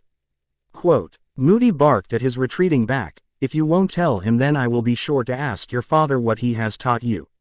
As Moody moved on, Harry found Pansy. I hope you won't hold Moody's conduct against our date. I swear I hadn't asked him to do anything. She continued to walk imperiously towards the great hall and whispered only for him to hear, the kitchen's in an hour. As Pansy left, Neville asked him, what were you whispering in her ear? Trade secret, mate, Harry said, giving him a sly wink. Please tell me that you are not considering asking her out. Are you trying to court her? Come on, Neville, you think I would court her without asking my parents? Harry asked him. I know what the effects are of starting to court a girl. Besides, I don't think I would like Malfoy as my relative. Neville snorted. There is that too. I kind of liked when he was a ferret and bouncing up and down the steps. Precisely. In an hour, Harry was in the kitchen. He already knew where the kitchens were and was waiting for Pansy. The elves had set the table and covered it with a fine tablecloth. The utensils were solid gold plates as in the Grey Tea Hall, and he had persuaded the elves to supply them butterbeer for the dinner. Pumpkin juice was fine, but sometimes people needed something more. For this lunch, he had planned nothing special in MIND but asked the elves to bring him what was being served in the Great Hall. A lot of elves were loitering about in the kitchen and yearning for their approval. As she reached near the table, Harry pulled out her chair for her. He took his seat when she sat on the other end. After she had made herself comfortable, she asked him, why are you trying to impress me, Potter? Ms. Malfoy, I am not trying to impress you or anyone. I just want to be friends with everyone, and I don't see how that can be a problem. I am a Slytherin, Potter. I know no one does anything without any objective. What do you want to achieve by it? Well, Ms. Malfoy, I find you to be very mysterious. I mean, you are beautiful and you have a sense of mystery around you, as if you are above everyone. I know belonging from a family as Malfoy would make you feel so, but there is much more than that in you. You carry yourself with a grace that is hard to find in many other pureblood ladies. She was blushing like a tomato. For no one had ever heaped praises upon her but controlled her outward expressions. I am charmed, Mr. Potter. So, what do you want to know about me? There are a lot of questions that I want answered, he said, but first tell me why your brother flies off the handle when he sees me. She giggled. Poor Draco thinks he can scare every boy away from me. And I have heard him tell that you insulted him in Diagon Alley. He thinks he has to get even with you. And what do you think, Ms. Malfoy? He asked with a grin. Pansy was not a weakling when it came to boys, but there was something in his grin that unsettled her. It made her knees weaken and butterflies fluttered in her stomach. Her mother had told her that it was quite common to happen in this age, but it was the first time that it was happening to her. Ever since he had pulled out that wand in the train, she had become a fan. She knew her father was a formidable wizard, but even Lucius Malfoy wasn't that fast, and he was certainly not as intimidating as Harry Potter looked when he shoved that wand under Draco's chin. She had decided then and there to try and ensnare him before others could get their hooks in him. Great Hall. Attention students, said Dumbledore at the breakfast. Professor Avery has left his job for some personal reasons and therefore he will not be teaching here anymore. The students listened to the announcement with stunned faces. It was common for them to lose the defense against the dark arts teacher at the end of the year, but this was surprising. They had never lost a care of magical creatures before, and the two at the start of the year. The obvious question that came to their mind was about who will be the new teacher. As if Dumbledore understood what they were thinking, he said, since there is a post vacant, I have invited a very famous magizoologist to teach care of magical creatures at Hogwarts. He was a student of this school and is renowned for his knowledge worldwide. He is considered an authority as far as magical creatures are concerned. Please join me in welcoming Professor Newt Scamander. And now I think that was a wrinkle that no one expected. This story will make your heads turn. Chapter 8. Professor Scamander entered in the great hall from the door behind the teacher's table. He was aged, dressed in a robe which was fashioned as a suit, and his cloak bellowed behind him. His hair had turned white with age, but he had retained his handsomeness. Newt Scamander, as Harry remembered, looked as eccentric as he did in that world. He looked like the guy who had no idea why he was there in the first place. There was a forlorn look on his face, and he looked lost. His eyes, however, radiated with warmth, and there was a slight bit of mischief in them. Newt bowed to the great hall in general. It is always refreshing to be back at Hogwarts. I never imagined I will ever come back as a teacher, though. It is at Albus's insistence that I have taken this job this year, and I will go back to retirement next year. I hope that I will be able to teach you a little about my subject in the time that we have together. There was a good applause to his speech before he bowed again and took his seat. Hey Charles, Harry called his little brother, where you have been that you haven't got a minute for your brothers? Harry had cornered Charles in the library. The boy was hiding in a corner and doing his homework. Harrison used to meet him regularly, but Charles was distant and Harry understood the reason behind it. The boy resented that Harry had become the eldest son out of nowhere. Charles scowled. You are not my brother and you know it. I mean, why should I believe you? Everything was great before you came out of nowhere and everyone only pays attention to you. I have been raised all my life being told that I will be the heir Potter, and you come along and take it from me. I am not interested in Potter heirship, Charles. I am interested in Ling you know who, and that is what I will do. You can remain the Potter heir. In fact, I have told Mother and Father that I will not take the heirship if it means you would be stripped of it. Charles scoffed. As if you can kill you know who. I don't believe that you can kill him. Harry smirked. Keep believing that. I will tell you again that I am only here because I need to finish him and his followers. I am not going to take anything away from you. It'll do you some good to make friends out of our house. There is a world outside Hogwarts. Okay, I heard what you had to say. Now please leave. Harry stood and left. He was not even angry with the boy. At a level he even reminded him of himself, but Harry wasn't going to abandon him because he was family. Ms. Malfoy, Harry whispered to Pansy as they walked to care of magical creatures. Hey Mr. Potter, she said silkily, so what brings you to me? I was thinking if you would like to meet me in the kitchen this evening. She raised an eyebrow. What is it with you in the kitchen? Oh well, I want to know you and we can't talk when your brother is hanging around us, he said. He remains a nuisance to me even when I try to avoid him. This evening in the kitchen, she said before walking ahead, and let no one hear a word about this. The class for care of magical creatures was held on the grounds of the castle as it had happened in his different lifetimes. However, in none of those Newt Scamander had been his teacher. Here Hagrid was only a groundskeeper. They all gathered near Hagrid's hut where the groundskeeper was sitting with Newt Scamander and talking about something. Hagrid was excitedly talking and moving his trash can lid-sized hands excitedly. As Newt saw them, he motioned for them to gather around. Welcome students, said Professor Scamander as they all gathered around him. Today I am going to show you all a Porlock. Now who can tell me about Porlock? A memory flashed in Harry's mind of a small creature which he had seen once. Except he couldn't remember where it had been. As far as he remembered, Porlock were small creatures and Hagrid definitely wouldn't have been interested in them. He raised his hand at the same time as a few others. Yes, Mr. Potter, what can you tell me about a Porlock? Newt asked. A Porlock is a small animal about 3 feet in height, humanoid in appearance. It is shy of humans and runs away from them. By nature it is a shepherd and lives in where we keep our livestock like horses, hippogriffs, etc. There is a Porlock which lives in the stable where the paddocks of the hippogriffs are situated. Newt beamed at him. Take 10 points for Gryffindor. Porlock by nature are shy creatures and, as Newt continued, Neville asked him, how do you know about beasts so much? Because I have seen a lot of them in my life, Neville, he answered. I have traveled extensively all my life and I know many creatures that even Mr.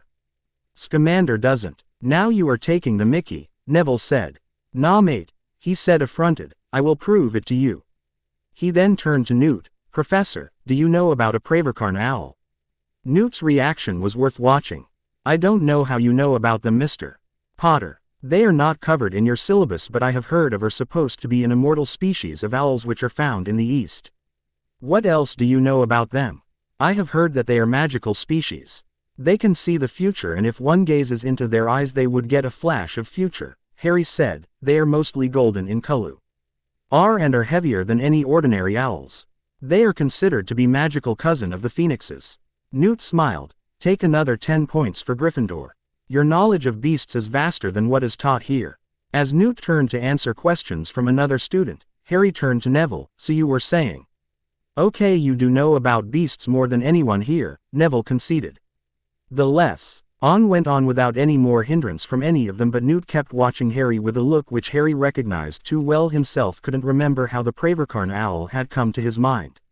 Suddenly till he realized that he had known that species of owl from another life where he was called Harold Peverell.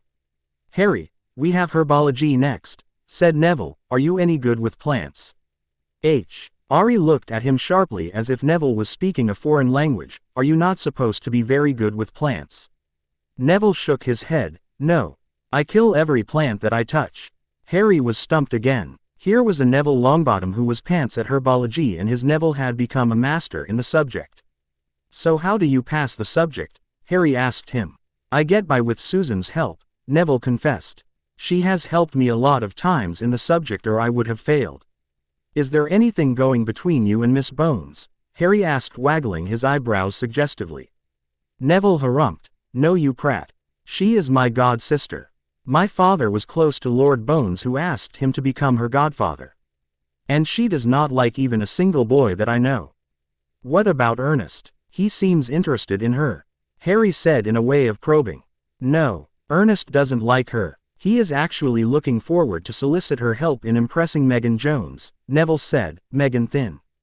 He is so full of himself and won't give him the time of the day. Harry nodded while he internally thought about this Neville. This Neville was so different than his Neville.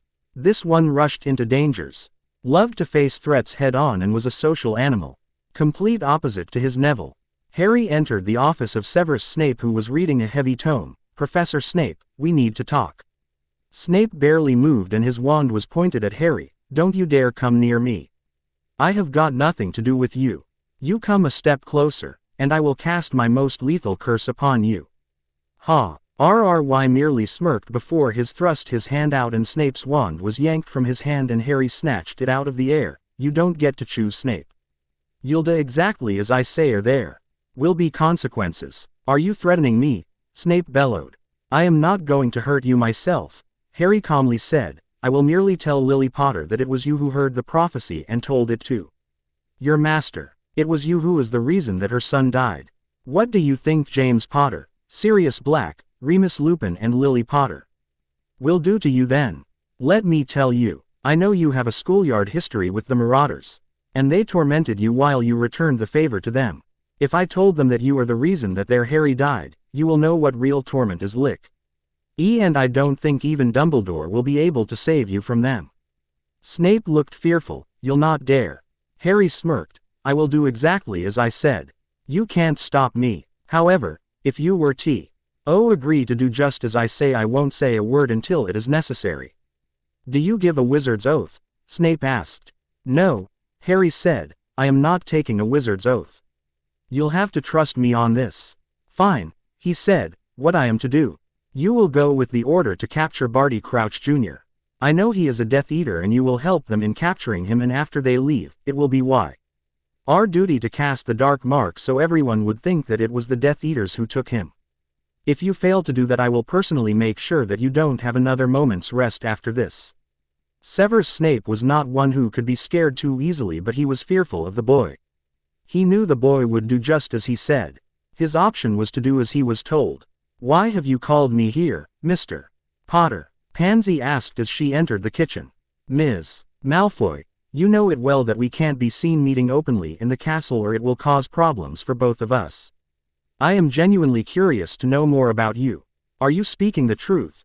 She asked him, skepticism evident in her voice. Yes, he said honestly, I want to know you. Any exchange goes both ways, Mr. Potter, she said. I have questions of my own about you. He nodded. Ask your questions then. Who are you really? She asked bluntly. I am Harry Potter, he said, son of James and Lily Potter. I was hidden away from others' eyes when I was little. A wandering tribe took me in and I have spent years living in different parts of the world. Recently Dumbledore decided that I was to return home because my education was lacking. She snorted. Lacking? You know more than many of the students, Potter. You are evidently better at magic than most of us. You are not telling me the truth. You want the truth? He asked. All right. I was brought back because I am the child who is destined to bring an end to this war. Either I will end this Dark Lord or he will end me. She snorted. You are still lying. Do you think you can end him? You don't know what he is capable of. This was the moment that Harry had been waiting for. As she talked about the Dark Lord, Harry cast nonverbal Legilimens spell at her. It caused him to use a great deal of energy, but it was important. As he riffled in her mind, he was disappointed to see there were no mental shields to prevent an intrusion. He could see that the Dark Lord was a regular visitor at the Malfoy Manor and the house was used as a safe house and a prison for those that were captured. Lucius Malfoy was not just the financer of Voldemort, but he was also his executioner. There were a few more things that he saw in her memories which gave him ideas about future. He looked at Pansy for a moment more before he muttered, Obliviate. Pansy's eyes rolled into her head. She came around about a minute later. What happened? You fell asleep, Harry lied. You were telling me about when some Ravenclaw was trying to make moves on you. She blushed profusely. She had in fact encouraged the Ravenclaw to make the moves on her because he had heard another girl talking about how she found him appealing. Pansy was the kind of person who took what they wanted, and so she had taken the boy for herself only to discard him when she had enough of him. Ms. Malfoy, Harry's voice interrupted her from her musings. Where did you go? She looked at the boy for the first time really. He was better than most that she had been with. He was roguishly handsome and the grin which he often sported made her go weak in her knees. In her twisted mind, she knew only one thing: if she saw something, she had to take it. Have you ever been with any girl, Potter? She asked him flatly. I have been with more girls than I can count, he told her. I am not a stranger to these things. She smirked. Well then, I am sure you know how to show a lady some good time.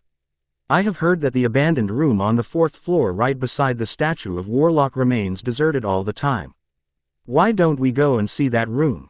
Sorry, Ms. Malfoy, but as it is, we barely know each other at this point of time, he told her. I am honored about your offer, but I regret that I will have to refuse at this time. Maybe when we know each other better at some point in the future, I'd consider your offer. Barty Crouch Jr. was feeling apprehensive. Since the last few days, he had the feeling that he was being watched.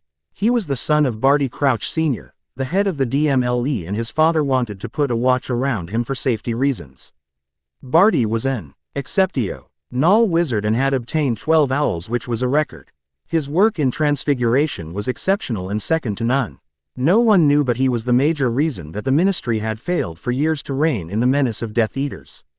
He was a follower of the Dark Lord, having entered into his service when he was hated his father because he was stunted in the aura of his father.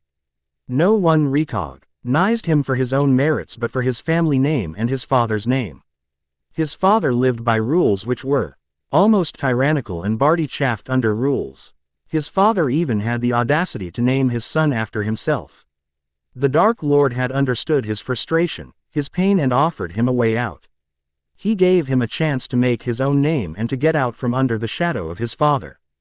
Just to abide by the rules of the Dark Lord, he stayed with his father even after the passing of his mother. He spied on him and passed information to the Dark Lord which had resulted in varying degrees of success, for had also spoiled many surprise attacks that had been planned on the Dark Lord and his forces. Lately the Dark Lord was planning a new attack and Barty was going to be the linchpin to this attack. There would be nothing left for them to do but to take out their enemies one by one. However, he had experienced some troubles lately. He had said no to guards from his father, but he was being shadowed recently. He could feel that someone was out there who was following him, trying to find out his routine and the likes. The thought scared someone had become suspicious of him then. It won't be long before his father would find out. When that happened, there would be hell to pay. He had used some of the techniques that his master had taught him to find out who his pursuers were be. To his woe, there was nothing that he could find out. He had even employed some tricks that he had learnt from the Pruitt twins, but those too had been futile. Finally, he was convinced that he was becoming paranoid for no reason. This morning when he left his house, his father had already left the ministry. His father had anti-apparition wards set around their manor so that no surprise attacks could be launched there. It was a safety precaution, but it was also a father didn't had a working flow connection either, so whenever he had to go out, he would have to step outside of the Protect 4. Each arms of the manor and walk to an apparition point from where he could apparate. This morning, he left his manor with a mind to go and meet his master. The Dark Lord required all of his servants to meet him once a week so he would know that they were all safe in their positions. As he left the manor, he beckoned his elf, Winky, "Follow me as I reach the apparition point. If someone tries to harm me, feel free to harm them." The little diminutive elf doted on him and was one of the reasons that he stayed at his manor despite hating his father with every fiber of his being. She followed him invisibly, and she was also worried. There was something going on that didn't feel quite right to her. The air was heavy and stifling, as if someone was oppressing her. She couldn't put a finger on what she felt was wrong, but tailed her master, nonetheless. If someone was foolish enough to harm him, then he would pay. Before Barty Crouch could reach the apparition point, he was accosted by Regulus Black. "Barty, how are you, old fella?" "Reg, what brings you here?" he asked the Black Scion. "I don't think it's my charisma that has attracted you here." "You are right, Crouch," growled Alistair Moody, who walked out of the shadows. "We are here to take you captive on suspicion of being a Death Eater." Barty reached for his wand almost instantly, but he didn't see the spell coming, which yanked his wand out his hand. Expelliarmus. He turned to find Severus Snape there. His wand pointed at him. "I am sorry, Crouch, but I hope you will understand." Barty roared. "You are betraying our master, Snape. He will kill you." Alistair growled. "He won't find it until it's too late. We are 3 here and you are alone. You can't apparate out of here because there are anti-apparition wards." "Who is going to tell him?" Barty smirked. "You think I'd tell you about the ace up my sleeve?" Regulus actually laughed. "Are you counting on your elf?" "Sorry to say, but she has been already subdued." Barty hurriedly looked around as if he could see his elf lying about when Alistair shot an Incarcerus at him and Regulus stunned. They took him away. Snape cast a few spells to make it look like there had been heavy fighting at that place and then raised his wand towards the sky. Mors Mordra. A minute later, Barty Crouch Sr. came to the scene after receiving a report and found the dark mark in the sky trumpeting Voldemort's triumph. "You will tell me everything, Crouch," snarled James Potter as he shot a bludgeoning hex at the Death Eater. Since they had captured him, James was interrogating him but could not reach to any conclusions. "I have done nothing wrong, Potter," he said defiantly. "You have nothing to prove that I am a Death Eater. If you present me before the Wizengamot on half-baked theories, my father will ensure that you pay dearly for it." "Oh, it won't come to that," said Sirius Black. "You see, we know now that all of his followers have a brand seared into your arms. The Sam E brand that appears over any Death Eater attack, and we just need a little confirmation. To that end, we have imported in some help. He should be here anytime now." About a minute later, Harry Potter entered the chamber. "I am told that you are in need of my services." James grinned. "A little snag that we have run into, son. You see, Crouch here is not willing to accept that he is a Death Eater." Barty Crouch Jr. really looked at the newcomer. He was mere boy in terms of age, probably about a 4th-year student at Hogwarts. But there was something in his eyes that shouted danger to him. He was as immensely powerful, and he could feel the sheer magic oozing out of him. He had felt this overwhelmed only in the presence of his master or Albus Dumbledore, and none could scare him the way the boy. Eyes were full of light but looked as deep as abyss, and it contained undiluted hatred for him. He had no idea what he had done to get this much of hatred from him, but his instant worry was what the boy was going to do to find out if he was branded. As far as he knew, there was no spell which could show the dark mark branded into their arms, and then there was the fact that any spell, if it existed, would have to spoken in a different language, and there was only one person in the entire world who spoke in that language, as far as he knew. The boy pulled out his wand and started casting spells at the Death Eater, hissing in Parseltongue. The hissing noises shocked Crouch, for he knew no other except his master who knew the language. He had thought that his master was the last of the snake speakers. As the boy chanted, a feeling of dread gripped him, chill crept up in his bones, and he could feel as if his heart was going to stop at any minute. His musing was broken as he felt his arm going war at the exact place where his lord had marked him when he took him into his service. The mark was looked angry red in the exact shape of the dark mark. Before he could do anything, the boy lashed out with a spell which made his arm inert. It looked like his arm was dead and there was no blood or magic flowing through it. "What have you done?" he asked in dread. The boy grinned sinisterly. "A spell of my own invention. This will stop the connection of that arm to your magical core. In other words, that hand of yours may as well belong to a muggle. You can't summon your lord through it, nor he can use it to find your position. Since now we are over that snag, I have a lot of questions for you." "I won't answer any questions," he said defiantly. Harry smirked. "A tough customer. That is what I really like."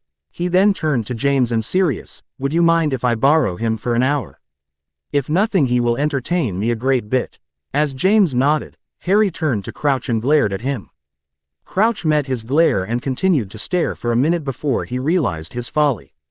He tried to avert his eyes, but the boy calmly intoned, "Legilimens." Barty started fighting the intrusion in his mind with everything that he had at his disposal, but the boy destroyed his mental shields with no apparent effort. After they were done, the boy spoke in his mind. "You think you are tough? We will see how tough you really are." A memory started playing out in his mind. It was somewhere that Barty could not understand. It was somewhere outdoors, and the time was of evening. There was sound of battle around them, and he saw Hogwarts lying in ruins. There were fighters standing about, their wands drawn, their faces set in grim determination, while a pair still fought. One of them was a mere boy of about 18 years of age. He was lean, tall, looked haggard, and he looked as if he had gone through a lot of hardships. His emerald eyes glowed with power, and he shot spell after spell at the other. The other was a mutilated person with a slit for nose, red eyes, and he was clothed in a black robe which was torn in places. Both fought with each other like rabid wolves, and none of them was ready to give a quarter to the other. "Tom," one of them was saying, "today is your end, Tom. Everyone who stood with you is gone. I have myself cut down every one of them who spouted your ideology. I have bathed in blood of those who served as your doormen. This is your final chance at redemption. Today you will die at my hands, Harry Potter," the other snarled, "and then I will have my revenge upon everyone you love." The one called Harry raised his wand and shot a series of spells at the other. The other raised a shield which was destroyed, and the next curse hit him in the chest squarely. Seconds later, Tom started shrieking as the other stood calmly and watched things unfold. Tom shot curses from his wand which went haywire as other merely looked on him. Tom was babbling like an idiot. "Make it stop. You can't defeat me. I am Lord Voldemort. No, no one can defeat me. I have conquered death. You are weak and you can't win." Barty flinched when he realized that this person was his lord. The all-powerful Voldemort was reduced to his blubbering mess. This couldn't be real. His Dark Lord would have killed all those present in a moment. The boy said coldly and little sadly, "Tom Riddle, you have always run away from death, but death comes for everyone at the end. With the acts that you have committed in your life, you will burn in the pits of hell forever. I offered you a chance at redemption, but you scorned it. What you are experiencing is but a fraction of what awaits you. If you still repent, I will end your troubles at once." Tom seemed to gain his bearings for a moment. "You can't fool me with your illusions, Harry Potter. I am going to kill you." The boy roared, "You fool. You think that the powers of Master of Death are an illusion. You think I am wasting my time on you showing you illusions. Let's see if this is illusion which you are going to see now."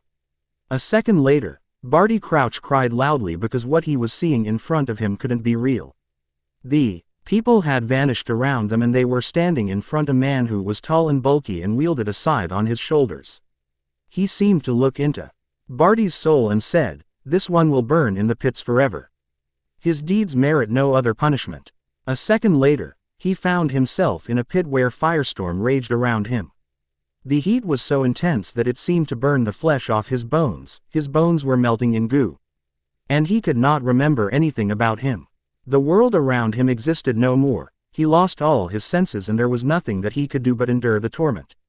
After what seemed like an eternity, Barty Crouch found himself in the chamber where James Potter had tied him and the boy was leaning in his face, his expressions feral. "What do you say now, Crouch? You want to experience what you master was experiencing. How does it feel like to exist without existing? Are you ready to talk now?" Barty's mind was broken and any strength that he had left was already spent. He knew he was going to talk and there was no other way around it. "What do you answer?" The boy growled again. I will answer your questions," he said, eager to avoid the torment that he had seen. James was looking strangely at his son. "Harry, what have you showed him?" Harry smirked. "You can ask him but I don't think he will share. However, he will remain a good boy and answer all your questions." Sirius was already leaning to Crouch. "What did you see?" Barty would only answer, "Master of Death, Torment, Death himself, stop, can't tolerate." Sirius looked at Harry. "Did you break him?" "No. To break him would have been kinder. I have put my eternal fear in him. He will never forget me now and will do anything to avoid another confrontation with me." James nodded. "I am not going to ask anything, Harry. I know you won't do anything that would be ruinous to you or us. If you don't need me anymore, can I go?" Harry asked them. Sirius leapt up. "We are good. However, the next Wizengamot session is coming up in a couple of days and I want you to become the heir of Black." "But Sirius," Harry tried to interrupt. "No, Harry," Sirius said, "you are not going to change my mind. I am decided and you will be the next Lord of Black or it will end with me." "But why me?" Harry asked him. "Because there is no one else that I'd want for this position," Sirius said, "as it is. I had decided upon my Harry being my heir. Since James and Lily got their son back, I also have my godson back." "If you insist," Harry said, "but you'll have to remain my regent. For unforeseeable time because I don't like politics a bit." "Leave that to me," Sirius said, "we are going to announce it in the next session." "Mr. Potter," someone called him as he was going to the Quidditch stadium for practice. And he turned to find it was Susan Bones. "Ms. Bones, how can I be of service?" "First call me Susan. Second, I hear that you are hopelessly good at transfiguration." "I am good at transfiguration. Don't know about the hopelessly part though. And right now I am going to Quidditch practice and if I am late, Angelina will have my hide." "Let's take a walk then, he said, joining him in walking towards the stadium. "You have aroused interests of a lot of persons already." "What do you mean?" "People used to steer clear of the Malfoys for they often bullied others or sought fights with them.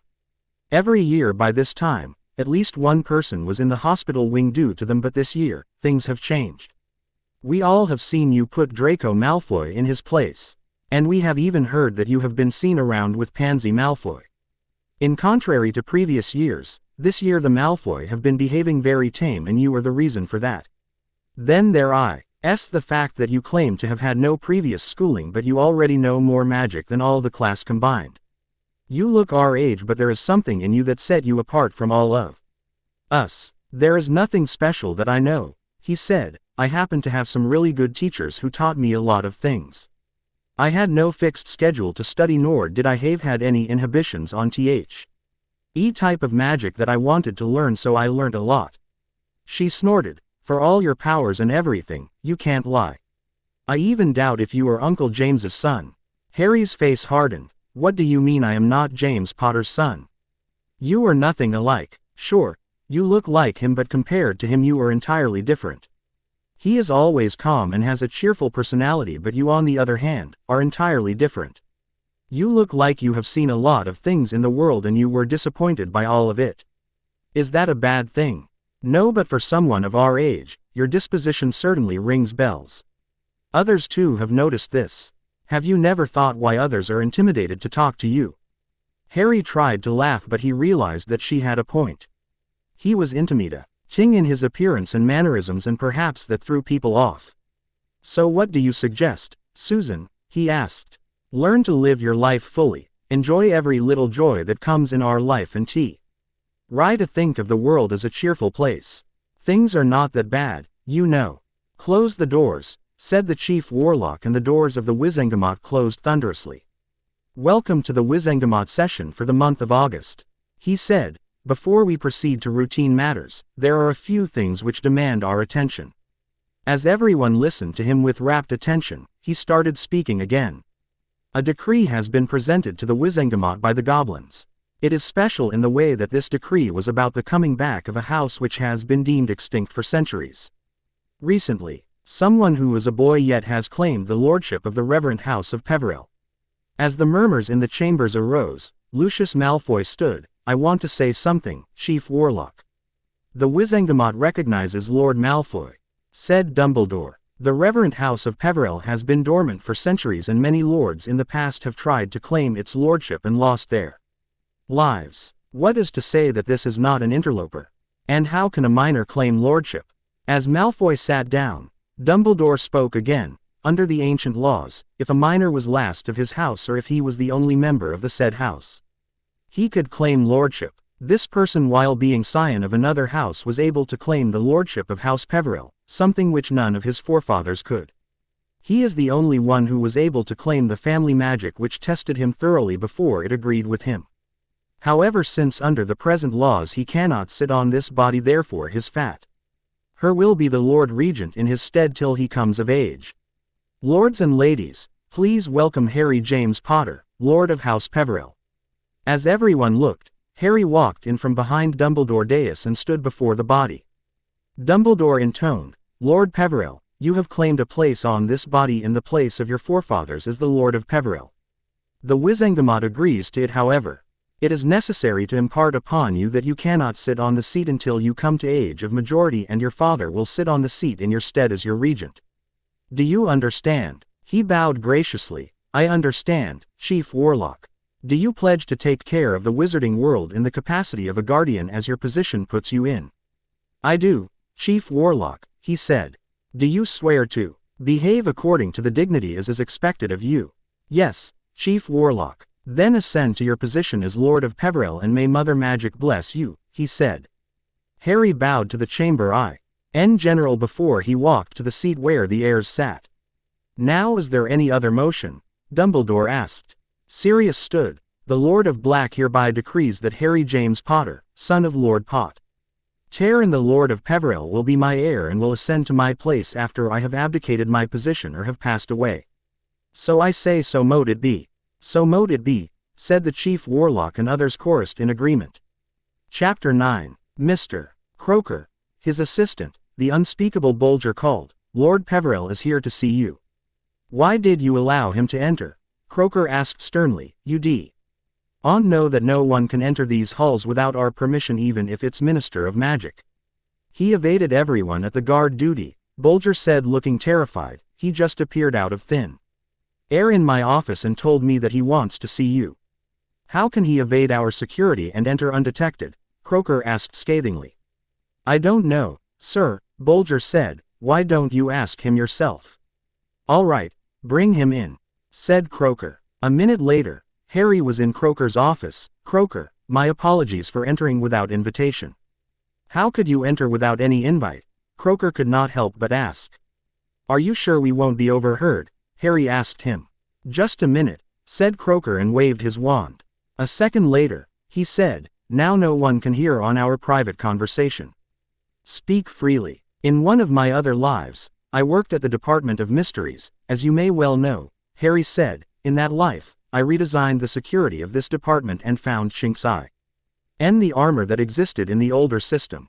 Any decent wardmaster could find those weaknesses and exploit them. In fact, I'd not be surprised if there is not a traitor in your department because you are not warded against the dark mark." Quote, "Traitor?" Croaker asked disbelievingly. "No one can enter this department without 3-tier tests, and they ensure that no one can be a traitor." Harry reeled. It was futile to talk to Croaker about it, but he had to try before he took drastic steps. Yes, there is a traitor here. In my other life, Augustus Rookwood was a Death Eater and was arrested as a traitor to the Department of Mysteries. Rookwood is a very loyal employee of the department, he said, however I will keep your words in mind. Rookwood will be taken off important assignments until we can determine his loyalties. And congratulations on your ascension as Lord Peverell.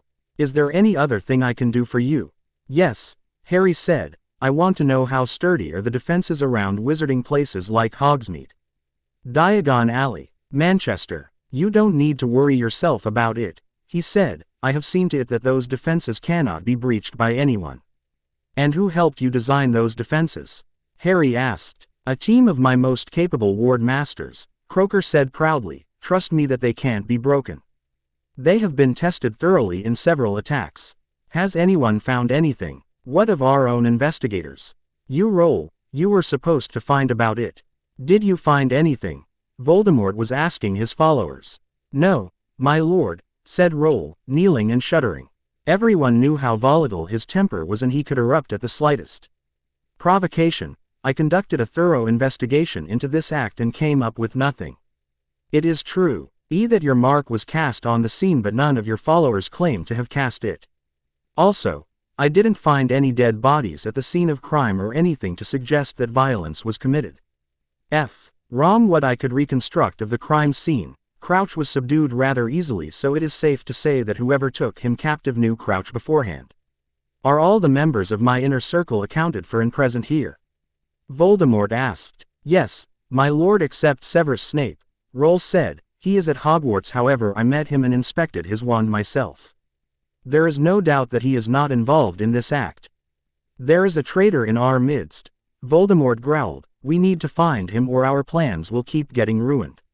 No one except my followers can cast the dark mark. Did Severus H. Avenue any knowledge about if the Order has snatched Crouch?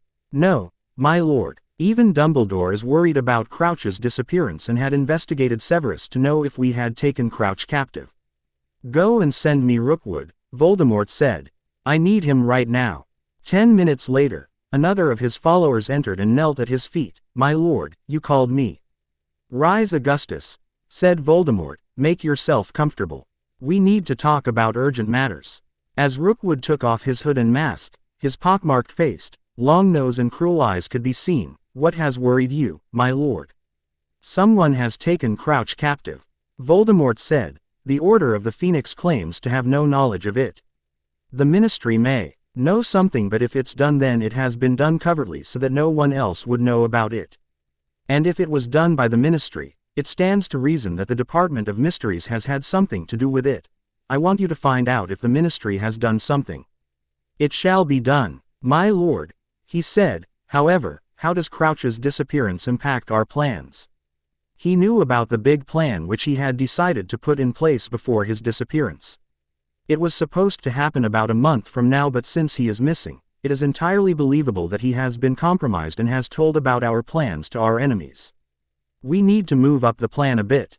Rookwood's eyes contracted in thought. What do you have in mind, my lord? Find me the defenses of the major wizarding places, Augustus, he said, and it is your duty to find the chinks in the armor. Once you do, we will immediately launch our full frontal assault. It shall be done as you ask, my lord, he said, bowing his head. He had a lot of work to do in a little time. The Lord Peverell, yesterday, in the Wizengamot, a lord was invested in his family seat. While this may be a normal occurrence, but it became special for two reasons. Firstly, the person who was sworn in is known as Harry James Potter, son of James Charles Potter and Lily Potter née Evans. It is necessary to tell everyone that it has been widely believed that Harry Potter was thought to be dead and that night when you know who attacked the Potters at Godric's Hollow. However, it has come to light that the Potters had changed the boy with a homunculus that very day, and the boy was sent away fr. Own Wizarding Britain to be raised in secret by Albus Dumbledore. Recently, he has been called back. Yesterday, the same Harry Potter was invested in the Wizengamot, but not as heir of House Potter, as is the tradition, but as the Lord of House Peverell. Here I must tell our readers that the House of Peverell, which was a reverent house before its fall, was extinguished with the fall of Ignotus Peverell, the last lord of House Peverell. The line of Peverell was assimilated in the House of Potter by marriage, but no other Potter lord was able to take up the mantle until now. It is not clear how the boy was deemed worthy of the magic of House Peverell, but he was invested by a decree of Gringotts which stated that he was thoroughly tested before his claim was considered genuine. In the same sitting, Lord Sirius Orion Black also declared him the heir of House of Black, surpassing Ernest Macmillan, the heir of House Macmillan, and Sagittarius Rosier, the heir of House Rosier. What is astonishing is that he was not invested as heir of House Potter. Lord James Potter, when interviewed, had this to say: "Harry told me that he did not want to become the Lord of Potter and that I should declare it for my other son Charles. Since Charles has been groomed for the role since adolescence, it is only right that it should go to him." Neville read the news as everyone did in the Great Hall and then turned to Harry. "And when were you going to tell me that you are the Lord of Peverell?" "I don't know, it was something worth shouting to the world," Harry said. "This lordship won't get me out of classes." "Out of classes?" Neville asked. "Why would you want to skip classes?" "Because I get terribly bored in classes and then I am left with no other option but to think of pranks." "I haven't seen you do pranks," Neville said. "Oh, Neville," Harry said, grinning, "who do you think did that prank a couple days ago?" "It was you?" Neville asked in amazement. "It was me," Harry confirmed, "and I am preparing a few more." "Want to be a part of them?" "No," Neville said. "The twins have been looking for the one who did the last prank. They like to challenge every new prankster. I'd love to sit with them and talk it over," Harry said, grinning. Neville left the table at that moment with some vague promises to see him later in class when his place was occupied by a girl. "So when were you going to tell me that you are Lord Peverell?" asked Lyra Macmillan. "And while we are at it, when did Lord Black talk you into agreeing to make you the heir of Black?" "Lyra, I have been the Lord of Peverell since I returned to Britain," he said. "I wore the lordship ring entire time and it is you who failed to notice it. And I told Sirius that he should look towards someone else to become the Black heir, but he was adamant. He told me that since I am his godson and Aunt Bella cannot produce a heir, it is for me to don the mantle." She nodded. "Sirius has refused everyone from taking up the heirship of House of Black. In fact, Aunt Andromeda suggested to him to let Sagittarius become the Black heir if Sirius could not produce one, but he told her that he was waiting for someone else." "Why Ernie did not become the Black heir?" Harry asked. "Ernest doesn't want it because he is happy being the Macmillan heir. Besides, Mother doesn't want him to become the Black heir. She has always said that we should respect Sirius's wishes and let him appoint an heir for House Black." "That means I can't expect any resistance from anyone?" Harry asked. "No," she said. "The Black family magic is pretty severe in this regard. If any of the members of the house express discontent or dishonor their lord in any way, the family magic would abandon them.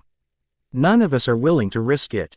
"I see," he said when he noticed he was time for classes. The first class for today was Ancient Runes and he wasn't going to be late on the first day. "I am off to classes," he said. "Today is the first class for Ancient Runes and I don't want to be late." "Lord Peverell," called Susan Bones as Harry was on his way to the Runes classes. Professor Babbling had already approved him for Runes 4th year classes and it was going to be his first class. Runes had always fascinated him, but he had not taken runes in the other life which he could vividly remember. In the Auror service, they taught him a crash course. But it was rather rudimentary and covered only the basics. The ministry had special wizards for the said purpose. However, he could remember a life where he had learnt runes in a month, but that was another memory, another life. "Lord Peverell," someone called him and he turned to see Susan Bones. "Miss Bones, how can I be of service? You know whatever I said about you in last meeting was an understatement. You are a mystery. I mean, first you appear out of nowhere as some long-thought dead child, then you show the Malfoys their proper place and then you become the heir of Black, and what is more, you are Lord of Peverell. And to think there has been no Lord of Peverell in the last 1,000 years. Exactly what are you?" "I am Harry James Potter," he said smiling, "the Lord of Peverell. The heir of Black and the brother of Charles, Harrison and Azalea." "Quite an introduction, Lord Peverell," she said, mirroring his smile, "but not quite the truth. I feel there is much more to you than others can see." Firstly call me Harry, he said, and I have told you the truth, nothing but the truth. Take it or leave it. Author's rambling. I had written something else for this portion at first which goes as here. Quite an introduction, Lord Peverell Potter Black Rosier Weber, Susan said, her eyes sparkling with mischief. Harry gasped in shock. I am not the lord of so many houses, Miss Bones. She grinned. Right. Harry James Potter isn't the lord of these houses, but Harold Peverell, the honorary mystic, certainly was. Harry was aghast. How do you know this? She shrugged. Had a dream last night. Saw you as a lord of 5 houses and I was there on your side. He whispered. Sue. She smiled. It looks like we meet again, Lord Peverell. And that was that. 2 lovers in a universe united in another. It's been too long, Harry, she said. I thought we'd meet in the afterlife, but it never happened. Harry sighed. It happens when I am the agent of death. You remember the Battle of Hogwarts? The powers that I used as the Master of Death came with this cost. I never met you until now. Sometimes, I write pages in a chapter, read and reread them. If I don't like th.m. or I think it becomes too cheesy or too awkward or is taking the story away from what I want, I scrap entire chapters. Here ends the rambling. She chose to sit with him in the runes class. When Professor Babbling arrived, she greeted the class, welcome back everyone and welcome to you, Mr. Potter. I found that your answers were satisfactory on the test that I gave. You were a bit more advanced than this class. The next hour of the class was spent on revising the 7 languages that had been taught the previous year. Harry had no problem grasping whatever she was saying because she wasn't yet discussing complex theories with them. Between the class, he took stock of the students. Neville was sitting with Lucian Montgomery and they were talking in low voices, between classes. Lucian too. Okay, arithmancy and runes, while Neville and Harry took runes and care of magical creatures. There was also Faye Dunbar, who was sitting in the back chatting with Isabel McDougall. Other than them, there were no other Gryffindors in this class. Parvati Patil was in divination at the moment with Runcorn, Brown, Dean Sayer and Finnegan. There were only a handful of Hufflepuffs in this class and they included Susan Bones, Hannah Abbott, Megan Jones and Sally Smith. In Ravenclaw, there were Padma Patil, Isabel, Lisa Turpin, Sue Lee, Anthony Goldstein, Michael Corner and Stephen Cornfoot. The Slytherin were even fewer in numbers and they included Blaise Zabini, Theo Knott, Tracy Davis and Daphne Greengrass. The class was interesting but became fairly dull after a passage of time. He knew the class WOULD begin to become interesting only after she started teaching them practical applications of runes. He could remember many such uses and he could remember a trick that he had learnt. It was not fairly easy to do but he remembered it well. It was using a time-delaying rune in a rune cluster so that when the cluster took effect, he would be away and no liability could be imputed to him. Has anyone found anything about my son? Crouch was asking the Aurors gathered around him. No, said Alistair Moody, who was one of the foremost experts in stealth and tracking. We have found that there were 8 different apparitions from that point to 8 different places and then further apparitions from there to elsewhere. It all looks like very coordinated. However, I have also found that he is still alive, otherwise the Death Eaters would have thrown his body in someplace like Diagon Alley to send a message to the masses. Have you got the names of any Death Eaters from those that you had captured during the World Cup? Crouch asked him. No, we have not, Moody grumbled. They were lowly thugs who are not considered important enough to be included in the top brass. They only know about their handlers who are Crabbe Sr. and Goyle Sr. I have sent Auror teams after them but those 2 have been on the run since then. What about Fenrir Greyback? It was rumored that he was seen in England once more. The Department for Care and Control of Magical Creatures under the leadership of Amos Diggory is trying to find them as we speak. We believe that we will have a positive lead on them. What happened to the envoys that we had sent to the Giants? Their last report was about a week ago and they had made contact with them. Since then, we haven't heard a word from them. Where is you-know-who? He asked. Has some new development taken place lately? Yes, Moody said. We have found that he lives on an island which is under a Fidelius charm and he is the secret keeper. Peter Pettigrew and Walburga No Name are 2 of his trusted companions who live with him on the island. How do you know this? Crouch asked suspiciously. We obtained information that Thomas Avery is a Death Eater. We apprehended him at Hogwarts and convinced Dumbledore to keep quiet about it. Since then, I had Potter interrogate him and he has told us a lot of things about Death Eaters. Like what? First, all of the Death Eaters are marked. They have a mark on their right arm which is distinctly like the mark which occurs at every place where they appear. That mark works as a protean charm, and he who must not be named can also use it to punish his followers, if he feels like it. We have never seen any such mark, Crouch said, and I have interrogated several of them. The mark is invisible, Moody said matter-of-factly. It is cast using a language which only a handful of people can understand. A person who is willing to help us but not willing to be named has confirmed this by showing the mark to us.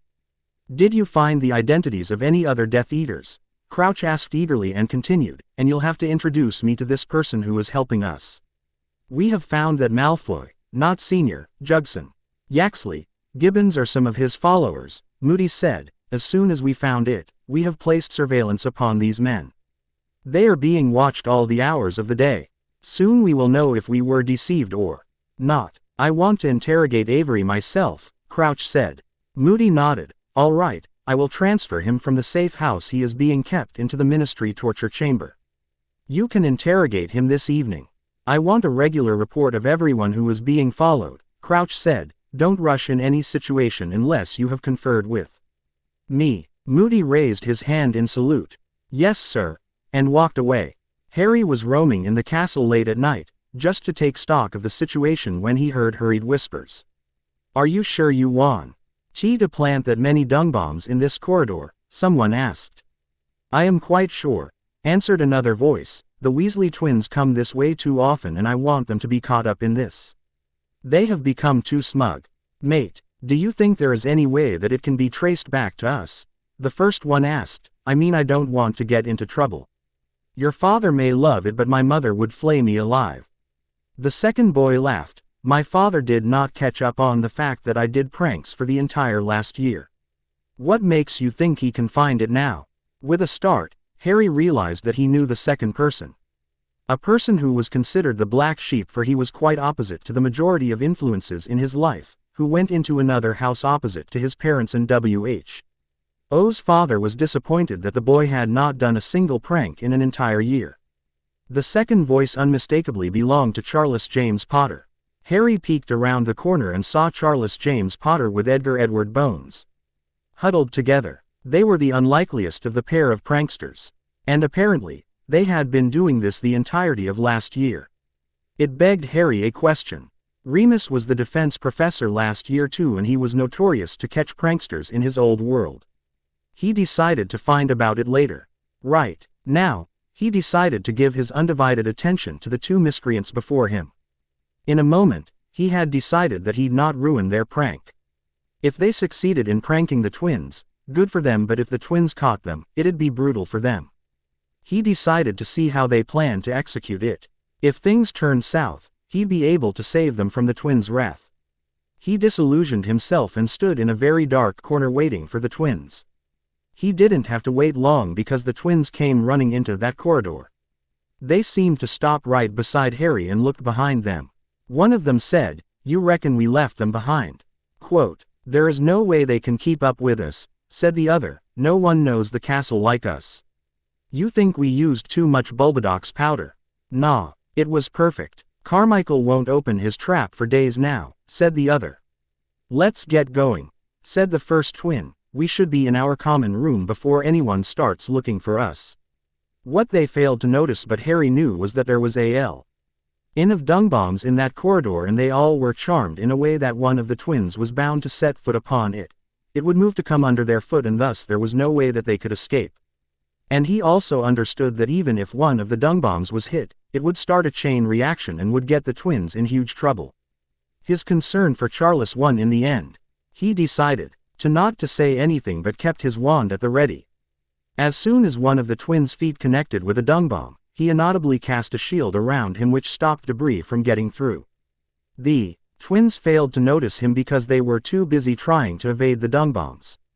They ran towards the Gryffindor common room, and one of them pulled out a piece of parchment. Harry's heart leapt high, and his throat at the sight of that parchment. If the twins activated it, the gig would be over in a second. They'd find him and blame it all on him. Wordlessly he sent a wide-ranged stupefy at both of them and they were stunned. The first thing that he did was to take the map from them and then he levitated both of them to a nearby classroom. He deposited them in the room, put a small notice me not charm on it and went on his way to common room. The twins wouldn't wake before a couple of hours and by then he would be away. As he returned to the Gryffindor common room, he decided to prank Charles Henry Potter.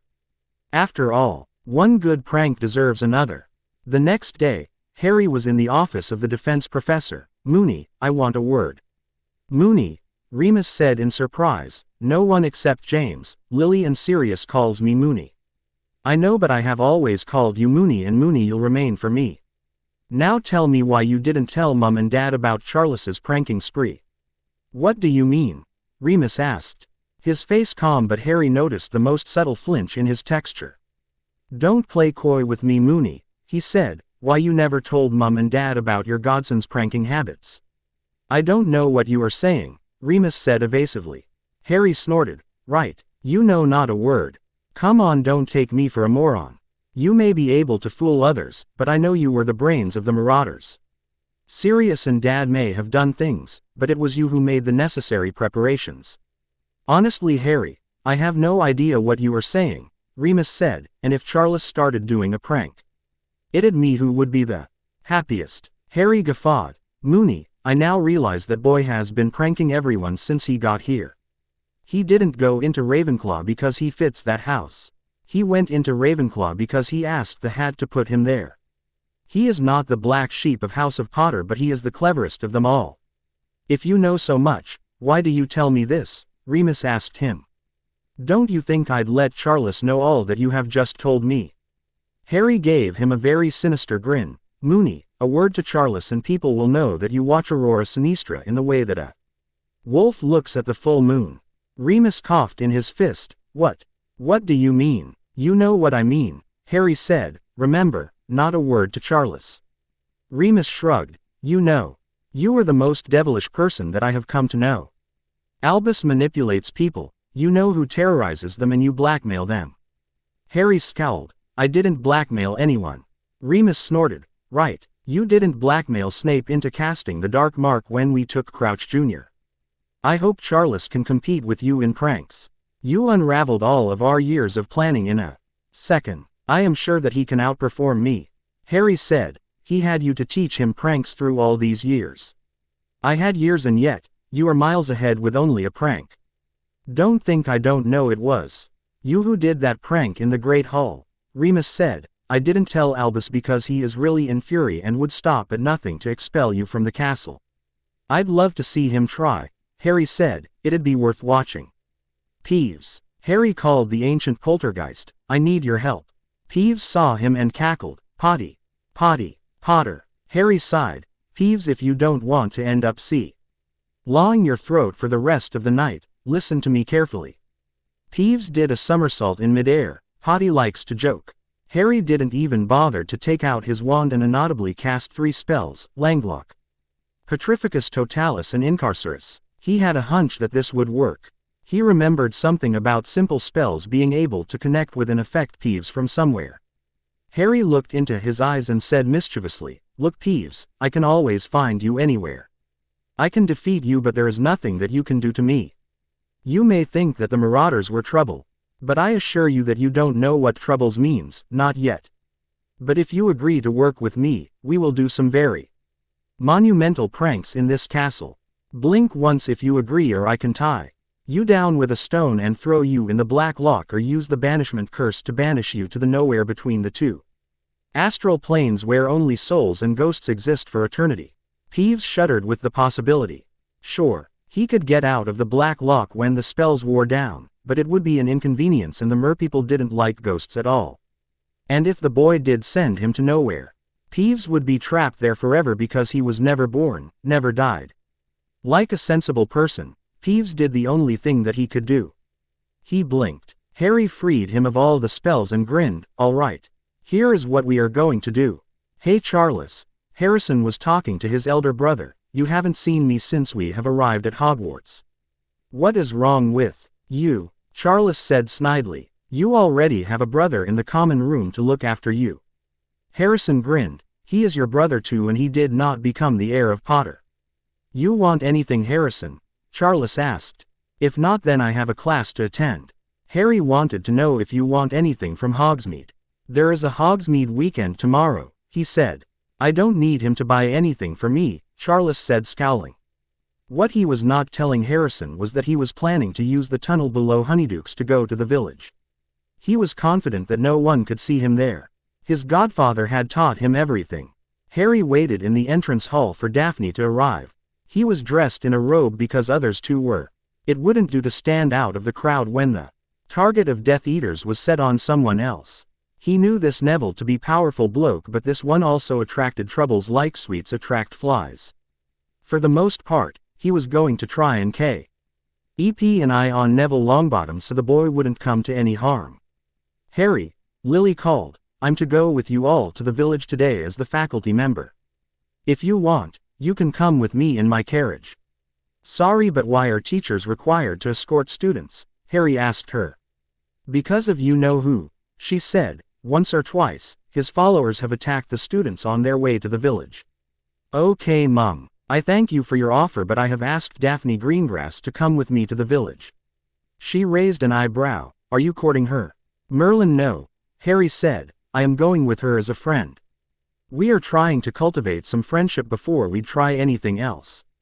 Don't do anything that your godfather would do, she said cryptically before walking out to herd the students together.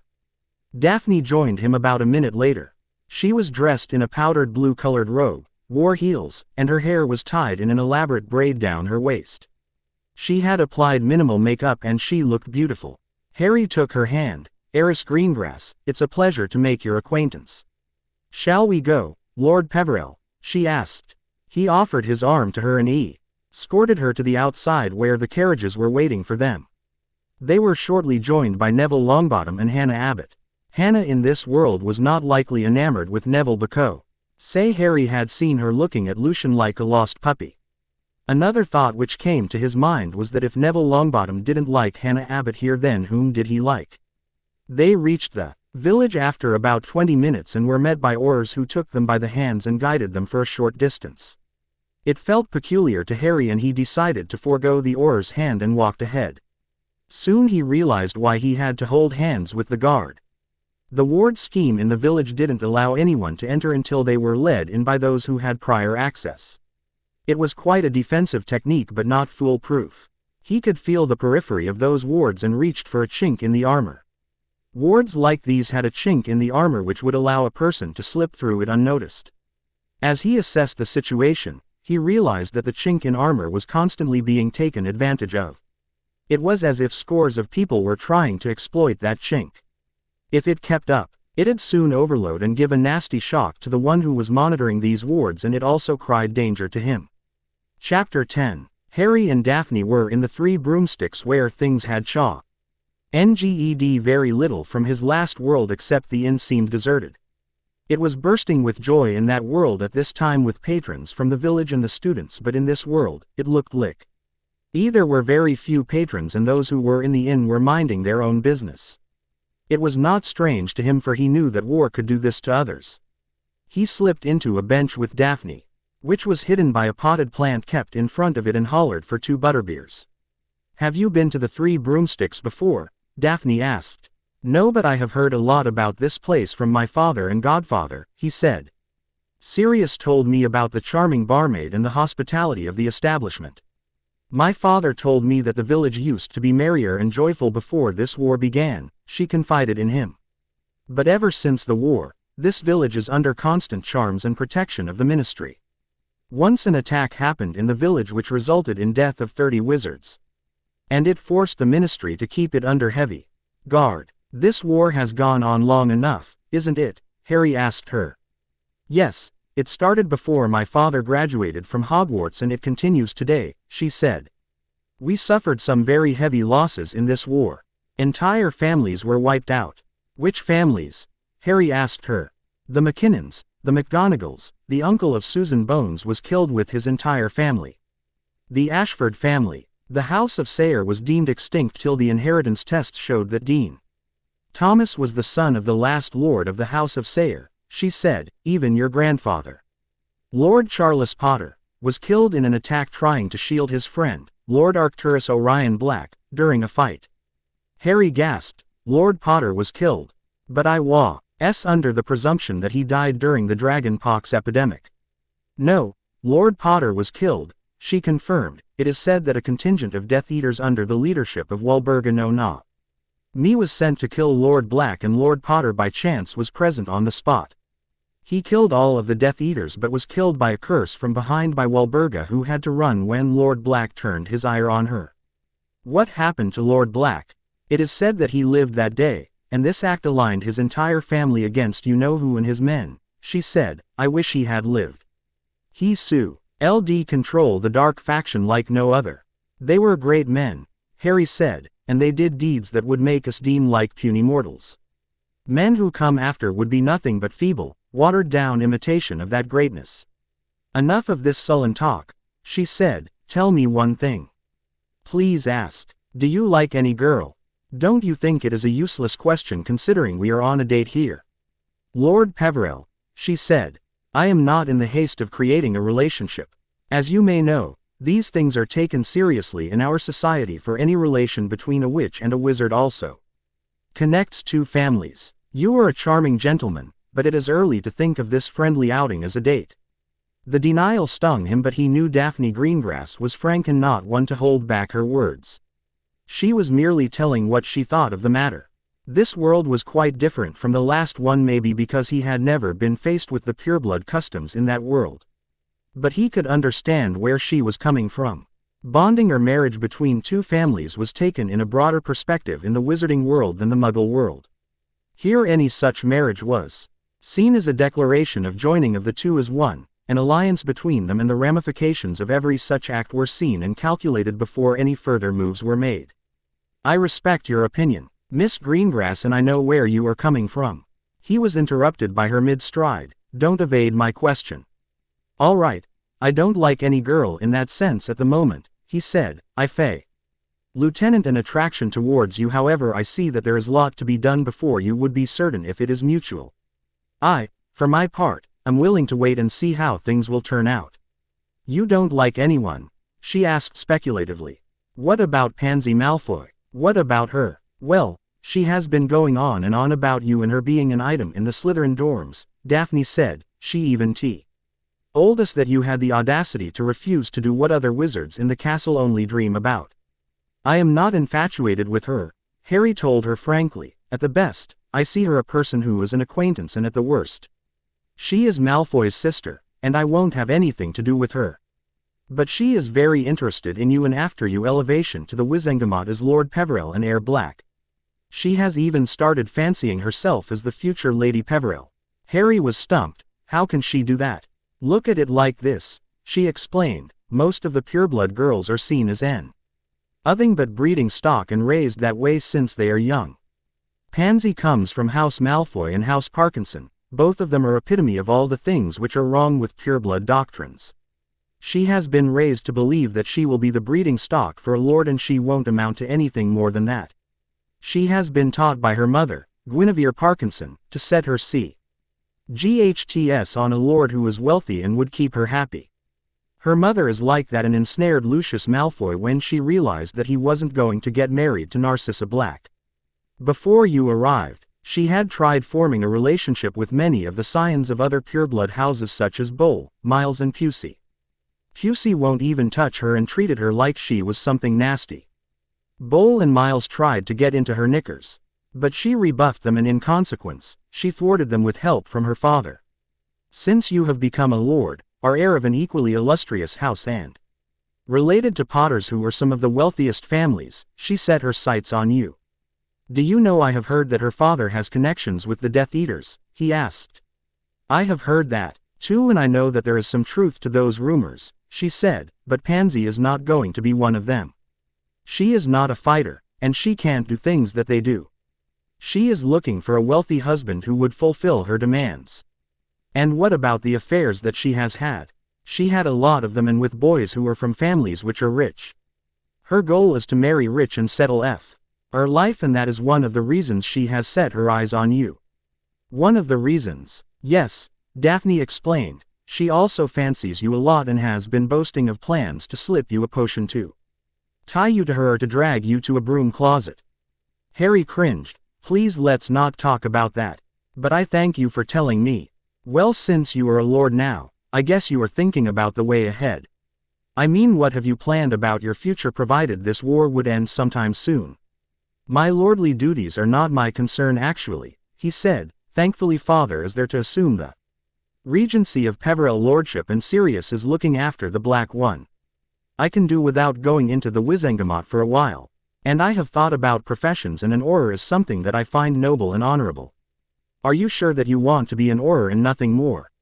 I have thought about other professions, but I can't be full-time curse breaker. I don't want to be quill pusher, and I don't want to work in Gringotts.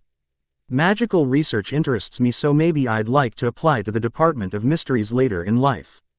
I like Quidditch, but I'll have to see if I am good to play professionally. What about you? I am knowledgeable in potions, and I wish to become a master in the subject, she told him. My father owns greengrass potions, and I wish to take over the reins from him someday. But as far as I know, the Greengrass family is patriarchal, right?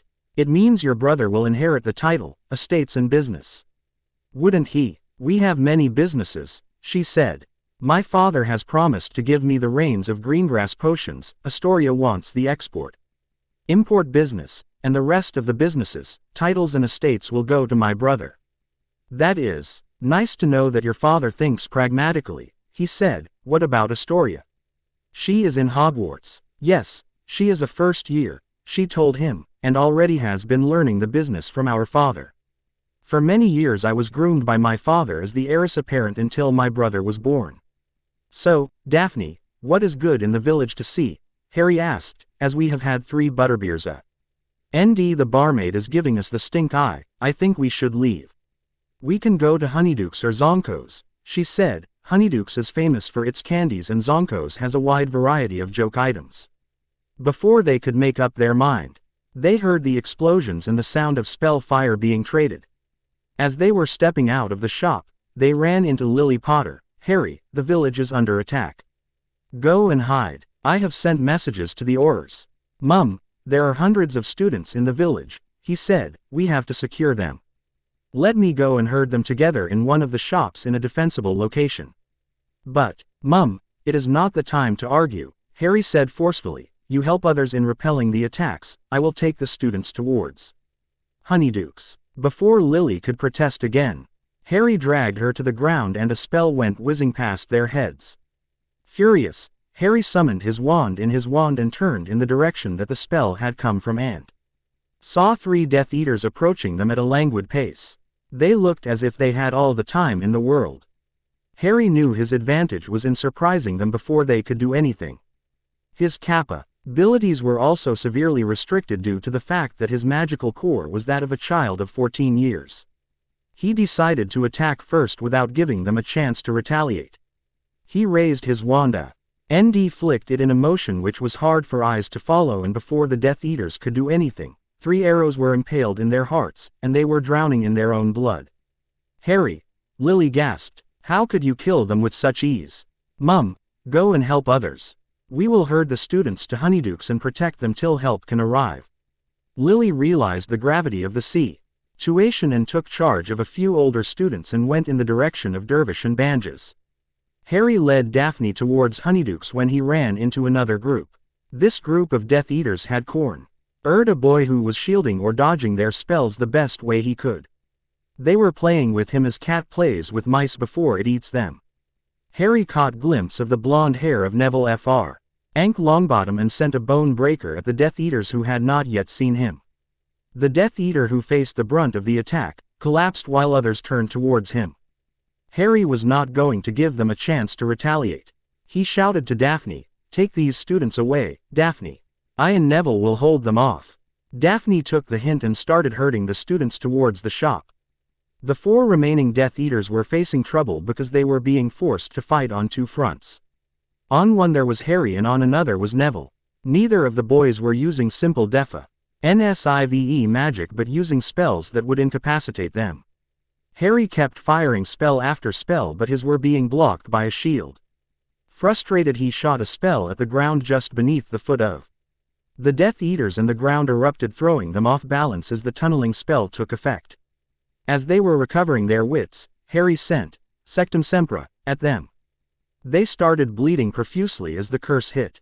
Neville on his hand had disabled the Death Eaters and turned to Harry. "Thanks for your help, mate. You saved me again today. We are going to the Honeydukes, taking the students to safety. Do you want to join us?" Quote, "I will come with you," said Neville, "but once I have seen to their safety, I will have to return. There are students holed up in the shops and homes and we need to get them to safety." "All right, mate," Harry said, and they walked towards Honeydukes. Harry saw a group of Death Eaters harassing Susan Bones, who was protecting some younger students. Susan was not a helpless lass but a fierce warrior. She cast spells with such impunity that the Death Eaters were hard-pressed, but they had the advantage of numbers. "Neville, you keep moving to Honeydukes. Daphne is leading some students there.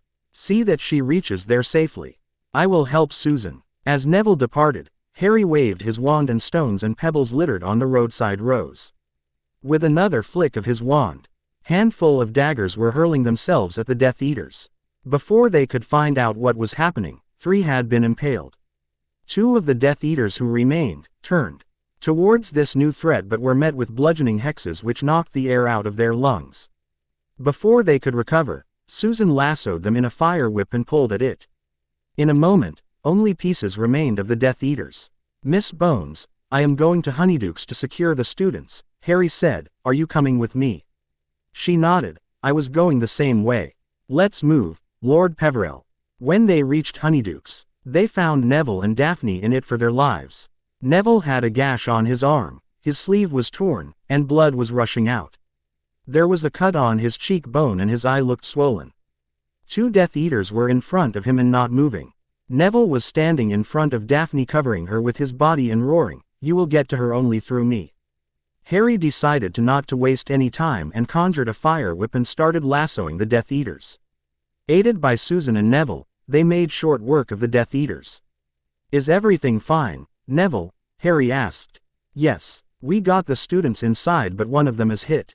He will have to be seen by a healer as soon as possible," Neville said. "As far as I can see, the Death Eaters have formed a perimeter around the village. No one can get in until the Auror arrive or help arrives from Hogwarts." Harry ran up to the proprietor of the shop. "Mr. Flume, can you show these students the secret way to Hogwarts?" Flume gasped in surprise. "How do you know about the secret way?" "It is not the time for questions," Harry growled. "Show them the way. We need to get them to Hogwarts." As Flume led the students away, Harry turned to his friends. "We have to hold the way until help can arrive. In the meantime, if you see any students coming in, let them go the same way as others. Guard the shop with your lives." They were in position outside the shop when they saw 2 children running towards the shop being followed by 4 Death Eaters. Blood rushed in Harry's head when he realized that he children were Charles Henry Potter and Edgar Edward Bones. He waved his wand once and a hail of stones fell upon the Death Eaters, forcing them to stop chasing the students. Harry and Neville pulled the children behind them.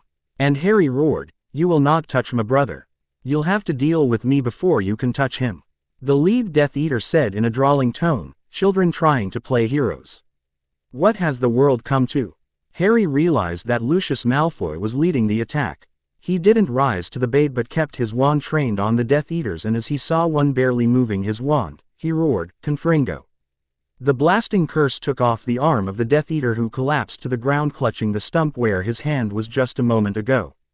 Neville, on the other hand, had sent a curse at another Death Eater who was momentarily distracted. His distraction proved costly to him when his heart stopped working. Daphne and Susan were still alert, and when Susan Reale said that Malfoy was aiming his wand at Harry, she sent a cutting curse at him. The curse hit him in the face, destroying the mask that he wore. Before Malfoy could get over the shock of being unmasked, Daphne sent a stunner at him. And he collapsed. Harry wasted no time in tying him with chains while destroying his wand. As they were momentarily clear of the Death Eaters, Harry turned on Charles. What the hell are you doing here? Charles, are you daft that you can't understand simple instructions? For a few sweets and chocolates, you put yourself in danger and you dragged Edgar in it. Wait till I can reach father and tell him about this. Charles could only hear as Harry berated him. Harry had selflessly saved his life and he knew he couldn't talk back to him. Besides, what Harry said had merit in it. For a few sweets, he had jeopardized his and Edgar's lives. They all missed Lily Potter, who had arrived sometime in between. She saw Charles and screeched, "What are you doing here? I never expected you to break any rule. What made you resort to such foolishness in the first place?" Charles whimpered in terror at seeing Lily and raged at him. Harry, however, spoke. "Mum, let them go back to the castle through the secret way. We have many students to save. I'll stay here and see that he goes back to the castle," she said. "Daphne and Susan, you both also come with me. I will need your help." As Lily left with Susan and Daphne, Harry and Neville went in the village in search of the main event. The fighting was intense at the center of the village, where a few of the older students were fighting the Death Eaters. The Death Eaters were using the killing curse with abandon, but the students were being able to dodge them. A few students, however, were not so lucky and had died. Harry and Neville shared a look and started attacking the Death Eaters. They were making timely progress until they realized that they were trapped within a circle of Death Eaters. Dolohov said in cold voice, well, a Potter and Longbottom. Just the trophies that our Lord desires. It wasn't a total loss." Harry raised his wand and roared defiantly, "You won't succeed in your motive. I will fight you alone if I have to." "Actually, that won't be necessary," said someone, and he turned to see that the Pruitt twins had arrived with many Order members. Among them were Frank and Alice Longbottom and Alistair Moody. The Pruitt twins started firing curses after curses at the Death Eaters as Harry watched them in amazement. In his other life, he had heard about the amazing feats of magic that they had accomplished and how they were very proficient duelists, but he had never thought that they were that good. Their wands spoke as one and they could read each other's minds pretty well. They always seemed to know what the other was going to do, and they were amusing themselves by not using any curses or hexes but most simple spells. Fabian hit Dolohov with a stinger, and as the Death Eater was surprised, Gideon shot a banishing charm at him. Dolohov was thrown to a distance before he regained his footing and raised his wand when one of the twins gagged with a muzzle made of iron mesh on his mouth. Dolohov clawed at his mouth when the other twin waved his wand in complex motion, and presto. In place of Dolohov stood a donkey. The other twin wasted no moment in putting a bridle around it. Harry was fighting Death Eaters as he watched the twins make things seem like a walk in the park. As he watched, one of them changed another Death Eater into a horse and then tried to ride it. It was so hilarious that it made him laugh. However, he also knew that they were outnumbered, and they needed help soon. Harry was facing 3 of them who were firing curses at him in rapid succession. And he was fending them off but barely. One of the Death Eaters got behind him and tried to hit him, but before he could do so, a spear protruded from his back and exited from the front. Ari turned and watched in amazement as oars poured in from all sides. James Potter stood there, in all his fury, his wand raised and his eyes blazing with anger.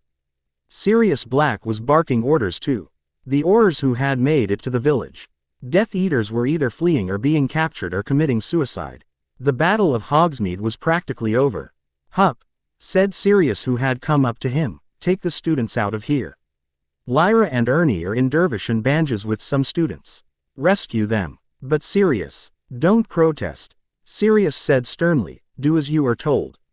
The adults will handle things from here." Harry went to Dervish and Banges with a couple of oars. Lyra was him coming and threw herself into his arms. "Harry, I am so glad you are safe. I had heard that from Psalm E1 that you were fighting the Death Eaters and I was scared. I wanted to come to help you, but I had to keep these students safe. Besides, Ernie wouldn't let me leave." Harry patted her back. "It's all right, Lyra.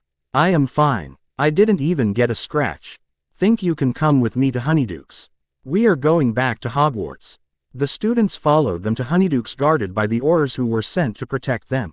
At Honeydukes, Mr. Flume was still sending students back to the castle through the secret passage. "Mr. Flume, thank you for your timely help," Harry said, I will remember to mention to my father that you helped us." Quote. Flume nodded. "I only did what was right, lad. How do you know about this secret passageway, anyway?" "My father is James Potter and Sirius Black is my godfather," Harry said with a grin. Ambrosius Flume shuddered. "Merlin save us. You take after them." When Harry and Neville returned to the castle, it was in chaos. Students were being rushed to the infirmary. Aurors were standing guard in the corridors, and no one was allowed to wander. Students were being sent to their common rooms by the teachers if they were not injured. The secret of the passage W.I. from the old crone to Honeydukes was public knowledge now, but there was nothing that Harry could do about it. He had to use it for save lives of students and to get them out of the war zone. "Mr. Potter," said Professor McGonagall, who was standing outside the hump, "the headmaster wants to see you in his office after you have met with Madame Pomfrey." "Yes, Professor," he said. "Can you escort Lyra and others to their common room?" Harry turned to Neville. "Please go and see Madame Pomfrey. I'll come to see you as soon as I can get away from the headmaster." The headmaster, as it turned out, was not alone in his office. The Minister of Magic, Arthur Weasley, the Chief of Unspeakables and the Head of Aurors, James Potter, were also present there. James rushed to him and hugged him while checking him for injuries as Albus watched them fondly. After James had made sure that Harry was not hurt, he guided him to a chair. When everyone was seated comfortably, Arthur turned to him. "Harry, first of all, I am thankful to you for the courage shown by you in the village. If you and Neville hadn't acted as you did, we might have suffered more damages than we did." "I did what anyone else would have done, Minister," Harry said. "Lord Peverell," said Croaker, "I apologize to you for doubting your words that there is a traitor in the Department of Mysteries. The Death Eaters entered the village by manipulating the wards, which wouldn't have been possible if one of us was not helping them. I have sent some of my best men to hunt down Augustus Rookwood, who is in hiding at the moment." "There is no use crying over spilt milk," Harry said. "What I don't get is how they were able to work the wards that the Aurors couldn't get in." "Rookwood knew how to manipulate them to one's will," Croaker said. "That secret was known only to me and him. I didn't tell anyone, so it is obvious that he was the one. Rest assured that we will catch him." "Is there anything else to discuss, Headmaster?" Harry asked Dumbledore. "No, my boy," the old wizard said. "There is the issue of Barty Crouch making noise that he will investigate into the battle and will prosecute every witch or wizard who used a lethal spell today. Then maybe you can tell the world that his son is a Death Eater," Harry said. "That would force him to step down from the head of DMLE and we can place someone we trust in that position." "Any ideas?" James Potter asked. "Amelia Bones," Harry said without doubt. "She is a respected Auror, comes from a family which has always been in the service of the Ministry of Magic and can make tough decisions." "We will think about it," said Arthur. "Barty has become a nuisance. We'll have to do something about him." Chapter 11. "Lily," James said, catching his wife in a hug, "are you safe?" "Not hurt anywhere." James had come to the castle after he and the Aurors under his command had fought off the Death Eaters at Hogsmeade. He had been called straight to the office of Dumbledore, where a briefing was made and a meeting was held. After leaving the meeting and taking Harry to the Gryffindor common room, he went to inquire after his wife and was told that she was in the hospital wing. He was obviously worried hearing this and had rushed to the hospital wing to see her unharmed and caring for the injured. "Minor cuts and bruises," Lily said, "nothing that Madame Pomfrey couldn't cure in a wave of her wand." "Is Harry hurt?" James asked. "No," she said, "and to be honest, he never looked in trouble today." "You should have seen him, James." "What do you mean?" "He handled himself with such ease that it boggled my mind. He and Neville fought together with such a coordination that only comes with years of practice. Any Death Eater who sought to challenge them did not stand for long. In fact, it was they who battled Lucius and captured him. You should have seen them. And it also made it clear to me that Harry is more than he looks. We were in the wrong keeping him away from the fight. He showed the skills of a full-grown Auror, and I believe that with a little help, he can only get better." "I will see what I can do," James said. "I will be off now just after meeting Charles and Harrison." "And don't forget to reprimand Charles, dear," she said, "because if you don't then I will." "What has Charles done?" James asked. "He had sneaked off to Hogsmeade through One of the secret passages and some Death Eaters had almost caught up to them, and it was only due to Harry that he escaped unharmed, she told him. Charles. You mean our stickler for rules, Charles? James asked. It is quite hard to believe, dear. Why? Because he doesn't step a toe ever out of line, James said. Nonetheless, I believe you, and I'll be having a word with him. Tell me, Eve. Writhing, you know, Malfoy, or things are about to get very painful for you, said Alastor Moody, waving a dagger before Lucius Malfoy's eyes. Lucius Malfoy was tied down in a windowless room, to a cold and hard-backed chair. His robe had been torn away and he was tied down with chains which dug into his skin. The more he resisted, the more chains reined him in. Since James Potter was busy making a report for the minister and the head of DMLE, it had fell upon Moody to interrogate him. You can't make me speak, Moody, Malfoy spat. None of you blood traitor filth can make me speak. Alastor Moody grinned. What a slimeball you are. Till yesterday, everyone believed that you were a respectable citizen of this country, and suddenly it has become clear that you were a Death Eater. You have 5 minutes to decide if you want to speak by yourself. Otherwise, I have ways to persuade you to do my bidding. Moody pulled up a chair and sat waiting patiently. As soon as 5 minutes were up, he sprang up from his chair. You have tested my patience enough. Now I get to do what I want.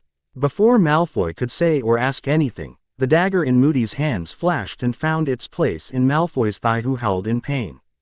Before Malfoy could say anything, Moody nicked 2 of his arteries with surgical precision. Blood started gushing out of the wound like a torrent. Moody loomed near his face and grinned evilly. I don't care what secrets you have in your head, Malfoy. What I like most is to see you scum die as you bleed on the floor and die due to loss of blood.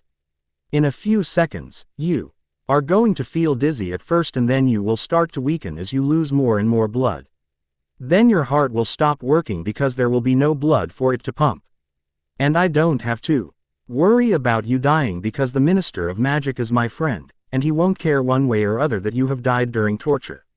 The only way that you can save your life is by telling me everything that you know. Moody sat in his chair again and watched as Malfoy paled and paled. Lucius still kept mum, trying to call on Moody's bluff, but soon he could feel dizzy, and a sense of doom struck him. Moody, however, appeared unfazed and was actually producing bubbles from his wand and watching them go everywhere. Moody, I beg you, save me, he croaked. I'll tell you everything that I know. Moody grinned. Excellent. However, I don't take you on your face value.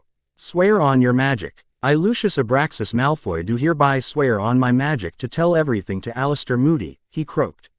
Moody wasted no time in healing the wounds. After he had made sure that the Malfoy Lord wouldn't bleed away, he administered Veritaserum to him. As the potion took effect, he had 2 of the Aurors.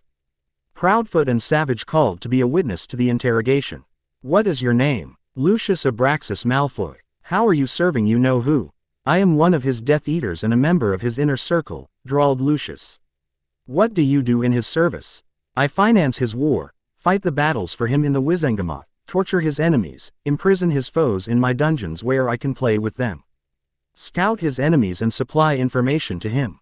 Who are his other followers?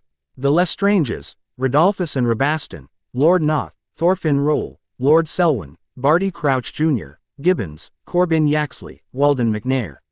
Augustus Rookwood, Peter Pettigrew, Walburga No Name, Vincent Crabbe Sr., Goyle, Thomas Avery, Greg Jugson, Antonin Dolohov, Everly and Diomedes Dryden are some of his followers that I know about. Tell me about Barty Crouch Jr., growled Alastor as he watched the other 2 Aurors listening raptly. He became a follower of the Dark Lord shortly after he left Hogwarts, said Malfoy. I had introduced him. And he was shortly thereafter taken in the inner circle. His position has been very crucial to the Dark Lord because he was always supplying him with confidential information about the Ministry, including the information about the Ministry's preparations to deal with Dark Lord. Due to his intelligence, the Dark Lord could always make a plan in advance. Where is he? No one knows. The Dark Lord has been worried about his disappearance, Lucius said.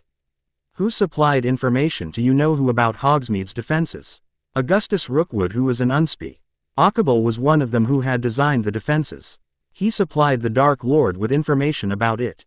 We have credible information that the attack on Hogsmeade wasn't supposed to take place for another month. What changed? Barty knew about the Hogsmeade attack. In fact, he was supposed to lead one of the groups in the assault against the Ministry. Besides Rookwood, Dark Lord, and me, he was the only person who knew about it. The Dark Lord guessed that he was taken captive and pushed the plan a month earlier.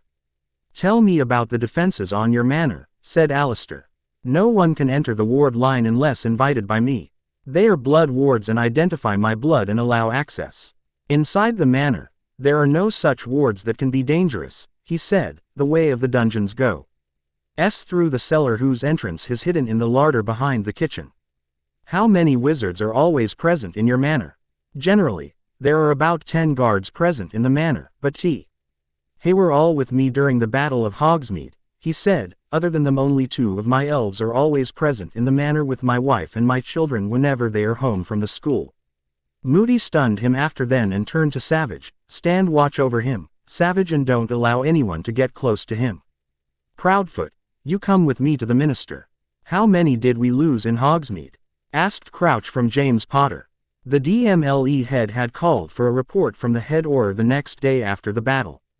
James had just reported in, having no idea about what Lucius Malfoy had told Alistair Moody. He had prepared a thorough report of the attack and it had taken the good part of a day for him. Right now, he just wanted a bed to crash on. "Barty, we lost." He couldn't finish his sentence before Alistair Moody entered. "Don't report anything to him, James." "What is the meaning of this, Alistair?" growled Crouch. "You all work under me." Moody grinned nastily. "Not anymore, Crouch. Lucius Malfoy was interrogated personally by me an hour ago and he told me that your son Barty Crouch Jr. is a Death Eater." "Nonsense, Dawn," he roared. "Shut up," snapped Alistair. "Malfoy gave his statement under Veritaserum. He told me that your son is Death Eater and had been supplying him with crucial information since he joined. He also partook in many of the raids and has killed many wizards, witches, and muggles. I briefed the issue to the Minister pronto and he has suspended you from your office pending investigation. Even if, somehow, you are proved innocent, you won't return to this post. Amelia Susan Bones has been promoted to the post of the head of DMLE." Moody handed the orders signed by the Minister of Magic Arthur Weasley which suspended him pending investigation and promoted Amelia Bones to the post of head of DMLE. "Now Barty, I didn't want this to happen, but this is the way things are. Your son is a Death Eater, and he has been spying on you for you know who. Your son's activities have caused us a great deal of damage and it is a matter of shame that you didn't find about his activities. Your love for your son clouded your judgment and you are thought to find out what he had been up to lately. Shortly before he disappeared, the Auror office had received a tip-off that your son was involved in Death Eater activities. Since we knew that you wouldn't believe the tip-off, an investigation was directly ordered by the Minister. Your son became apprehensive and ran away. You have been indirectly responsible for the loss of a lot of lives. Why? Oh, you have an hour to vacate this office because the new occupant of this office wants to start today itself." Under Moody's watchful eyes, Barty Crouch Sr. was made to empty his office, bag its contents, and leave the office. As Crouch was gone, Moody went to James. "What do we do about Crouch Jr.? He is of no use to us now. Tomorrow, we will release him for Hogsmeade by slapping a portkey on him. The portkey will take him to the portkey point where I'll be loitering about. We will take him in custody and then bring him to St. Mungo's where I sincerely hope that the healers will be able to cure him of whatever ails him." "You mean he is still lost in Wonderland?" Moody asked, still dreaming about death. "About hellfire and all that. I don't know what Harry did to him, but it must have been something scary." James said, "If he can be cured of his ailments, we will get him cured and then try him. Otherwise, he can remain a lifelong patient of Janice Thicky Ward. Let's go." "The WDMLE head wants a briefing in her office," Moody said. "Of course," said James, "and I am glad that Amelia was chosen for this honor." Amelia had no idea how she had suddenly been promoted. True, that she had been eyeing the position for quite some time but always felt that she'd have to wait until Barty Crouch Sr. resigned or died. The fact that his own son was found to be Death Eater was astounding. No wonder the Death Eaters always knew what the Ministry was doing. Barty had a bad habit of indulging his son in Ministry business, especially since his wife died. All of those deaths could squarely be placed on his head. Currently she was expecting the head of Aurors to come and make a report to her. "Ma'am, head of Aurors James Potter and Auror Captain Alistair Moody desire an audience," said her secretary. "Send them in, Philly," she said, and a minute later, James and Alistair entered, grinning. "Madam Bones," said James Potter, "firstly accept my congratulations upon your appointment." "Thank you, James," she said. "Now let's get down to business. How many we lost in Hogsmeade?" "We lost 15 students, 10 Aurors and 10 civilians in Hogsmeade," James said. "The defenses of Hogsmeade failed due to one Augustus Rookwood, who was an unspeakable and was involved in the creation of those defenses. Aurors tried to apprehend him last evening, but he has been on the run since then." "What of Barty Crouch Jr.?" she asked. "We have him in custody," James said. "Some of our Aurors found him wandering in the Forest of Dean, out of his mind and blabbing incoherently. He was in the company of masked men who were approached by the Aurors. His companions were killed when they tried to attack the Aurors, and he was arrested. He also bears the Dark Mark." "What is the Dark Mark?" she asked. "It is the brand of you-know-who," he said. "He marks all of his followers with it, and it can only be taken voluntarily. We didn't find this mark on any Death Eaters earlier because they are invisible and can be made visible only by saying incantation in a specific language. We tried to interrogate him, and the little bits of information that we managed to get out of him points towards him being a Death Eater and being a part of many of the attacks." The same was also confirmed by Lucius Malfoy in his statement under the influence of Veritaserum. "Since when you know about this Dark Mark thingy?" "We have recently become acquainted with this information. Someone who recently has joined us told us, and since then we have been able to apprehend many of them." "Why didn't you talk about this to Barty?" "Because we knew he wouldn't believe us and try to cover it up," James said. "It was this reason that we did not say a word to them." "I want to see him," she said.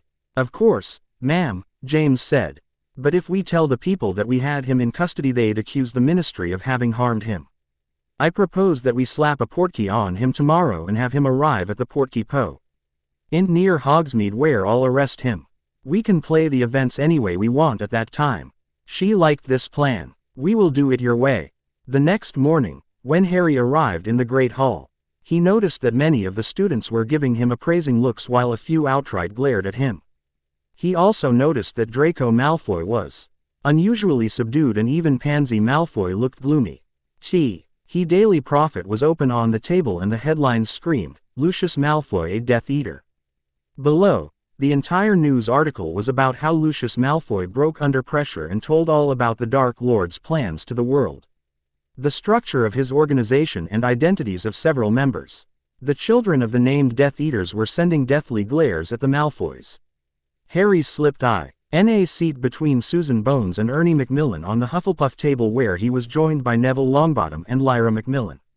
"Harry mate," said Neville, "I want to thank you for saving my life yesterday. If it was not for you, I'd died thrice in the battle." "We are god brothers, Neville," Harry said. "We are supposed to have each other's backs.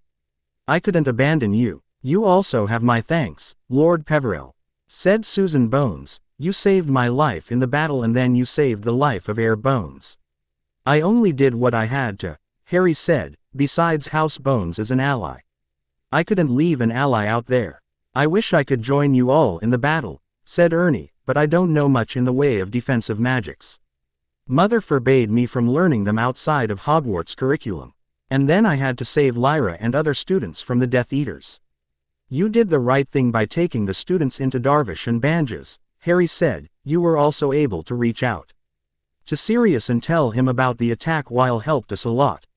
"Harry, I was thinking if you could teach us some of the spells that you were casting yesterday," Neville said. "I mean, I know a lot of spells, but they were nowhere compared to your knowledge. It is like you can always get a new spell when you need one." "I am a student myself," Harry said, "and I don't think I can teach anyone. Professor Lupin is a very able teacher, and he'll be able to teach us." "2 defense classes a week isn't enough, Harry," said Lyra. "We need more." Harry sighed. It felt like an old story unfolding itself before his eyes. Like so many of his lives, he was being asked to take up the mantle of a teacher again. I have no idea if I can do that, he said honestly, however I will think about it and let you all know. And what do you plan to do in the meantime? Asked Neville. Try to uplift the morale of the castle, Harry said. Some laughter and joy won't be amiss in these times. Charles Potter had been given the talk of his life. His father had thundered at him for an hour telling him how he was such an idiot for having risked his and Edgar's life for just a few candies. James had also mad. Him realized that it was solely due to Harry that he was alive at all. It was true that Harry had saved his life. The way he cut down the Death Eaters who were chasing him and Edgar blowed his mind away. He had heard about this father's prowess and boldness in battle, and he felt that Harry's boldness could be equal to the same. Harry boldly stood in front of the Death Eaters and told them to. The only way to Charles and Edgar was through him. Charles was revisiting his opinion about the boy who bore the same name as his long-dead brother. This Harry showed that he cared about Charles like an elder brother would. He had even given up his claim to the Potter lordship just so Charles could inherit. He was also becoming popular in the school within just a month at the school, and that was so. Nothing that Charles couldn't do even after a whole year. People often told him that they expected him to be like James being his firstborn, but this Harry was more like James Potter. Both loved their family, both were ruthless. And both had the same charisma that attracted people to him. He even looked like James and people could easily confuse them for each other. Charles had pushed him away Becca. He felt his position was usurped and the love of his parents for him would become divided with another child, but he hadn't realized that with Harry, he would get the love of an elder brother too. Hey Charles, said Harry, who spotted his brother in the library, are you even reading that book or just pretending to impress some girl?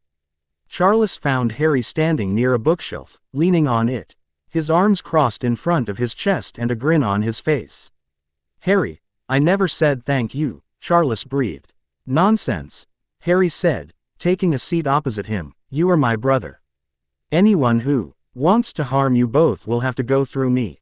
I am sorry for being an ass, he said. I know it is too late to say it, but you are the best brother that I could hope for. Being sentimental, are we? Harry said. And here I had thought that I'd challenge to a prank battle.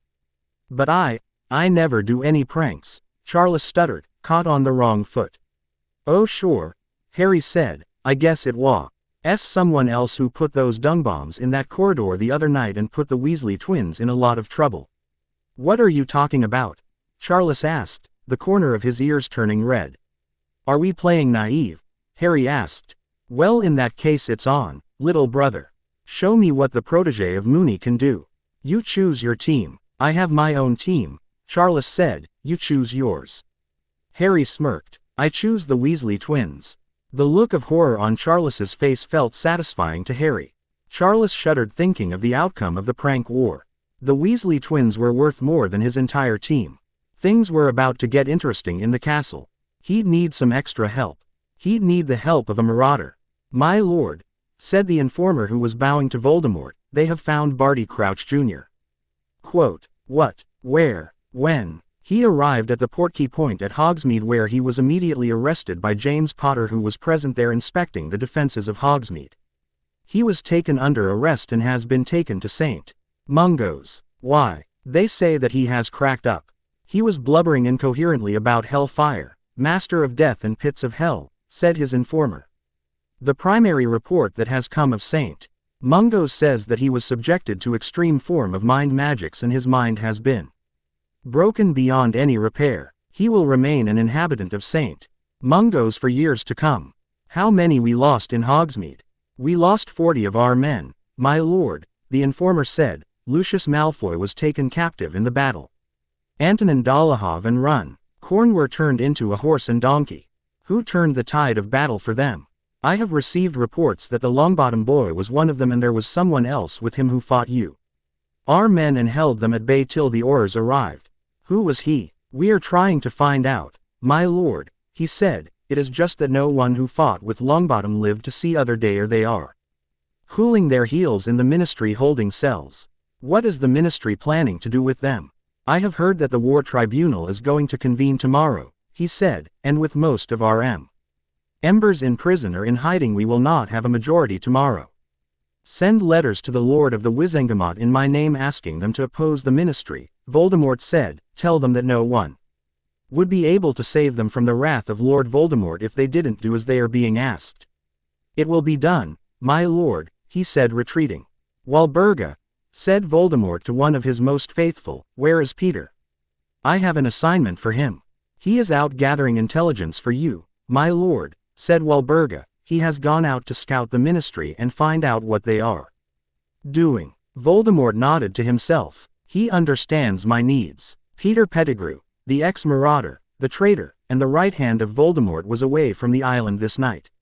He had gone under the pretext of gathering information for his lord, and currently he was in the grounds of the castle. He had decided to snoop around and perhaps try to find out something about the battle that was being kept a secret. Ever since Peter betrayed his friends, he had lived under the fear that someday they would find him. Ever since the Death Eaters had rescued him from the clutches of Sirius Black, he knew he would spend the rest of life looking over his shoulder whilst the Marauders lived. When the Dark Lord offered him to become his right-hand man because he had delivered the Potters to him, Peter had delightedly taken up on the offer. He had lived most of his last 13 years at his side, away from Wizarding Britain. He had heard that his mother had left Wizarding Britain in shame because she could bear to hear it being told that her son was traitor, and he had sold his best friend to the Dark Lord.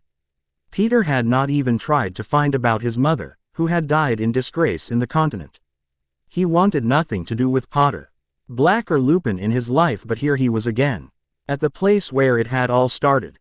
The place where Peter had known love and friendship. And now, it was all gone, and he was left a Death Eater. He had heard some of the Death Eaters say that a young boy stood with the Longbottom boy in the Battle of Hogsmeade, and they had fought the Death Eaters to a standstill. Knew of Longbottom's prowess, of course, but wanted to see if there was any substance to these rumors. The Longbottom boy by himself has been a thorn as long as Peter could remember, but if he was joined by someone else, things would get pear-shaped soon. He felt that the best way for him to get any sort of information was to start with Longbottom. Maybe he could abduct the boy, take him in some abandoned room in the dungeons, and make him give up all his secrets. That would be a reasonable course of action, and none would the wiser for it. In his rat form, he started traveling towards the Gryffindor Tower. In his rat form, he only needed to be wary of the many cats that lived in the castle, and it was a task he could manage. Up in the fourth-year dormitories in the Gryffindor Tower, Harry Peverell was looking upon the map for his next prank. He was taking the prank challenge very seriously and had every intention to win it. He watched every dot on the map, memorizing unfamiliar names and planning out strategies for pranks when his eyes moved towards the grounds near Hagrid's hut, where he fancied to have seen some movement. The name on the parchment made him freeze at first, and then he started grinning. The bubble next to the dot read Peter Pettigrew. He couldn't believe his luck. The rat was at Hogwarts. Instantly he started thinking about ways to catch the rat, or he could simply kill him. He would get to extract justice upon him for the Marauders and the loss of their Harry. In the next moment, however, the faces of the Marauders flashed before his eyes, and he decided they deserved some revenge more than he did.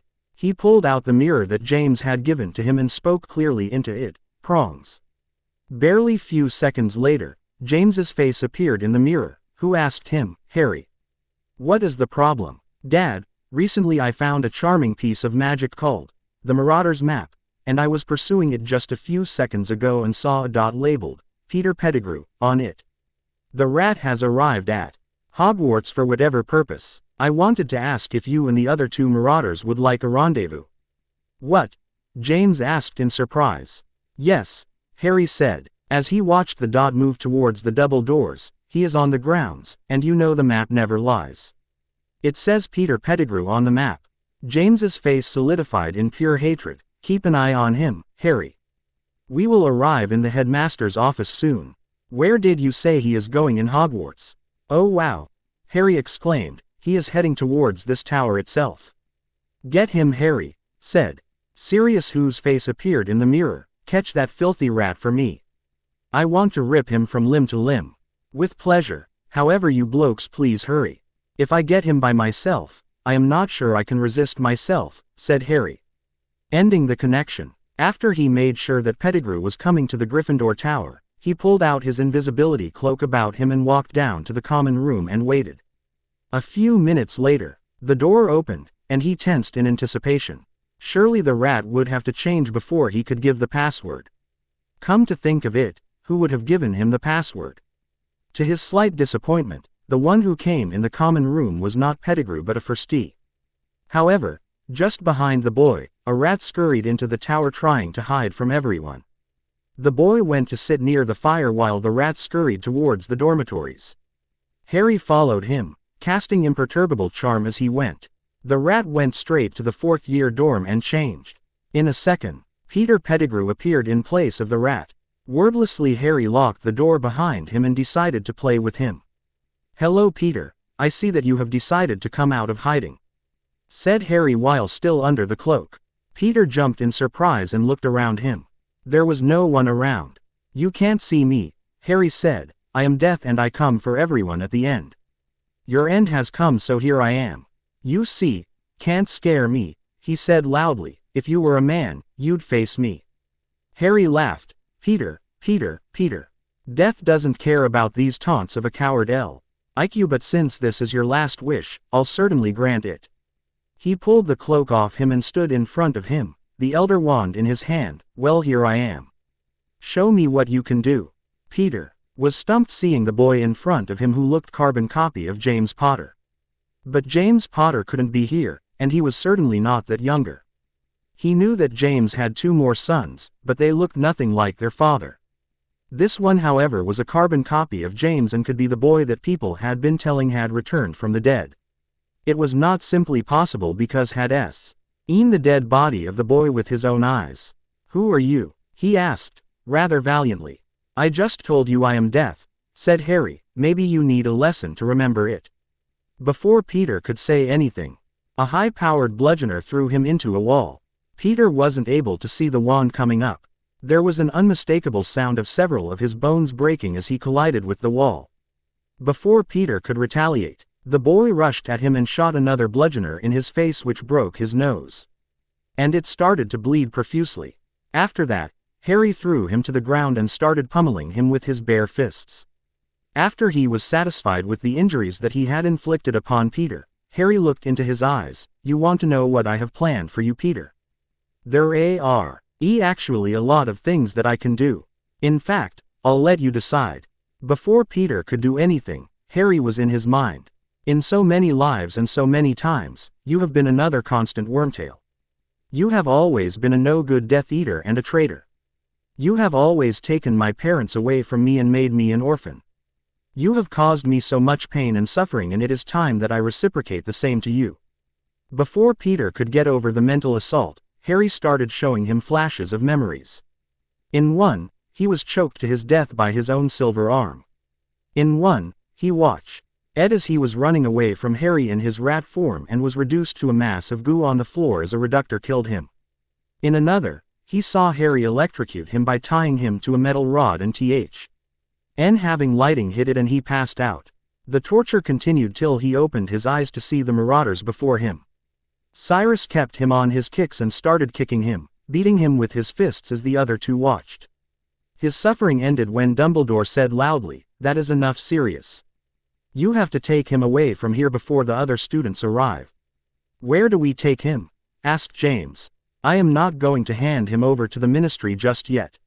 "I am not asking you to take him to the Ministry," said Dumbledore. "Sirius, stun him, transfigure him in his rat form, keep him in your cloak pocket and take him to the Chamber of Secrets. Call Alistair, and tell him to interrogate him. I fear that if I allowed any of you to interrogate him, you'll kill him before he'd be able to tell us anything. And not a word about him to anyone till he had told us everything." When the rat opened its eyes, he found himself to be tied to a chair with the anti-animagus jinx. His wand was missing, and he could not feel his left arm. He tried to feel some motion in it but nothing. He started to panic until the cold voice of James Potter assaulted him. "You haven't yet lost any limbs, Peter. However, that will not be the case for long. You took away my son from me and for that you will lose your life, but not before you will tell us everything," James said, hate dripping from his gaze. Not before I had a talk with him," said a feminine voice, and Peter turned his head to find Lily Potter standing there with fury in her voice and thunder on her face. "I will talk to him, James." "Lily, who told you we had him?" James asked. "Harry told me," she said simply. "He told me that I have more of a right than any of you three. Now step back and let me talk to him." James pulled out a chair and sat in, content to let his wife take charge. Chapter 12. Lord Peverell.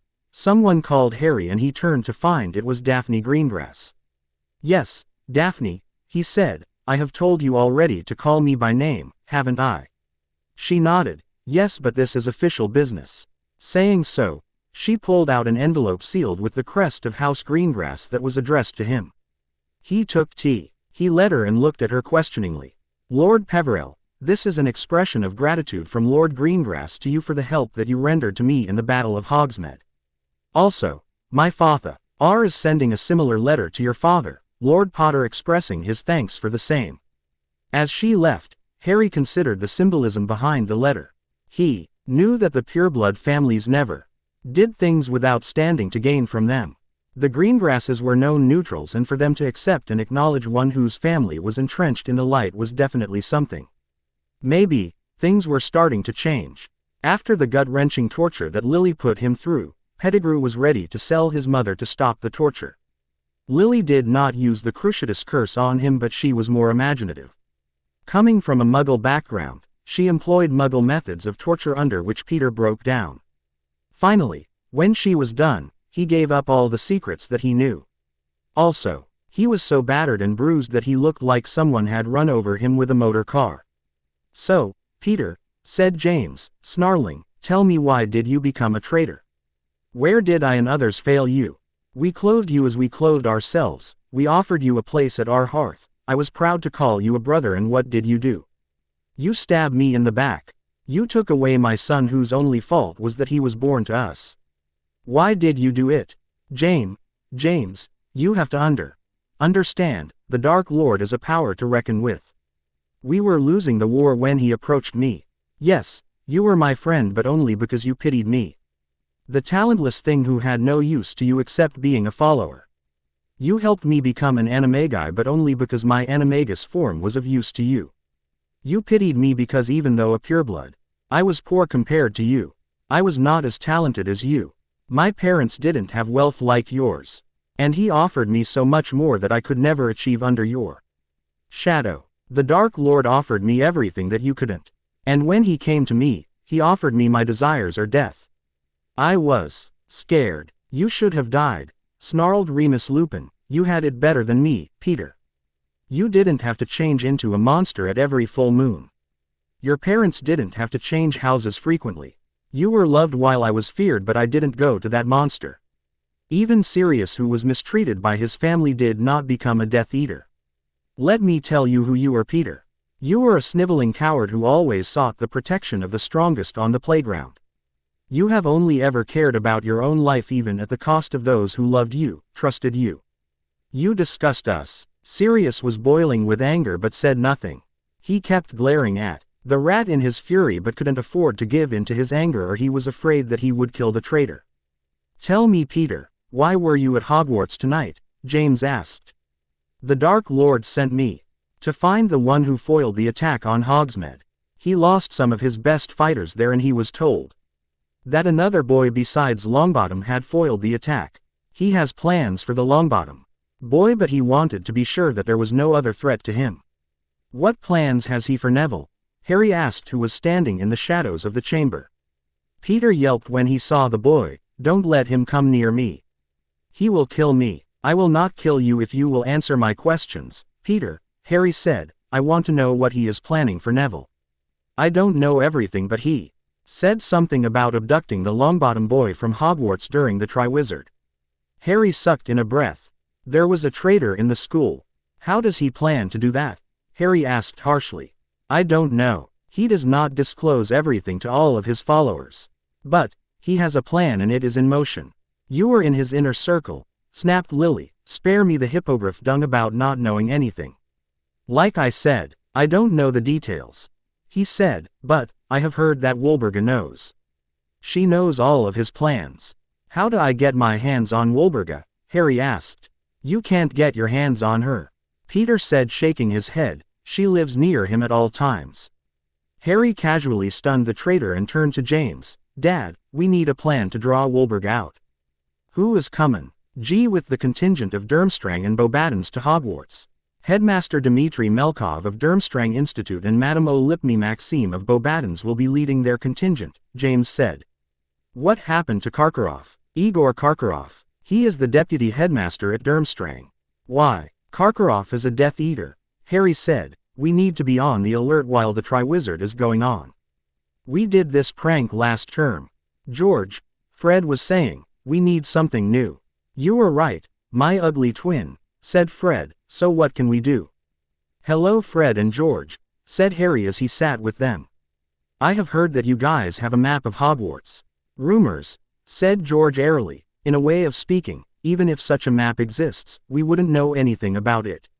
Would we? I solemnly swear that I am up to no good, Harry said. You can trust me that I won't go snitching on you to the headmaster or anyone else for that matter. How do you know that line? George asked. What? The password for opening the map? Harry asked, grinning. Yes, said Fred shakily, the map is one of our best kept secrets. With a slight grin, Harry said, I know a lot more than you think, and if you will let me in on your pranking campaign, I will even introduce you to the creators of the map. Harry of course knew that they did not have the map anymore since he had taken it from them after having stunned them, but it was a good move to unnerve them. Their eyes spread in wonder. Really? Yes, Harry said, and I know your biggest ambition is to open a joke shop to rival Zonko's. I will even provide you with the startup capital so you can upgrade from the stall that your brother Percy manages now. Do you have ideas for products? Yes. Decoy detonators, Peruvian instant blackness powder, canary creams, nosebleed nougat. Puking pastilles, extendable ears, portable swamp. Fred held up his arms as if to stop him. That is already a lot to go on, Harry. Okay, we agree to make you a part. NER in crime on the following conditions. First, you will introduce us to the Marauders. Second, you will invest in our business, and third, you will help us to develop more products. Agreed, Harry said. Also, I've heard that you guys call yourself pranksters and are looking for the one who caused the prank in the Great Hall. Yes, they said cautiously. Do you know who it was? You're looking at him, Harry said smugly. Be serious. Quote, serious as a heart attack. Harry said solemnly, I am the #1 son of one of the Marauders, godson of another and honorary nephew of a third. Realization dawned on the twins. You mean? Yes, my father James Potter is Prongs, Sirius Black is Padfoot, and Remus Lupin is Moony. Who is Wormtail? Fred asked. The traitor Pettigrew, Harry spat venomously. What is thy bidding, O mighty prank master? They asked, showing appropriate awe. Charles Potter has been pranking people without others knowing since last year, and he has challenged me to a prank war. He has a team, but I am one bloke. I want you guys on my team. Name the deed and consider it done. The twins replied with matching, malicious grins. Madam Bones, Algernon Croker is here to see you, her secretary announced. Send him in, she said, and sat a bit straighter. Algernon Croker was a living legend in their circles, having been the head of the Unspeakables for 50 years now. He had outlasted many ministers and DMLE heads and was often credited to have revolutionized the department.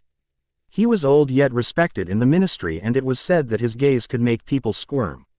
Croker entered a minute later and took a chair without being offered one. Amelia, we got a breakthrough in the war against you-know-who recently. However, to explain it to you, I ask you to go out on one leg and hear me out before you form opinions. Go on, I am listening, she said. You may have heard the news that James Potter's long-thought dead son was recently found alive.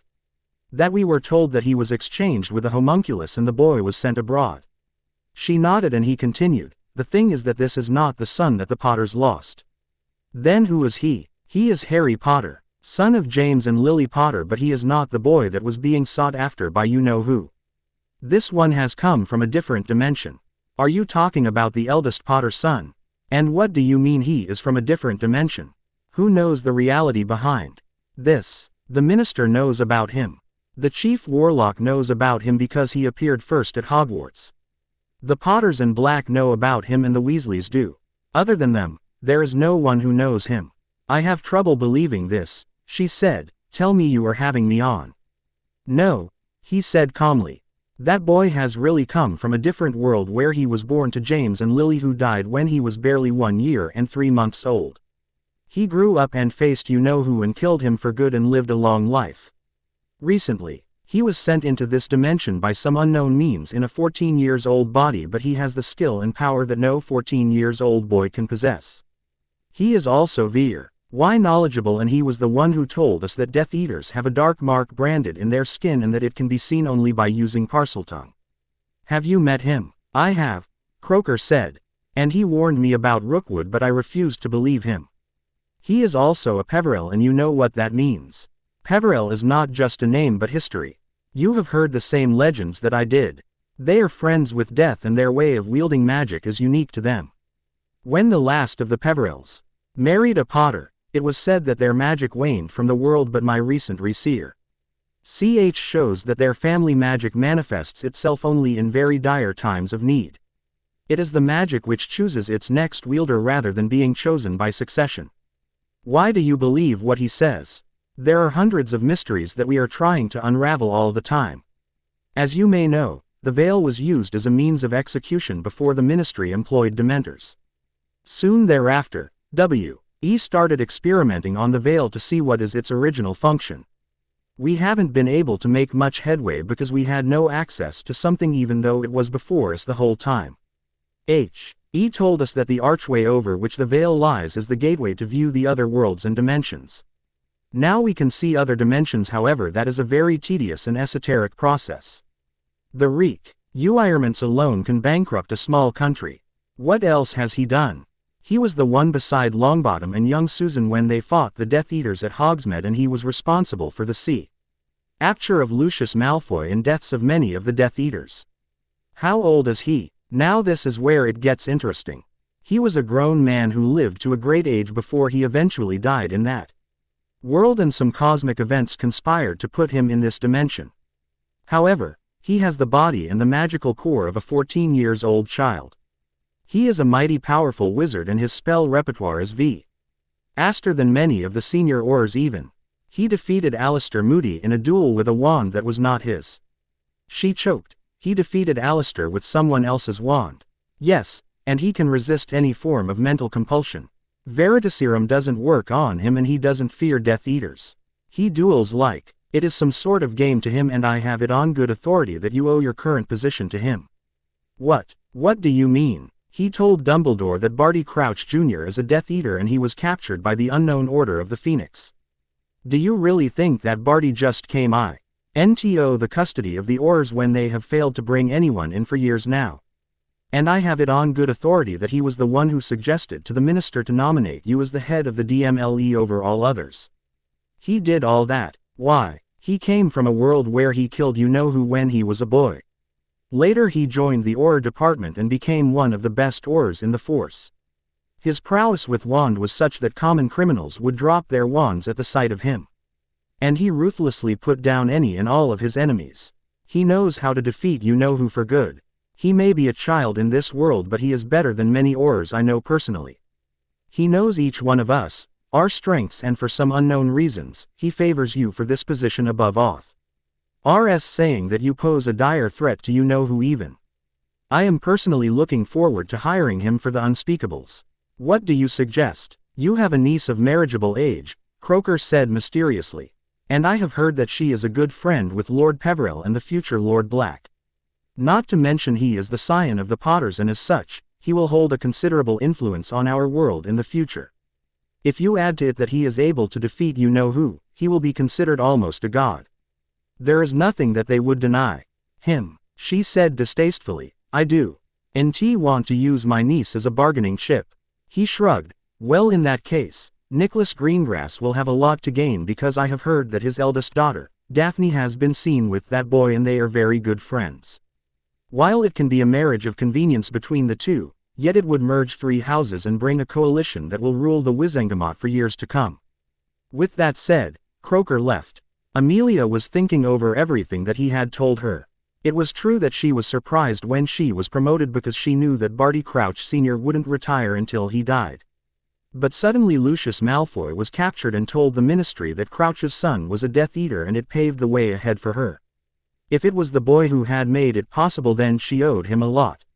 Also, there was the Wizengamot to consider. She had seen the young lord and he cut an impressive figure. But for the life of her, she could not guess how he had convinced Sirius Black to declare him the Lord of Black. Breaking her musings, she sent for her secretary, send a paper plane to the head of Aurors, James Potter, and have him report here in 10 minutes. Charles Potter was planning another prank. This one involved sending students careening down a corridor as the stairs turned into a giant slide. The stairs at the side of the castle had been rearranged to become a slide at a specific time. To accomplish that, he had asked for the help of his godfather, who was a marauder at heart. However, that was to happen later. Right now, he was sitting at the Ravenclaw table for breakfast with his best friend, Edgar Bones, and they were fine-tuning the details of the prank. There was also the threat that Charles had received at the hands of his elder brother that they were going to have a prank war. They were looking in the Great Hall absent-mindedly and talked in hushed whispers. Dumbledore was in his chair talking with Minerva McGonagall. Severus Snape was at the table and glaring balefully at the students. Lily Potter was at the table too, and she kept her eyes on her children around the Great Hall. Harry was not in the Great Hall, but then he rarely was. Shish. He knew that he was either in the library or the Chamber of Secrets practicing and honing his magical skills. The boy still surprised her, and it was when she lived with the Marauders. She had once walked Ed in on one of his practice sessions where he was battling 5 dummies at once and slaughtered them all. The expressions on his face were feral, and it looked like he was dancing the dance of death in front of the dummies. He was using the most mundane of spells, but he used them so artfully that they turned lethal. As long as the practice lasted, it looked like he was possessed by a primal being and the bloodlust was on him. Whatever doubts about his ability had remained within her were dispelled. If he could face 5 dummies at once, he surely could face Death Eaters. She had later talked with H.I.M. and he told her that he liked to be ready for what may come. In his other life, he had friends with him who helped him through thick and thin, but here he was alone. Lily in her heart wished that he would find someone to stand with him. Boom, boom, boom, The loud booms echoed in the Great Hall, and the teachers were out of their seats, their wands in their hands, waiting for whatever was happening. Suddenly the doors to the Great Hall were flung open, and a line of suits of armor, which were generally in various niches around the castle, were marching into the Great Hall. At the head of them was a knight of stone who was beating a drum which was in his hand, and the rest followed him. The band stopped in front of Charles and the suits bowed to him, and then a shrill voice came which resonated in the Great Hall. "Here is the first, your turn." With that, Cornish pixies were let loose everywhere in the Great Hall. The little creatures of mayhem went everywhere in the Great Hall, and the panicked students ran thither. The teachers were trying to control the panicked students, while the only one who was left unfazed was Albus Dumbledore, who had raised his wand and cast a Huming Ouse spell which froze all the pixies, which started to fall on the floor with a heavy thud. After that he happily resumed eating his breakfast and his eyes twinkled. Lily watched the headmaster and was surprised to see him smiling. It had been years since she saw him smile, and it was a nice change. All the students returned to their dorms. "We will find out who is responsible for it, and they will be severely punished. Classes for today are suspended. All the teachers report to the staff room." She didn't know why, but there was a nagging feeling that this was Harry's doing. It would be hard to rove, but she knew the vicious streak that the boy had, and he also knew a lot of pranks. But there was the question about why he would challenge Charles of all people. Charles was innocent in that during all his first year, Charles had not done any pranks, and he ran away at the first sight of trouble. In fact, she was secretly proud that Charles was her goody two-shoes son who showed a modicum of respect for authority and rules. It was her who had fought tooth and nail to name Remus as his godfather, because she knew that Remus would be a positive influence on him. "Lily, will you please ask Charles to report to the staff room?" McGonagall asked as they reached the staff room. They could see that Dumbledore was in the staff room, poring over a voluminous tome. "Why, what has he done? You can see someone has challenged him," Lily said. "Yes, I can see that, and that is what I want to know," McGonagall said. "Why, It was Dumbledore who replied, "Students are indulging in more and more pranks. I have had reports that several pranks have been planned which may compromise security measures in the school. The secret ways out of the school which we had assumed to have become dysfunctional are active again. I fear something much worse is going to happen. Even the ghosts are getting skittish." "The ghosts?" "Yes," he said, "you may have noticed that the ghosts used to roam the castle will previously, but now they are rarely seen and mostly in places where students don't go. If something can scare the ghosts, I definitely would want to look into that. Whoever has challenged Charles can scare the ghosts. They have told me that this person emits such an aura that they flee before them and they fear that he can even torment them in their afterlife." "But what has it to do with Charles?" "I mean, Charles isn't someone who can scare the ghosts," she said. "No, but he may know someone. Please send for him now." Charles Potter was mortified. Yes, he was a prankster, but nothing on the scale of his father, godfather and uncle. This one prank sounded like it was straight out of the Marauders era. He also knew the terror that the Marauders were. In days of yore, the quartet was INFA. Most for their pranks and things that they got up to in school. They were still credited as the best of their generation in all departments. James and Sirius were the best duelists of their generatio. And had even fought Voldemort to a standstill more than once. Lily Potter was a brilliant witch, a dab hand at potions and a master when it came to charms. Charles admired his father and mother and tried to be like them as much as he could. He was a studious student like his mother and was a natural at charms. He was also good at transfiguration, but McGonagall let it be known to him that he was not what she expected him to be, but she hoped he would be as good as his father was, if not better. He had also started pranking people, but it was on a small scale because he was wary of getting caught. However, Harry hit it out of the park in just one go. Remus told him that he had caused the prank the other day in the Great Hall, and now this. Charles could not even think from where he had got so many pixies. And then he had charmed all those statues and suits of armor to march into the Great Hall in a procession. This brought him up short and he was forced to reevaluate his opinion of Harry. Harry could duel with Death Eaters as if he were walking in the park, do pranks on a grand scale, fly like he was born on his firebolt, and had defeated even Alistair in a duel with someone else's W. And after having defeated Lily without a wand. To hear of it, James had told him that the boy had also slain a 1,000-years-old basilisk in the Chamber of Secrets with nothing but a rooster and a sword. Harry was everything that one would expect from a powerful wizard. "Potter," the Ravenclaw prefect said, "the headmaster has called you to the staff room." Charles was afraid. From all he had heard from his father, godfather and uncle, being called to an audience with Dumbledore was not an ordinary occurrence, and so far, he had not done anything to merit the summons. Bracing himself, he walked up to the staff room where the professors were in attendance with Lily Potter. "Mr. Potter," said Dumbledore calmly, "we all heard what passed in the Great Hall. Someone charmed the statues and suits of armor to march in the Great Hall and challenge you. Now I do not need to impress upon you the importance of the fact that such activities put the safety of the school at risk. And the power to animate the statues and the suits lies solely with someone who knows the spell to activate them. Now what was the challenge and who did it?" "Professor, I am not sure I want to tell you that," he said, wringing his hands nervously. "Mr. Potter, I must insist that you tell us," said Flitwick.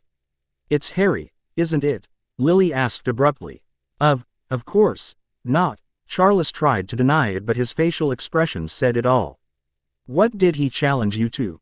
Dumbledore asked, his blue eyes boring into his head as if he would pry out the secrets by forcing his gaze into him. "Answer the headmaster," Lily said, "he wants to know." "Mr. Potter," Dumbledore said, "if you fail to answer me, I will have to suspend you from school for 2 months. Charles wasn't so noble to keep his silence and he knew his brother had set him up, but answering the headmaster would open another can of flobberworms and he would have to answer why Harry had challenged him to prank war. However, faced with possible suspension, he decided to save his skin first. "He challenged me to a prank war," he said too quietly.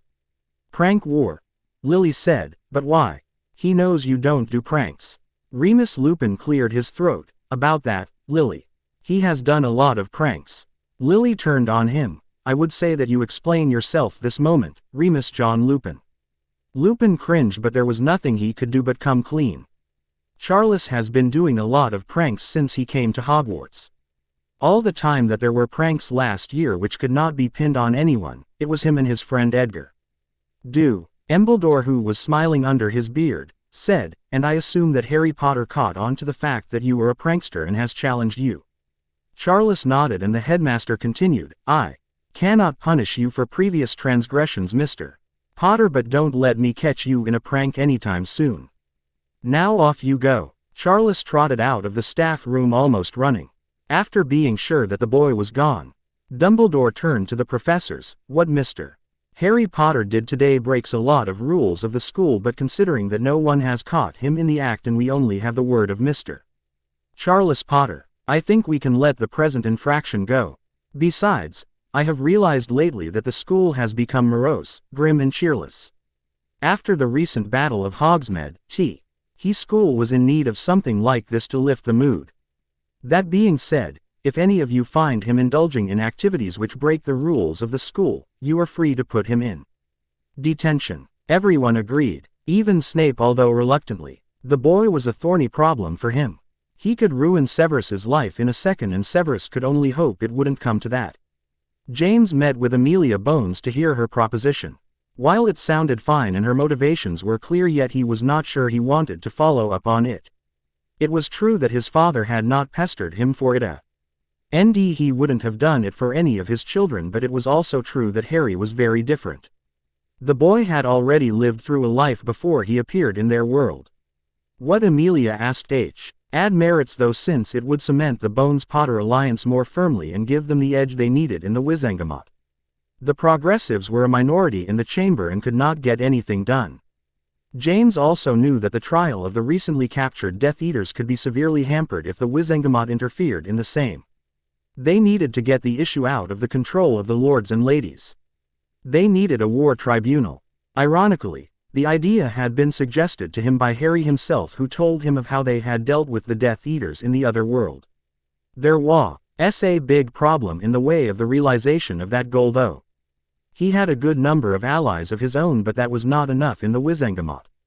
The House of Black has shifted to the light fact Ion on the decree of Arcturus Orion Black, and the number of their allies halved. He had no hope of receiving any help from the Dark faction, and the neutrals, who were the majority, did not lean in anyone's favor. They needed the majority, but James was not sure if Nicholas Greengrass would agree to his point of view. He was also aware of the equation that Bones pointed out to him. He could play the pureblood game and get Greengrass on his side, but it was not to his taste. He decided to wait on it for some time and to discuss the issue with Lily, Sirius and Remus. Neville, Harry called out, I know you are very adept with a wand, but you seem to hold back. I will teach you things that will help you in the war. My father has taught me a lot of things, Neville said, and I have also studied Ed Longbottom family magic, but there is a difference between reading and doing. You fought with Death Eaters like you have been trained for it. Harry smiled inwardly. What do you want to learn? I want to learn to fight like you. Neville said, I have seen you disposing of them like it was no sweat to you. The first thing about Death Eaters is that they are cowards and bullies. They won't ace anyone who is powerful enough to fight them. They won't attack if you are greater in number than them. They never hang around and wait for the orders to arrive. The first rule when you face them is hit first and hit hard. Hit them so hard that they can't get back up. Mate, can we do this with more people? Neville asked him. There are a few more people that I want to be a part of this. Why? My father always says that you can't win a war without an army. Solitary soldiers often end up dying for no reason. How many people are we talking about? Susan, Lyra, Ernie, the twins, Lucian, to name a few, Neville said.